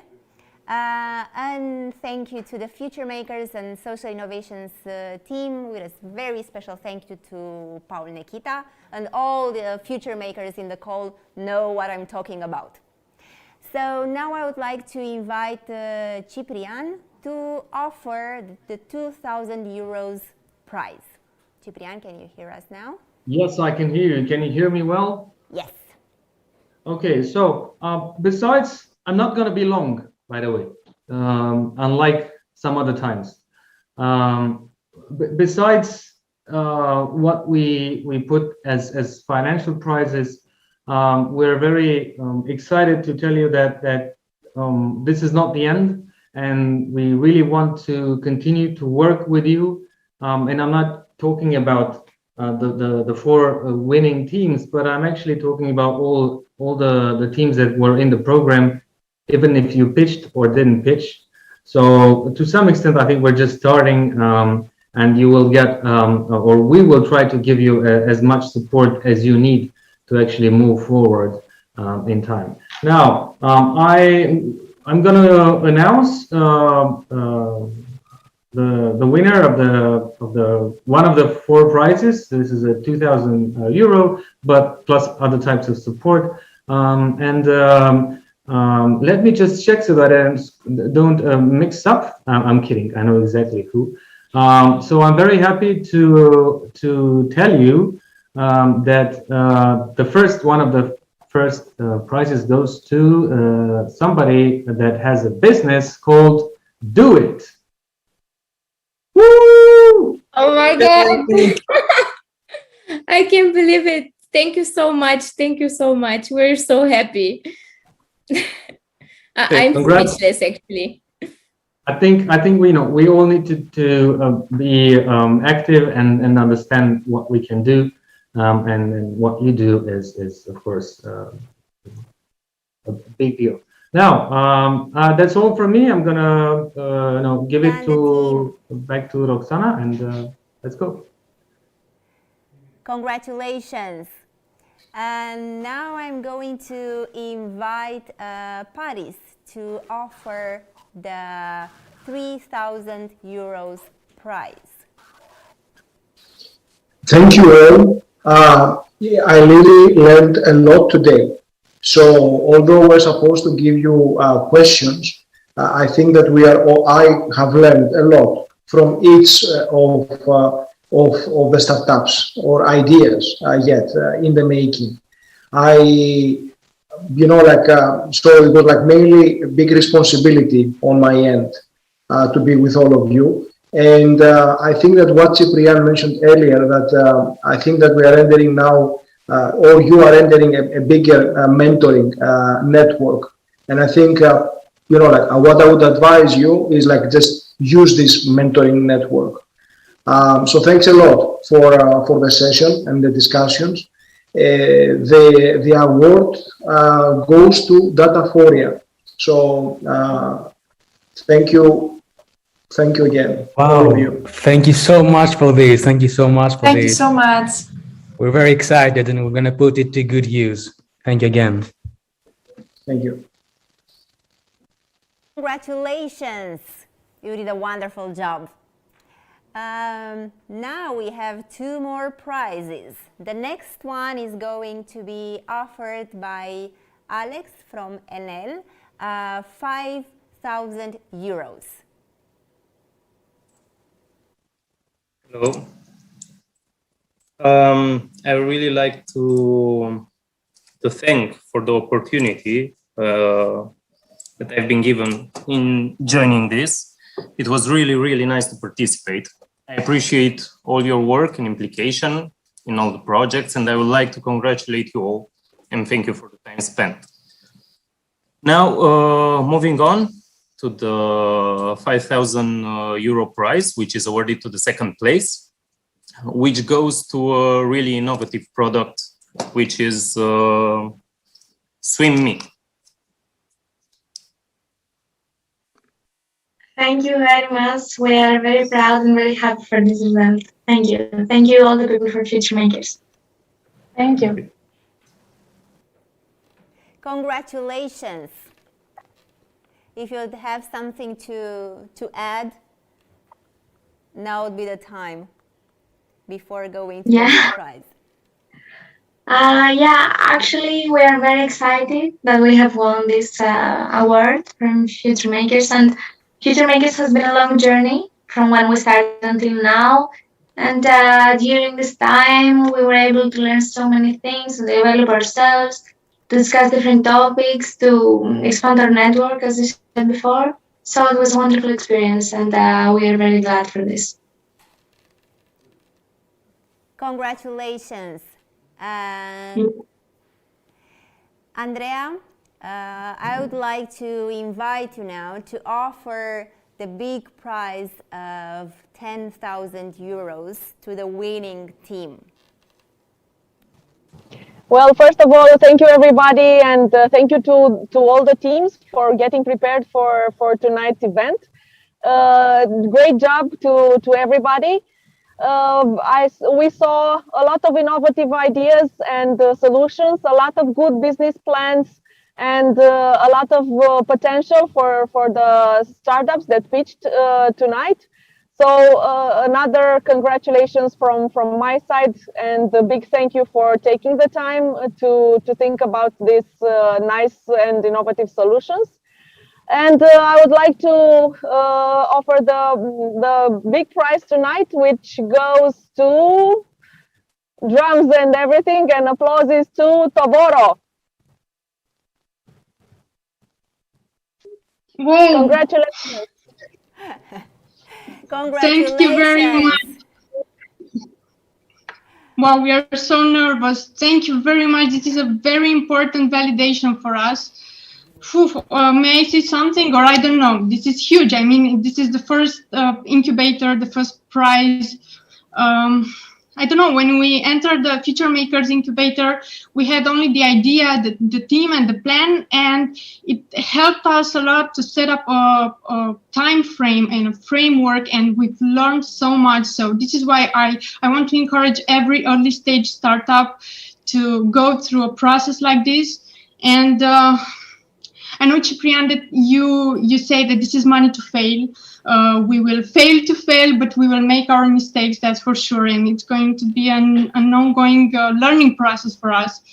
I don't know. Yeah, actually, the most important thing that I want to say is that I have the most amazing team. We are working weekends, days and nights, and we are so passionate about what we're doing, and we do really believe that with Toboro we can change things in the world. Thank you very much. Well, thank you. And I want to thank somebody else at the end, because it's when you're organizing stuff, you forget to thank yourself. So I don't want to thank myself, but I want to give a big, virtual round of applause and a thank you to Roxana and Paul for making this year happen, and to our partners as well. But a big, great job to Roxana and Paul. And of course to you, as mentioned before, there's members of the jury, and not only that are not just willing, but they're very eager to support you in the future. It's not if you are one of the four or not, but I think we're all in it for the big and for the long game. So on that note, thank you so much to my team as well, since somebody talked about their team. My team also works day and night. So we're very excited to do this with you and with our partners. See you tomorrow for a Future Summit, by the way, day 4. We have a couple of more days of Future Summit to happen. And I'm sure many of the conversations and the presentations have the potential to change the way we look, but especially the way we make the future. Thank you. Thank you again. Congratulations to all our winners. Thank you to the jury. It has been a long and wonderful day. And see you in the future. Thank you.